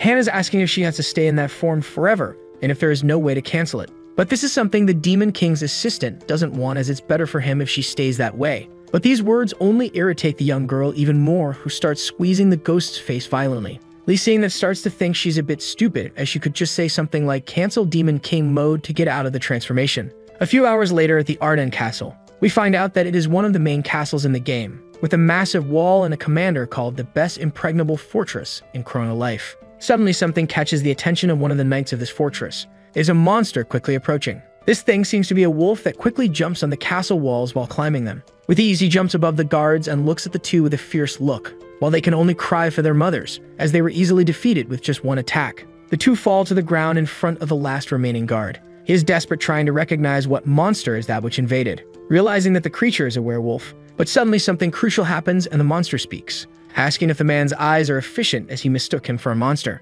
Obviously, the guard is shocked to hear him talking, and soon other two beings appear around him. The lizard compliments that they are not monsters. In reality, their species is called human beasts. Hearing this, the little guard, who knows what his fate is, begins to despair, and soon receives an attack that eliminates him instantly. He falls near the bodies of his other two friends, while more and more castle guards approach the creatures, who are a bit confused by the sudden appearance of so many humans. Soon the three monsters are surrounded by an army, and the guild leader appears saying he can't believe this. They dare to enter the Arden Castle, and even being beasts with weak minds, this is still unbelievable. Whether human beasts or whatever they were, he doesn't care and just orders his soldiers to get rid of them. Soon the army advances to combat, while their general just watches everything in silence. But soon he starts talking to his audience, who is watching the live, commenting that he never heard of these human beasts that can communicate. He keeps talking a lot while the chat gets annoyed, as he is just showing his face while the battle happens. But suddenly something catches his attention, and when he looks ahead, he sees his entire army defeated. Only those three monsters are standing,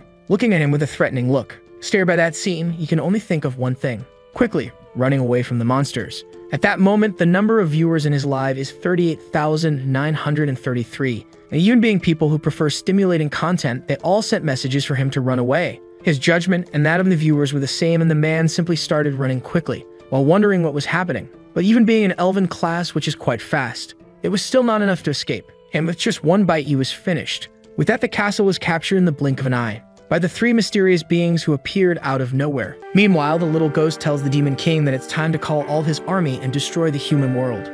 The Demon Queen refuses. Her assistant insists that they should destroy the entire continent and pile up the bodies. However, she continues to refuse and questions the reason for doing all this. The little ghost says it's because of the law of the jungle, where only the strongest survive, and the Demon Queen says no again, claiming she is too weak for that. He questions her about this, asking if she isn't the strongest demon, and compares her to Kukunha. She says her level is low, Casper asks what her current level is, and she says it must have increased during Yuppie's mission. After pondering, she states that her level is 92, having risen from 25 to the current number after defeating a demon army. The Ghost is shocked. He then asks Kukunha what his level is, and the boy with the stick replies that it's 999, the maximum level. The king's assistant says that he was beaten by the king before and was called Captain Love, and Lee says there were several circumstances behind that. Casper says he is screwed. Suddenly, a blue rift starts opening in the sky before them. They ask Lee if he sees the sky splitting, and he confirms he does. He then begins to question the nature of this rift, thinking he has seen it before. A massive demonic hand emerges from the rift, carrying a person, along with an eye that observes everything. In the hand of this monster is Luna. She casts a serene and coldly deadly look at them. The team remains silent, observing everything. She approaches the Demon King and says she has developed more deliciously since their last encounter. She hovers in front of the white-haired woman. Luna asks if she should take a bite. The two stare at each other intensely for a while as everyone watches. Luna begins to raise her staff until Lee stops her and tells her to stop. He says her staff reeks of blood and asks if she's going to kill Captain Love. She closes her eyes and nods, but then changes her mind, saying it would be a shame to kill her now. Luna admits she almost did something meaningless, and although things have taken this turn, she can only laugh sarcastically. Captain Love swallows nervously and repeats what Luna said about taking a bite out of her. Luna calls her hand and questions that in this world, her name is Love. She congratulates her for becoming the Demon King and says she looks beautiful. She says Hand is so beautiful that she wants to kill her for it. The boy with the stick calls her a cockroach and questions why she helped Beale for the surgery not long ago. He declares he no longer knows if he can trust her or not. Luna says he speaks so well and questions if he prefers a nice woman. She says if he wants, she can pretend to be a totally innocent and gentle woman. The boy with the stick says it doesn't matter and that if there are no more issues to discuss, he should leave. She smiles pleasantly and says that Chrono Life is in its final stage. She states that the game will end soon. Kukunha says it's nonsense because online games don't end and that it all depends on the game publisher updating it. Luna says she thought the same way, but that soon you will discover the truth just as she did. She also declares that Chrono Life is changing rapidly and that the proud Yura's strong existence has become a popular topic. His fallen head has become gluttony. After this, Leo of Sloth suddenly appears, and the resurrection of Yopi of Wrath also appears. Luna says this script has provided content for decades, as normal players cannot defeat Yopi's army. Therefore, despite its extreme and deadly difficulty, Lee completed it quickly. It didn't take long for the Demon King to reincarnate, absorbing the essence of the deceased Demon King Yopi. Luna points her staff at Kukunha, and it begins to emanate a blue light. Lee shouts, asking if she didn't hear him say not to kill Captain Love. She tells him not to worry as she isn't thinking of killing her now. She exclaims the word teleport, and a spell starts to envelop Captain Love. The protagonist realizes this is a spatial displacement spell. Captain Love screams for Kukunha as she disappears. The boy is scared to see her vanish. He asks Luna what she did and where she took her. With a smile on her face, she says she took her to the end of the game. In an unknown place, the captain reappears. She questions where she is upon seeing several fallen bodies. She soon realizes it's the enormous castle of Arden. Lee asks why she sent her to the castle. Luna says it's the first practice of the last chapter, the ancient race from the northern continent. Meanwhile, the captain senses something strange behind her, and when she turns around, she sees the enormous werewolf monster, one of the beastmen. The monster, with his blazing red eyes, salivates just by seeing the girl there. She is frightened by its devastating and massive presence. Back to Kukunha, he sighs in relief, saying he was expecting something worse. He says that if they are beastmen, they are just beasts, and she is the demon queen. He wonders to himself if it's possible for her to lose to beasts. Luna says he is right. In the castle, the demon queen uses her dragon fall kick on the werewolf. It seems to be effective, and the ground cracks. The monster sighs and spits out blood. The queen feels her body extremely light and agile, saying she has never felt this way before, almost invincible. The monster, enraged, gets up. The demon queen is astonished that it's still standing and even speaking the human language. The monster says it will devour her. She questions if he is just a normal werewolf. Conversing with Kukunha, Luna says they are not normal beasts. Luna also mentions that even though she has increased her attributes tenfold, the ancient beastmen are 10 times stronger than humans. Lee is shocked and asks if beastmen can have the same abilities as the demon queen. She reaffirms that they are not just normal beasts, but ancient beastmen, and according to the original story, this race appears in 10 years. Finally, she says it will be difficult for the newly reincarnated demon queen. The beast uses its beast claws ability against the queen, delivering a massive scratch. She dodges, but the forest is cut in half by the blow, and several buildings start to collapse. Captain Love realizes that if she had received that blow, she would have been shattered. The ancient beast draws her attention and charges at her with a purple aura on its claws, using its wild hunt ability. Suddenly, everything explodes in the castle. Lee complains that it's unbalanced, just like Hiroyuki using his demon army for invasion. Luna is surprised to hear Kukunha say the word unbalanced, which is quite ironic coming from him. She reaffirms that he shouldn't say that and that everything happening lately is connected by a single thing.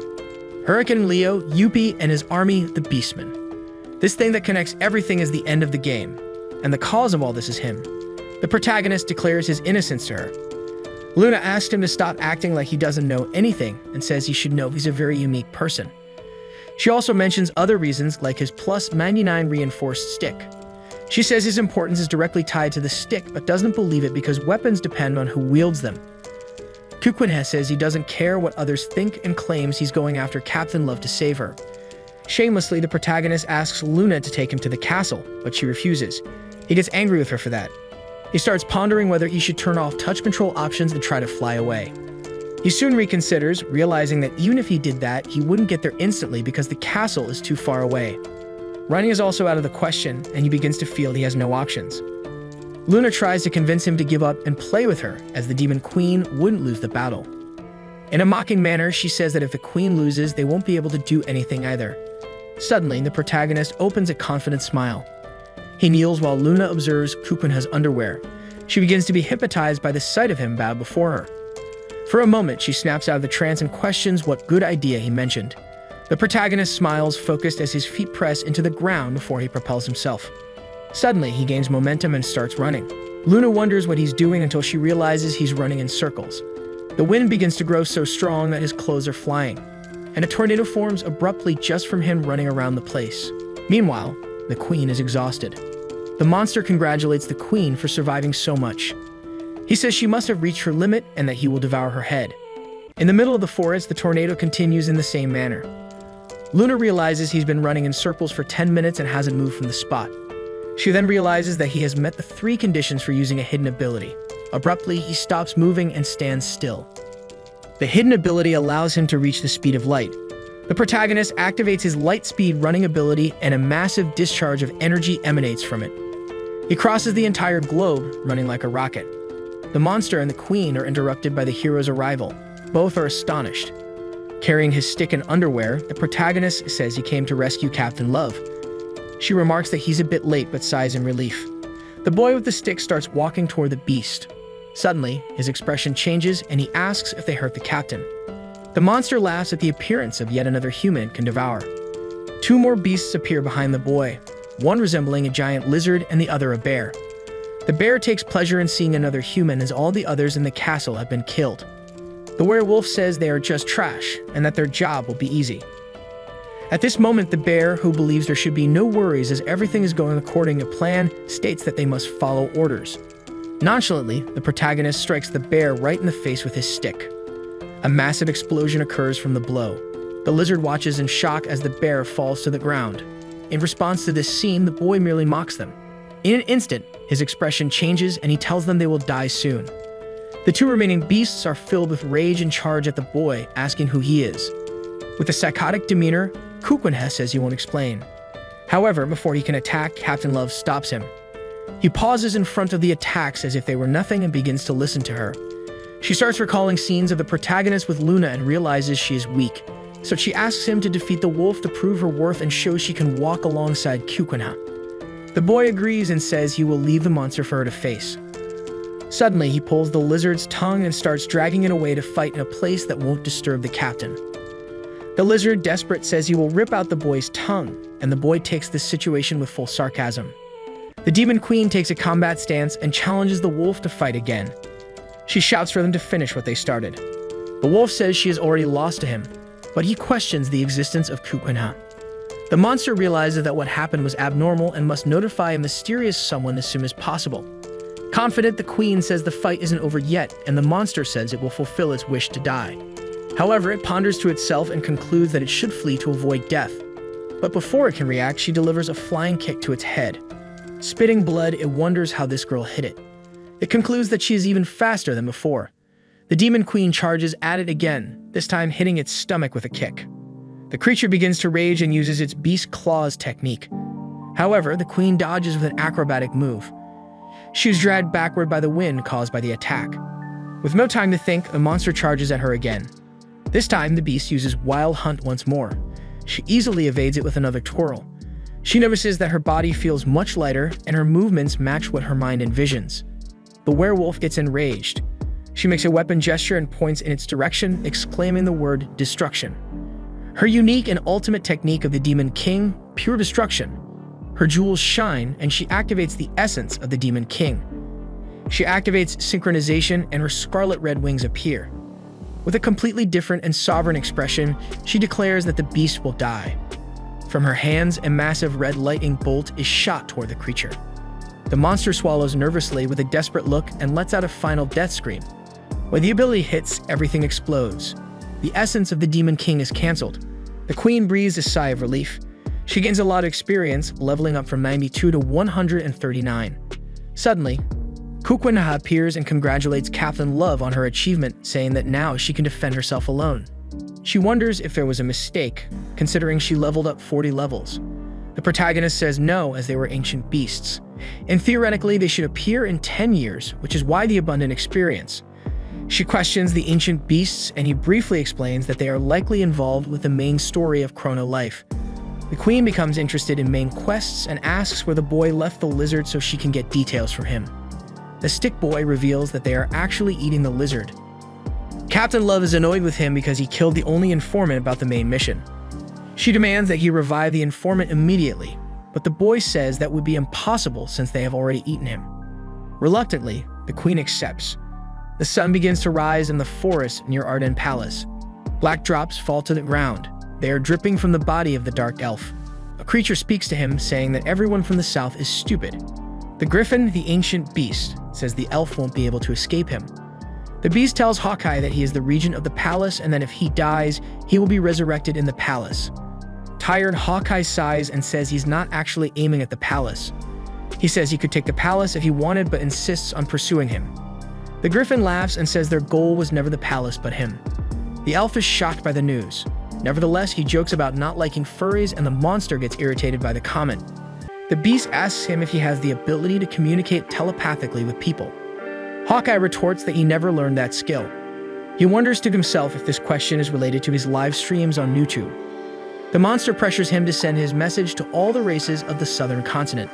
The elf starts a live stream. The live stream begins and comments start appearing while the wounded elf has his head bowed. The live stream, which had previously been ended, is now restarted by the account owner.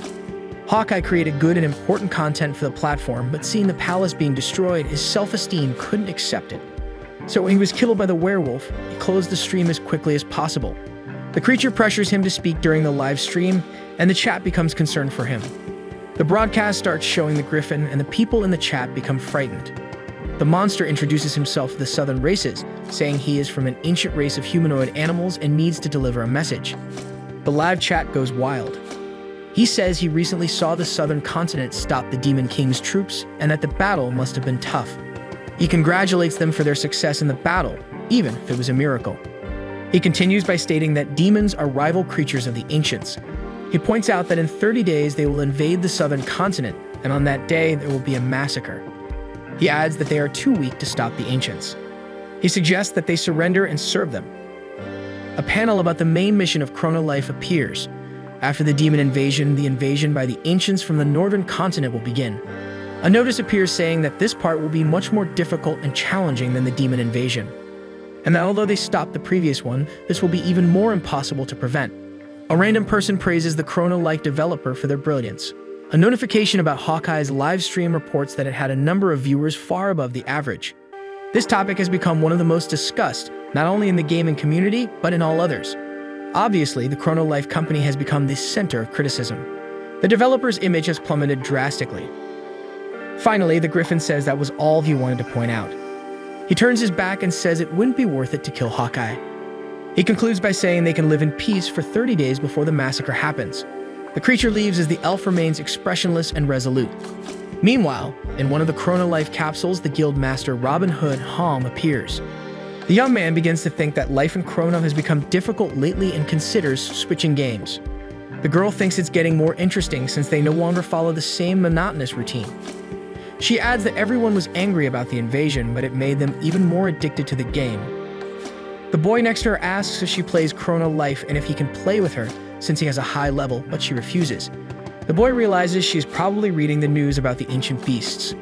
He approaches her kindly without bothering her, asking if she's watching videos about the beasts. He says that big events like this are happening frequently and that life in the game is interesting. His attempt to talk to the girl fails as she's irritated and gives him a polite brush-off. She becomes interested in the topic of ancient beasts and starts researching them. Anger begins to rise among players due to the previous events. Chrono Life is a game meant to be exciting and make people forget reality. However, now they feel so stressed and pressured that they can barely do anything within the game. Anger and determination rise within them. This sentiment combines with the scene of Hawkeye, who, after a long time, changes his expression to one of anger. There is a complaint hotline, but no one uses it. Everyone has realized that this time the Chrono Life company won't do anything about the issue. The game director says they have become villains again and says he is used to it. He adds that this time the mission will not be easy to complete. A news panel shows that the company's ratings have dropped to their lowest point. In contrast, the number of online players has hit an all-time high. The Demon Queen asks if Kukwenha has seen Hawkeye's broadcast and exclaims that the ancient beasts will invade. All the players are frantic, demanding a level increase because the mission wasn't supposed to be now. She questions whether they will be able to win by leveling up in 1 month instead of the 10 months originally planned for the mission. The queen exclaims that the werewolf was very strong, and that if more like him come, there will be nothing to do. Kukwenha grits his teeth and shouts that he can't take it anymore. The captain is worried about him. With a more somber tone, the boy says they will have to wait 1 month for something as wonderful as this. He makes a bizarre face and expresses a desire to go north immediately. In an instant, he activates his speed of light running ability. He runs north as Han says the beasts should flee from him. Up close, Lee can be seen flying through space at the speed of light. He gazes at space with a lunatic expression. Hovering above a continent, he imagines it is the one he is seeking. He activates the speed of light run again and, surrounded by orange energy, flies extremely fast. Abruptly, he crashes into a light blue sphere. Lee judges it to be a barrier or shield. A game message says that the northern continent is currently unavailable. The boy knows it's a tactic from the game developer. Meanwhile, the game developer himself bursts out laughing. The developer says the Protagonist is very predictable, which is why he put the barrier there. His assistant asks if he's not going to stop interfering with the players.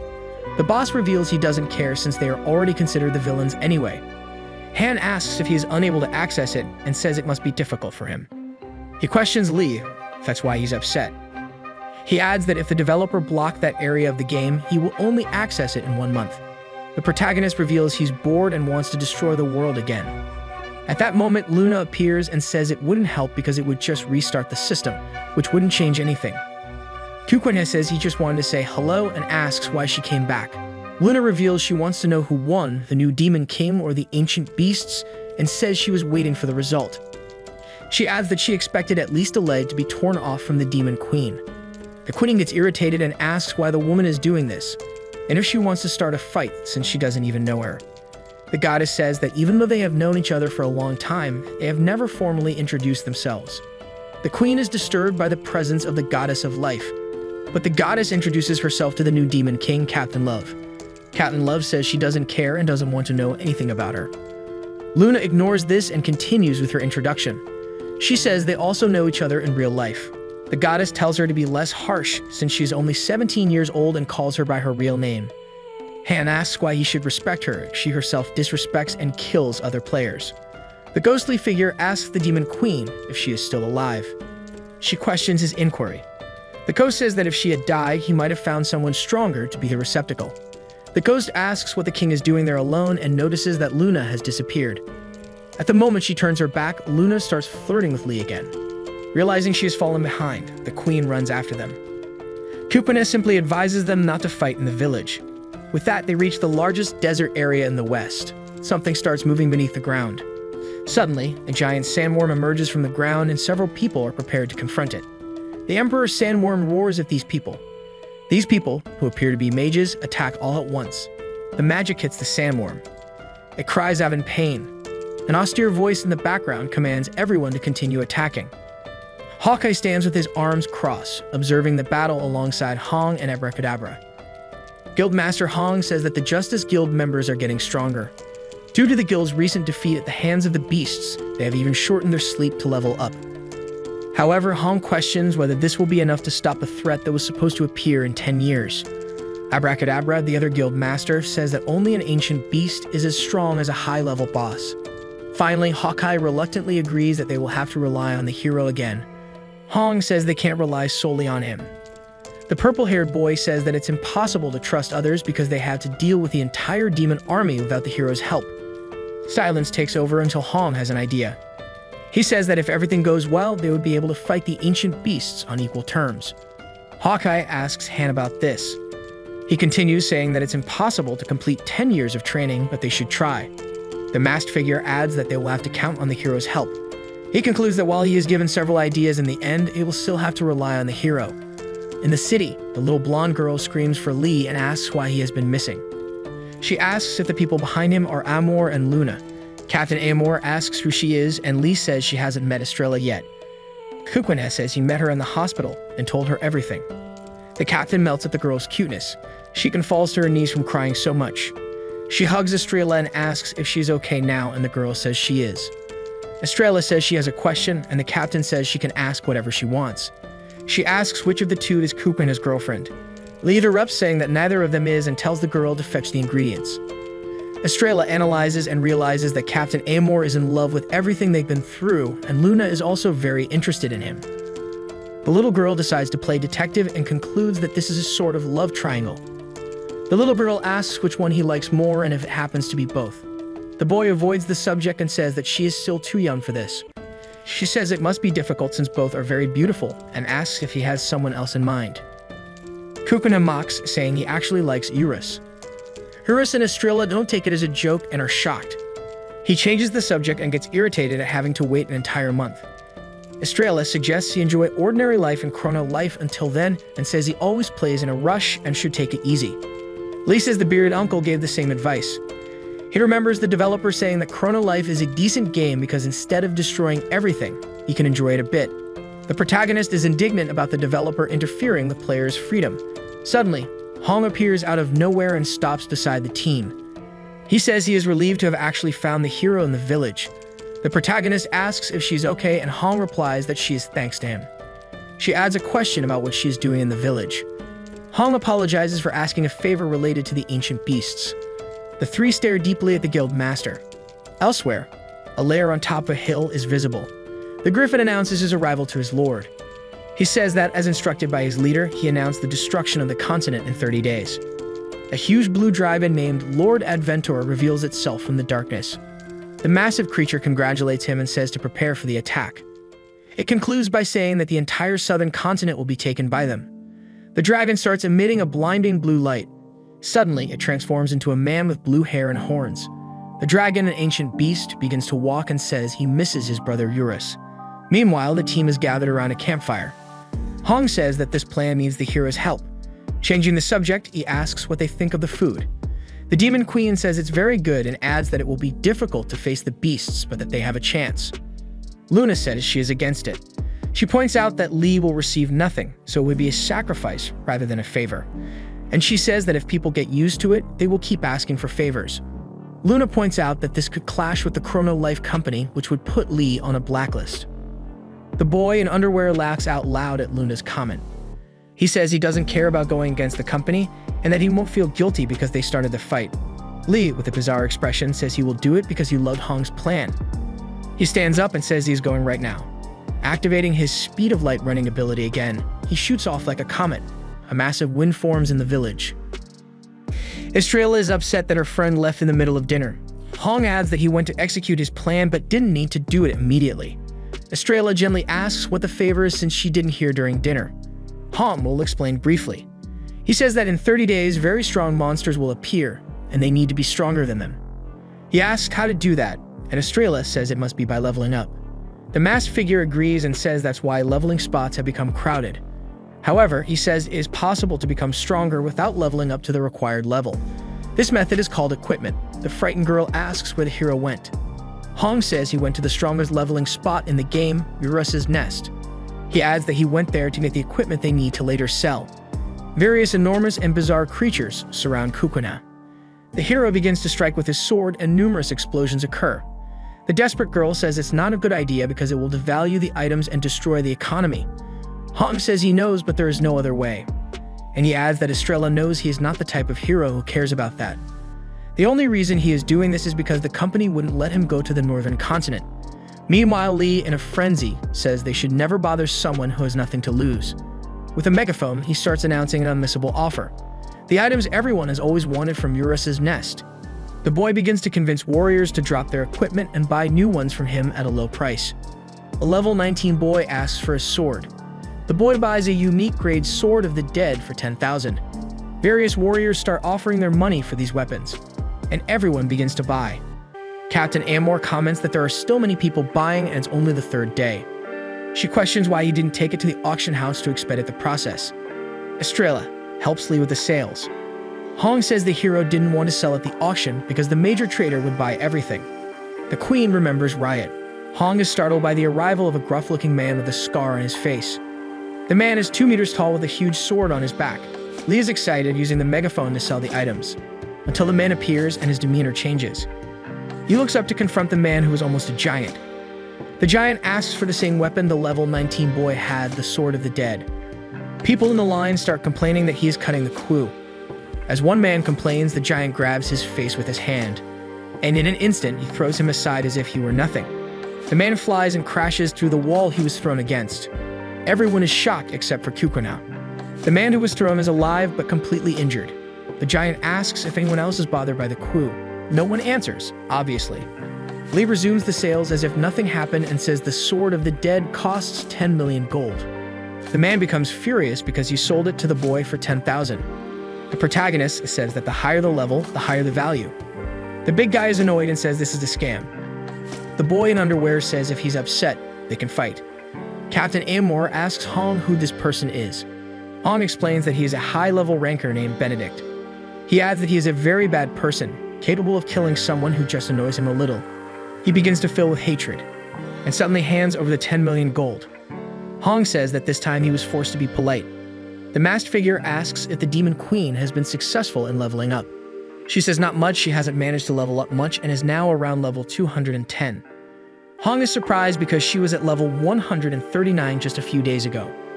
She says she always farms when Kukuna goes to Urus's Nest, but she only managed to kill 2 monsters there. The masked figure thinks to himself about how the captain doesn't understand that her level of strength would take 2 years to reach level 200. Hong asks if the captain will level up again today, and she says she is just waiting for the hero to finish the sales. She realizes that Captain Amor will be one of the great hopes in the upcoming war. Meanwhile, in the Death Valley, a massive creature appears. Captain Amor is fighting it and dodging its attacks. She mocks the enormous creature, asking if that's all it has to offer. The creature throws its tentacles at the girl. The queen feels disgusted. She soon begins to activate the essence of the Demon King, and her scarlet horns appear.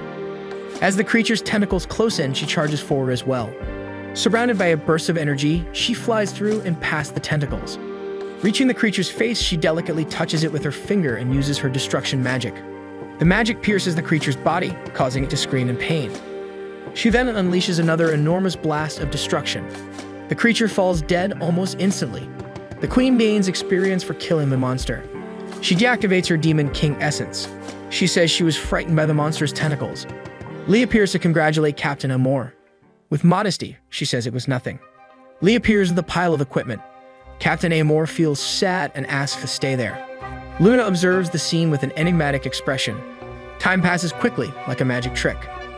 We see time moving in the village at the crater where Hawkeye is, Abracadabra preparing spells, and the small boy leveling up. Then the great day of battle arrives. In the monster's lair, the ancient dragon in humanoid form says it's time, and orders the invasion to begin. The monsters scream in frenzy. While the dragon is atop the hill, being cheered by the monsters, he observes the 1 million beasts in his army with contemplation, and roars that the southern continent will be erased from history today. The dragon transforms back into his ancient beast form. opening his wings and emitting a visceral, piercing roar. Meanwhile, elsewhere, the sun sets beautifully. Royal guards, trembling with fear, watch as an army of 1,000,000 creatures approaches the castle. They defend the greatest fortress in Chrono Life. The Arden Castle is located at the northernmost part of the continent, and the beasts must pass through there. In other words, Arden Castle will be the first and last line of defense to prevent the bloodthirsty creatures from advancing. Explosions begin to rain down on the beasts. They shout to others to be careful as they are under attack. A kind of dinosaur observes where these attacks are coming from. At the top of the hill, Abracadabra and all the mages, with their staves raised, cast their spells. He shouts for everyone to prepare their spells, and they obey, until he orders everyone to fire at once, hitting thousands of creatures. The griffin is outraged that they are fighting outside the castle. Suddenly, a blue arrow is fired and hits the griffin's wing. The attack came from the other side.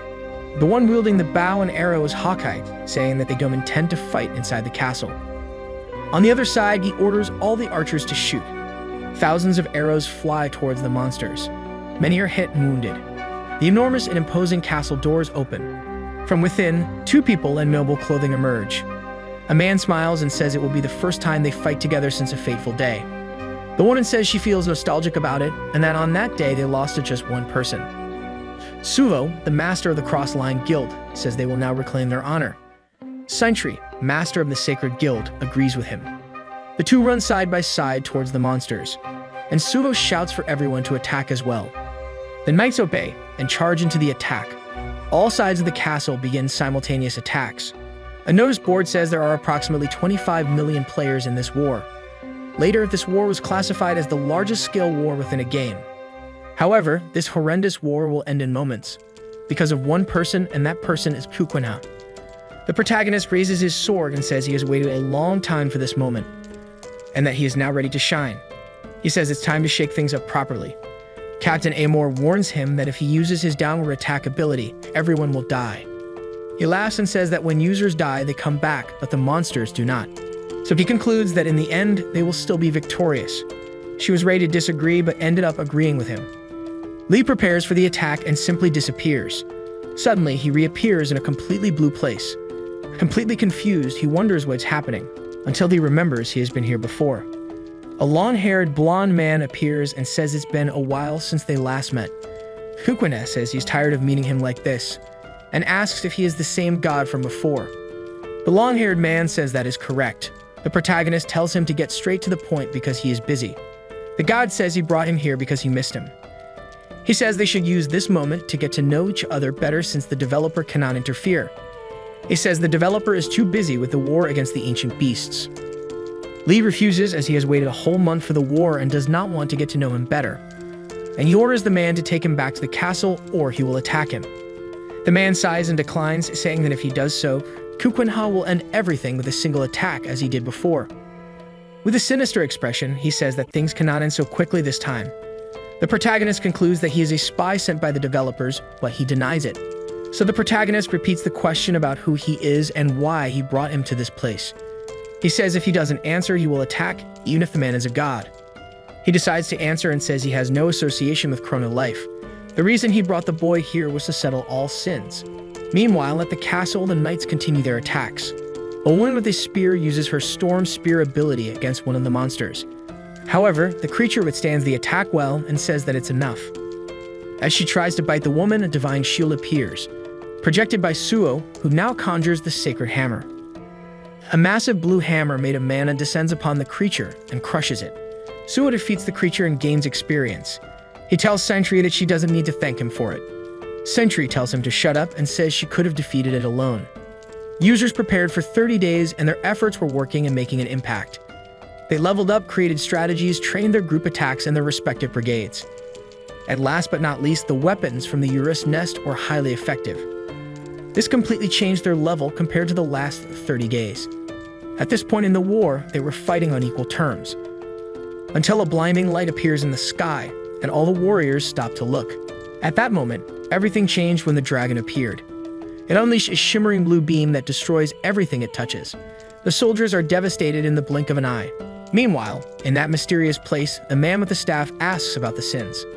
He gives the god a chance to explain everything before he leaves. The god thanks the offer, but says he cannot reveal more. A flame appears in the god's hand. The god offers him the ability of fire called Embers of All Creation. Its function is to see any place or person he wants. Lee uses the ability to view the battlefield and is shocked by what he sees. Suho, extremely injured, protects Citri with his shield. Spitting blood, he says he did not expect a blazing dragon beam from the skies suddenly. At this moment, he falls to the ground while Citri is startled. The dragon from the North Pole, Aventador, begins to walk over the dead bodies. Urus tells Kukunha that he is the king of the anthropomorphs.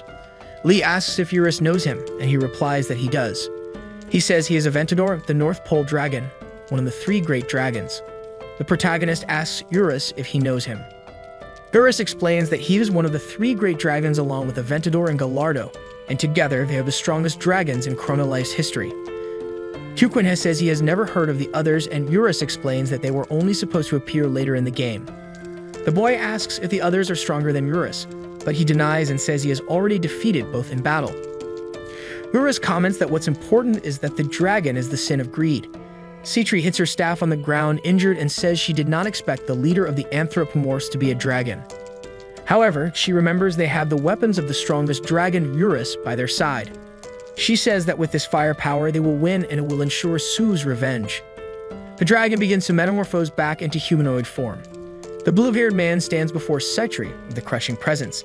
He mentions Urus and says he never thought an insignificant human would say his name. The humanoid beast calls Urus his brother and says it seems he has adapted well to humans. Lee is unsettled that they are all brothers. Citri tells him to stop the pretense as he is even using his human form. She says this is perfect because now she can cut his neck off. She positions herself to attack and uses her spiral lance technique, aiming for his neck. The dragon doesn't even move and laughs mockingly at her as the lance didn't even make him bleed. The dragon says that there are those who think they can reach the sun just because they see its reflection in a puddle. The creature says she can try as much as she wants, but she will not reach him.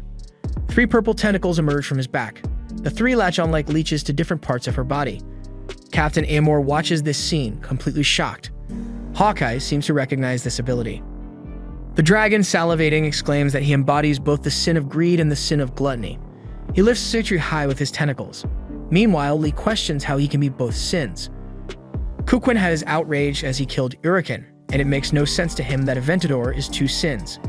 The protagonist asks the god what's happening here. The god sighs and says he will no longer hide this from him.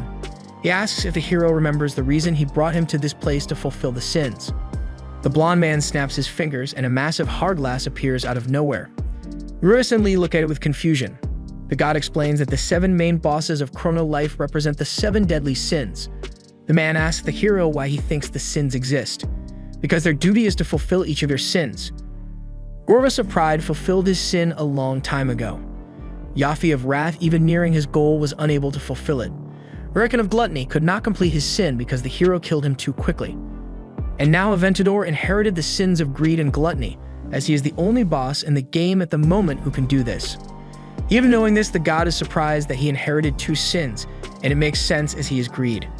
The hourglass beside him is the hourglass of sins, and when it fills up, it means all the sins have been fulfilled. The hero asks what exactly fulfilling a sin means and what the grains of sand represent. The man mocks him and asks if it isn't obvious. Each grain of sand represents a human life. Hawkeye shouts for his entire army to take a defensive position.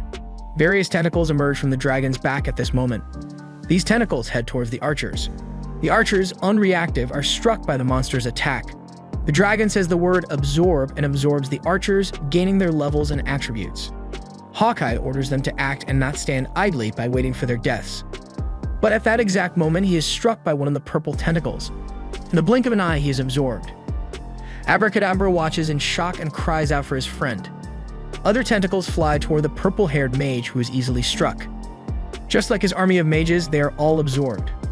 The dragon, absorbing the attributes, begins to increase its strength. It says it's almost funny how weak these humans from the southern continent are. His army of humanoid beasts greets him and chants his name. The beasts in unison scream their chief's name louder and louder. Hong is in despair. Despite the user's efforts, the game is unbalanced again due to the arrival of the dragon. Users can die and revive, but reviving becomes impossible once absorbed by the gluttony ability. This factor alone has completely changed the game. The short-haired girl screams out Hawkeye's death. She becomes the new commanding chief. She gives a motivational shout, telling them not to be shaken and to keep fighting as the battle has just begun. She also orders them to separate the enemies into numbers and to avoid the gluttony ability at all costs. She continues, saying that if a comrade is hit, they should kill him before he is absorbed so he can revive. And finally, she orders everyone to advance. The army is filled with determination and charges forward with vigor. Hong hits the griffin right in the head with his sword while the other knights strike its belly. The dragon uses the absorb ability with his purple tentacles again. The woman manages to cut him in half before he can hit her. She manages to avoid any scratches.